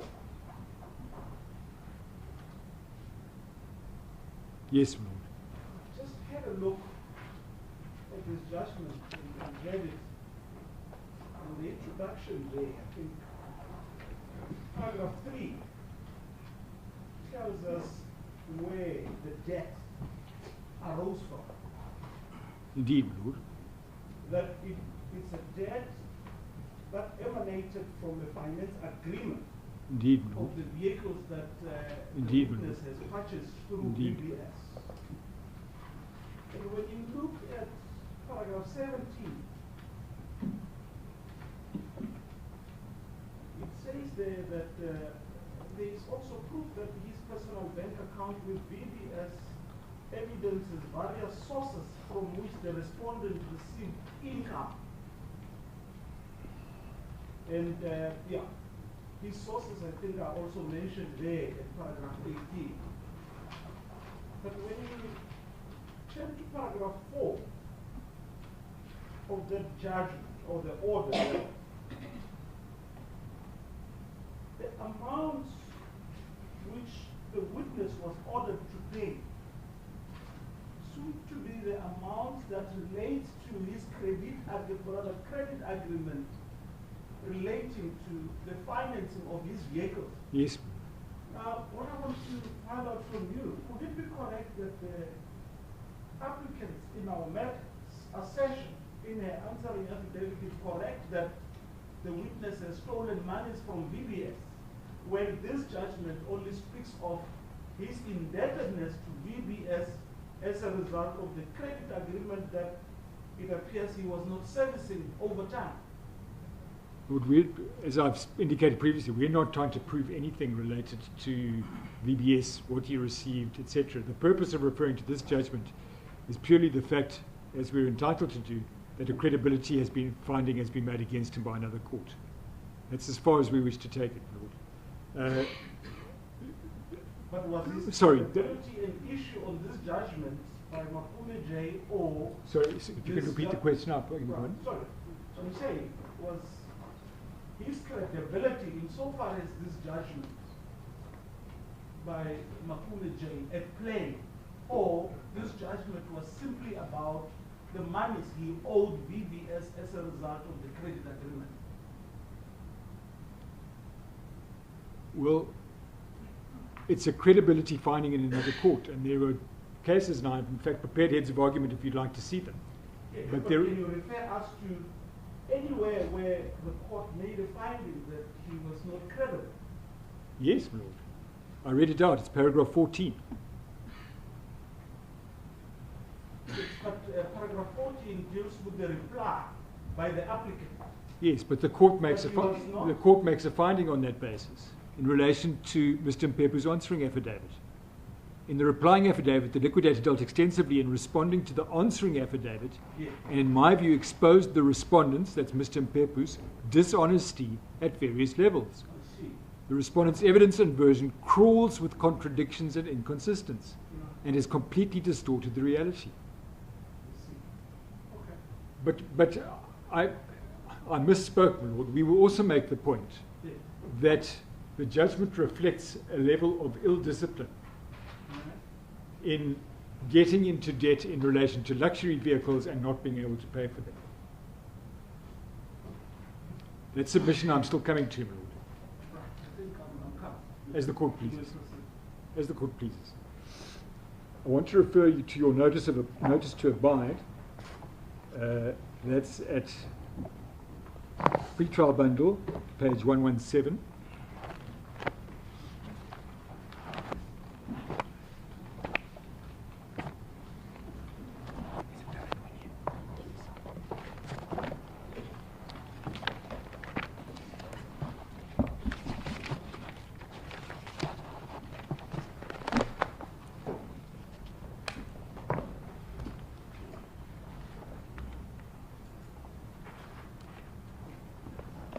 You recognize the document, Mr. Mphephu? Bambiri baidiba.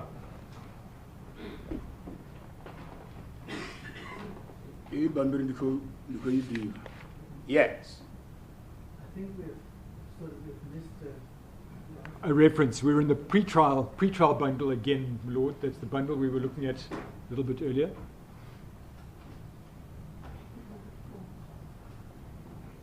Exhibit 4, I beg your pardon. Pre-trial bundle in Exhibit 4. There are a couple of things in Exhibit 4, one of which is a pre-trial bundle.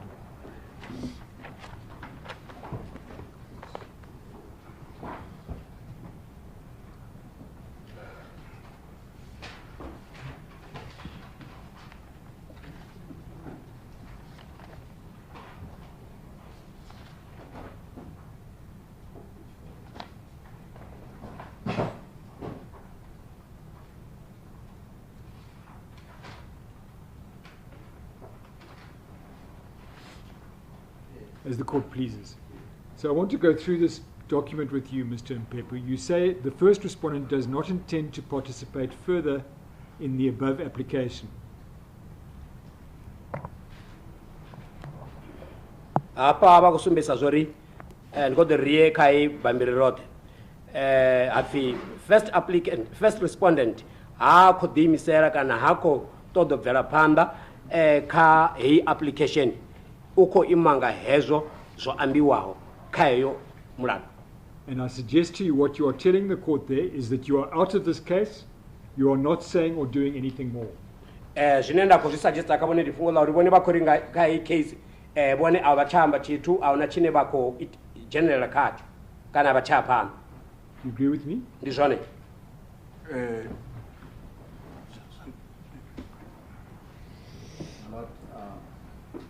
I think the document will have to be read in totality because it continues. Secondly, it says that he stands by the pleadings that have been filed and he supports the case of the 8 respondents and he will abide by the decision of the court. And to put him to say that, no, you filed this document and it had nothing to do, while there are 2 aspects that it's not posed to the witness, it's misleading the witness because he went further and said he's supporting the royal family case and he will abide by the decision of the court. And he still said he stands by the pleadings filed in this matter. So to suggest that he doesn't intend to participate is out. It's misleading this witness. That's a please the court. Where do you read from?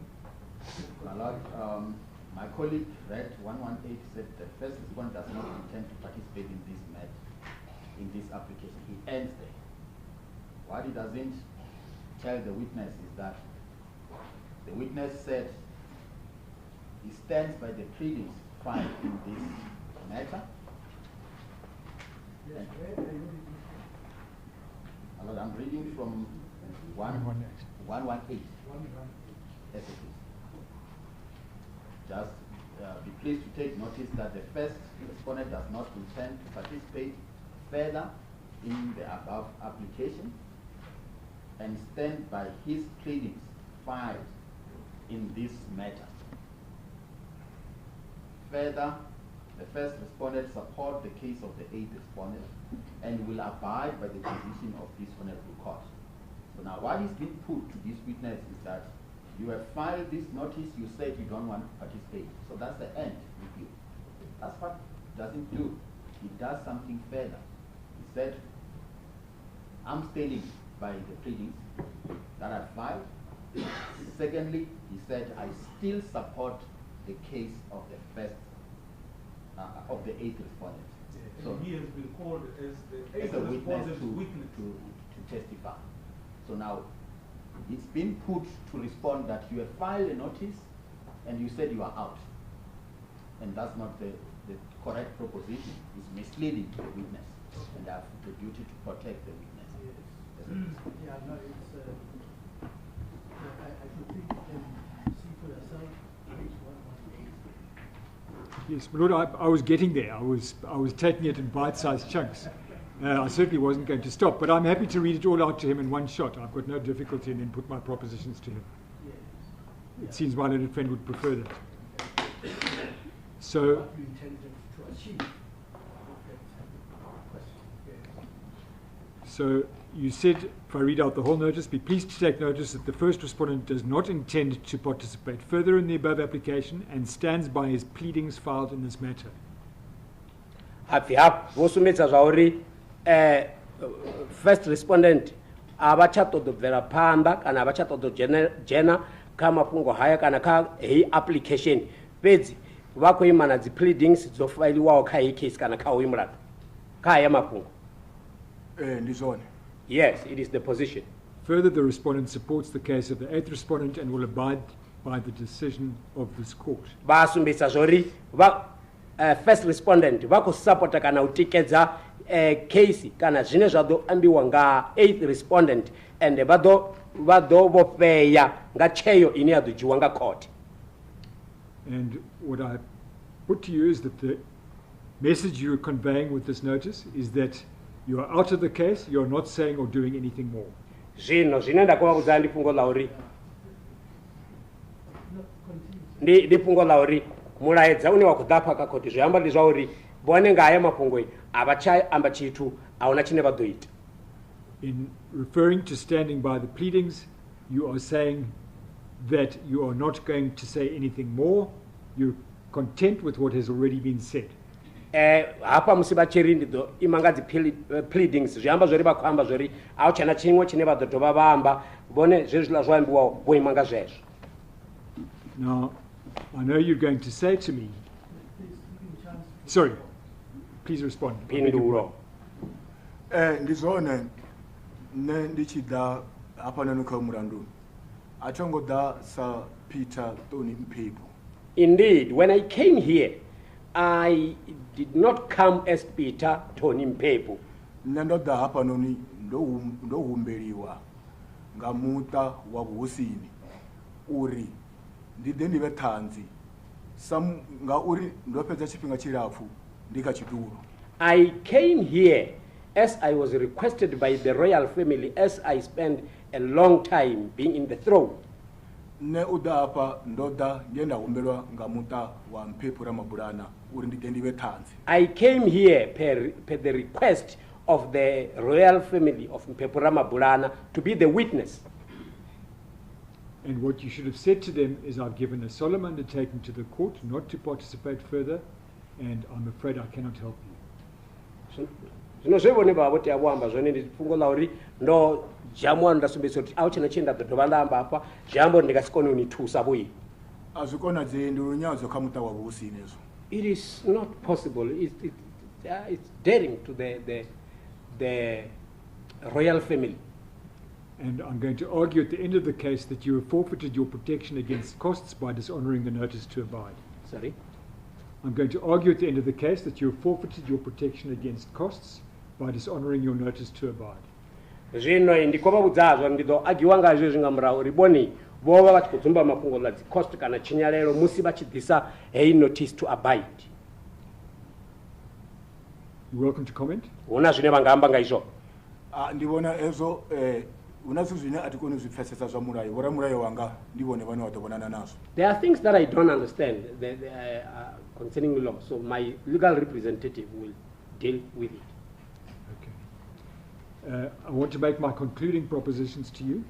Zvino ndikotodo amba zvokunyeredza pakavona. The applicant is the successor to her father, King Dibanyika, in terms of Vhavenda custom as his oldest child, and the product of his zakisa wife, and she satisfies the rule of primogeniture. Zvino applicant ndiyene ane ateo jena chiduloni chakulumoni ya koti yawe Dimbanyika ngamanda rotedza fungo lauri osvikelela thodea dzote dzine ateo dzisvikelela samusi aine mwana wa Dimbanyika musi osedziwa fungo la dzekiso adova kuasedziwa na fungo la mulayo holani wa ubea tanji. Indeed, she is the sole heir born of the Zakiso wife of King Dimbanyika. Ndi zvabukuma obegwa nga mutanuni wa ayetenga mutanuni wa dzekiso wa Dimbanyika. You can comment if you'd like. Vanga commentary vachitodo comment. I suggest to you what I put to you is correct. Ndi kombo ngari zvenda kuvaudza zvone ndi ngo. Zvine vakombodza zvone asingo ronodiyamba ngazvo ubva murawo. You are not telling the truth because we spoke about this. Mutu anyara kwamba ngaye ndi mwana wa vochimangadzo asi mwana wa Dimbanyika miyawe wava simutanuni mutanuni umalelwa mustanu khosi imalelwa mutanuni musi yono jena chiduruni oranga phanda khadzi na zikadzi na makotsi munene. What you are saying is not the truth, because the person that we are talking about is Chimangadzo's child. It's not Dimbanyika's child, because the chief, the wife is married to the Zekiso wife is married to the chief, or rather to the king, led by the Kadzi, leading Makotsi Munene and Makadzi. You do not qualify to be appointed on several grounds. Bone aba qualify kana abatewi ungatiwa ngazi mbuno zitebera. Number one, you are not the firstborn child from any house of Dimbanyika. Yautoma bone bo baba abangwana watanje kandu ifiyo kana ifiyo yabo Dimbanyika. Number two, your mother was not the Zakiso wife. Chabubiri me abo baba basibazekiso. As the court pleases. I'm just thinking, I don't know how long is your list today, and if you will be able to respond to each one of them, because I think I should As the court pleases. require different answers. Fair enough. As the court pleases. And perhaps As the court pleases, I've got no Or do you difficulty with that. suggest that you put one requirement first and allow him to respond? And As the then court pleases. go in that sequence? As the court pleases. So you can't have one child. So let's go through them again, one by one, so you have a chance to, and you're welcome to respond to each of them. arithome futi ngati tinga chiti badova na chikhala cha upindula. You are not the firstborn child from any house of Dimbanyika. Ava mwana watanje khandu ifiyo kana ifiyo ya kudimbanyika. Ne ati mwana watanje khandu ifiyo na ifiyo ya Dimbanyika ati mwana wa Dimbanyika ndi mwana wa Kosikulu Patrick Ramano Mphephu. I am not the firstborn child of any other house of Dimbanyika because I am not Dimbanyika's child.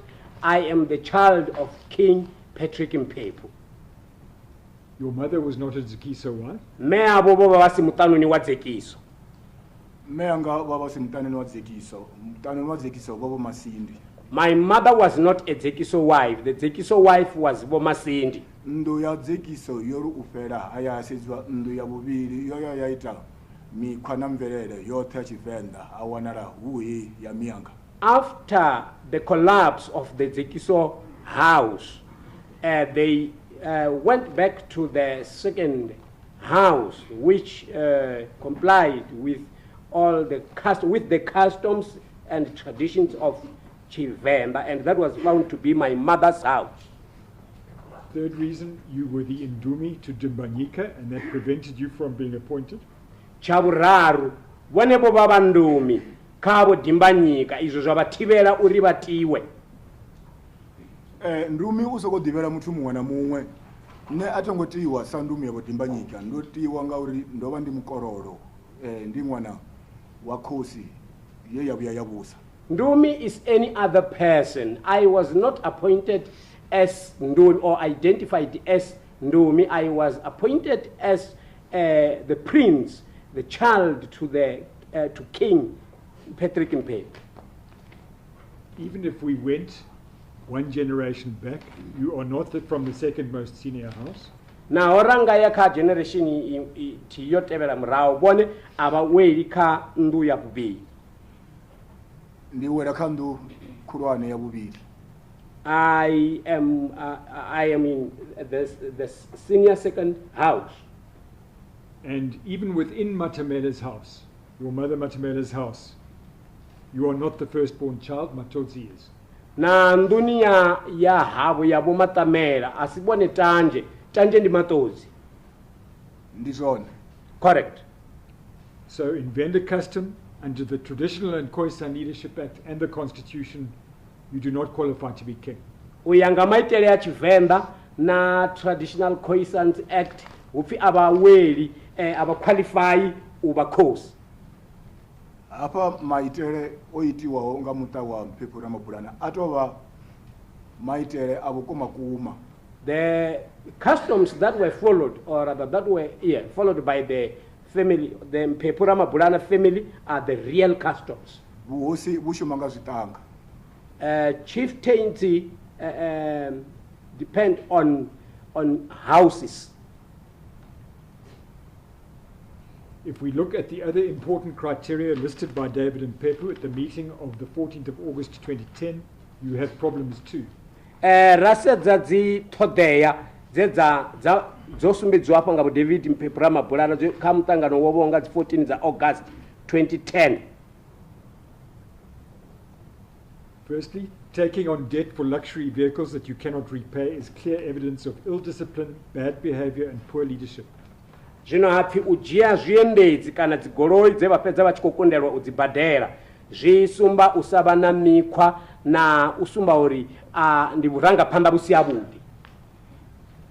Chikorodo ndochiita ndikudiva nazo ndochibhadhera ndidokona uchibhadhera. Uva na chikorodo ndizva mutu mumwe mumwe azvisimbedzi nazo uri hoyu mutu ana mikhwa yabudi. Ndingazo ndikosimbedzisa uri na vaimiriri vanga vamurayo busy namba na vaimiriri havala vamwe uri rikono bona zuri ezikorodo zvichiitisa hani. Auna mutu na mutu yasina chikorodo. When I make those debts, I was aware. I knew that I would be able to pay back, and there is no one who does not have debt. That is why. Yet I have said, my legal representatives are busy with their engaging with the legal representatives of that other side. There is no one who does not have debt. Being dishonest in an answering affidavit before the High Court and seeking to justify it through to the Constitutional Court is clear evidence of ill discipline, bad behavior, and poor leadership. Usafupedzea na ambangoka affidavit, answering affidavit yoitiwao chikwama kote ya ndayotewa ndi tsumbo ya buranga panda busi abudi kana usabana mikwa yone kana buranga panda busi hone. Arere una mutu arena mikwa yone na buranga panda hone ndi nne ane na royal family ichi mubidzori idani nyori rini rume petu ndata kote ngota banyaje ndusumbedza mikwa eso. If there is one person who has got good manners and good leadership qualities, it's me. When the royal family summoned me to come and assist them in court, by appearing in court, I came and assisted them. This is an indication that I've got good manners. Your demonstrable dishonesty in this week's proceedings is clear evidence of ill discipline, bad behavior, and poor leadership. Sorry? Your demonstrable dishonesty in this week's proceedings is clear evidence of ill discipline, bad behavior, and poor leadership. I did not get the first part. His demand. Your dishonesty in this week's proceedings is clear evidence of ill discipline, bad behavior, and poor leadership. Usafurupedzea habo ka hapa ka rika mapungu aya iwe gefa. Zindi tsumbo kana luswayo lwaburanga panda busi abudi na mikwa isi abudi. But is that a proper sorry, before he answers me, you put it to him as if this court has already found that he is dishonest. Well, I'm making the averment. I'm not saying that you found it, and I'm happy to make that qualification. But you say your dishonesty in this proceedings this week, since you started testifying, demonstrates that you are a person of ill discipline, as if we have already found him to be dishonest. No. It's the proposition. I'm not saying it's the court's finding. I'm saying it's my proposition to him. And during the course of my cross, to him as a fact that he's dishonest. He was dishonest in this. But I've said it at various points in the course of the cross-examination. I'm simply summarizing those. Say I found you to be dishonest, and that on its own to me demonstrate a person of ill discipline. Isn't it fair that if you put it that way? Instead of generalizing it that all of us have found him to be dishonest. I certainly didn't mean to convey that. All right. Let me put it this way. In the respects that I've put to you in the course of my cross-examination that you were dishonest in these proceedings, you have demonstrated ill discipline, bad behavior, and poor leadership. Zvino apfinga ndirenda ndiko babusanga izimbudziso zve baba kupindulisa zvone kana zve vaitisa zvone zvisumba usaba na mikwa yabudi na usaba na buranga panda abudi. Hezwi zwenda dela zwone na Masindi one ufulufedzea na mikwa yabudi. Ande basango wangwa uri hange ya Mphephu ati lidara ndi mkololo. What I am here for is an indication of good manners and good leadership qualities, and bear it in mind, or don't forget that at the Mphephu family, I am not a leader, I am a prince. Would I ask you for me to allow them to come here after they sent me, then it's an indication that I'm a good, I've got good manners. Are you aware that the traditional leadership laws require kingships to progressively advance gender representation in the succession to traditional leadership positions? Vazvidivana zveri uyanga ndayotewa upfi ulavelelwa uri kaburanga panda hazwa buhosi buhuru uteavo ujelwa ntana pungo la linokwama mbeu uri nalo nilijenisiwe kaya mapungo azwa buhosi musi uchayambiwa zvojena buhosi. Ndidiva uri kapungo helo vaMphephu vafuna udzula pasi vachincha mikwa na maitele avo vakonosumbisela ubva namusi na mfumakazi wa jena. Ndidiva zvone avatudzula pasi vaya vachincha zvo zvithu. What I know is that concerning that issue, the Mphephu's are supposed to sit down and they change their traditions and customs, and they say from now on a female can succeed. But to my knowledge, they have not yet met and canvassed say. And I'm sure that you will agree with me when I say that your appointment if the 8th respondent were to appoint you, would not progressively advance gender representation in the succession to traditional leadership positions. Zvino ndi Pauri ndi bona uri bazotenderana nare ndangari appointment ya buboni ya alibo abanga appointiwa zviamba zvori hudobo sokujelwa ntapungo ilinoni la mbeu go lau jenitana mapungo azva mbeu kau topora vatu vane vateya ujana chidulo. Ndibona uri appointment yanga aibvi kanne iva ikobva ka ndu ya vhosini Mphephu. My appointment, it's not coming from me. It's coming from the Mphephu royal family. Yes, and I'm saying to you, if they were to appoint you, it certainly would not advance the transition to get gender equality in traditional leadership. Zvino ndikovabudza zvori zviamba zvori ari chikofibone vako appointiwa kana vakotiwa zviamba uri hudo husakuitiwa chanduko zvichikwama ndinganelo nga mbeu kachiduru zvichikwama chiduru chabuhosi. Ndibona uri zvine zvatoita ndizvori Mphephu vone vane vafona kudzura vavone uri ukoda chanduko zvichida kechiduru.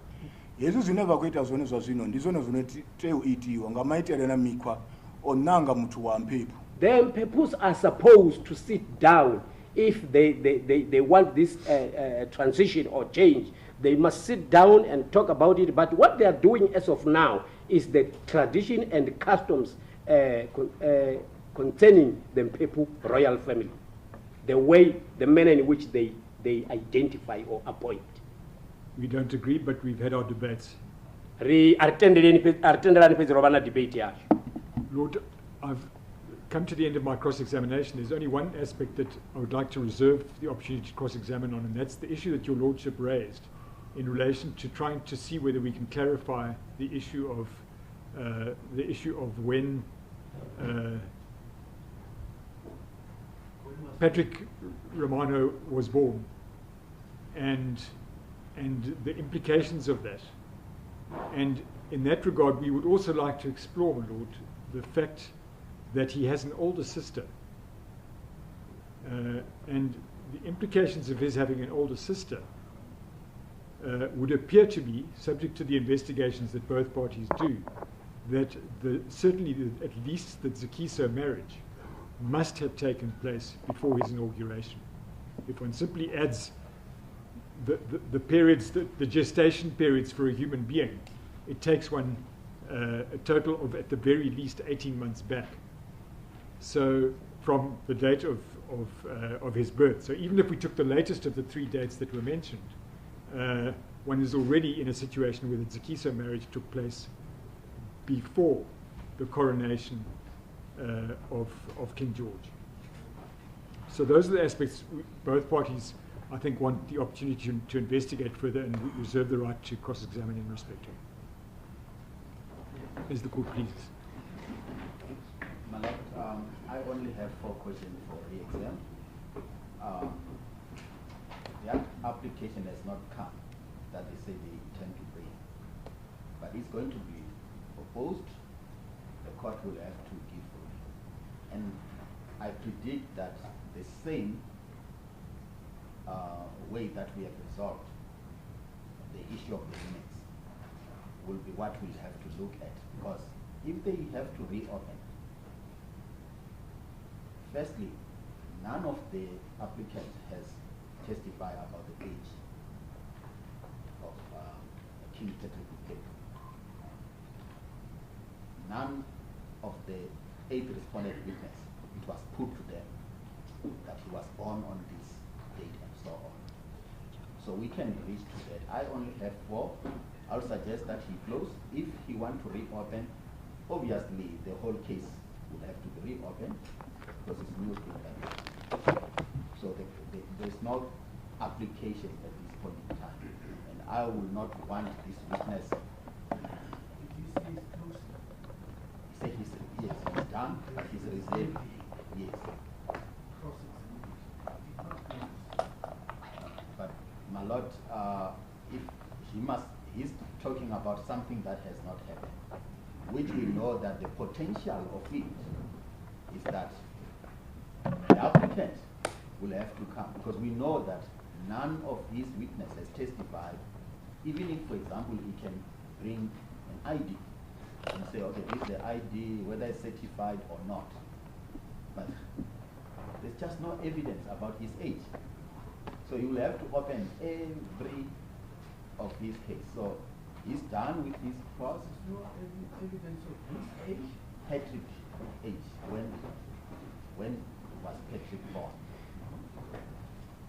There's no witness who has ever testified and say Patrick was born on this date. So what I'm suggesting is that, because David was never put to him anyone, what I'm suggesting is that I re-examine, we close. If they bring the application will first have to be argued. Then the court will, if the court said no, he has to come, the same will apply to almost every witness. So instead of us having a witness, I only have two aspects that I have to deal with. And I think if also with the leave of court, then I can approach him, my colleague, with regard to this aspect.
Lord, may I respond? Yes, you may respond.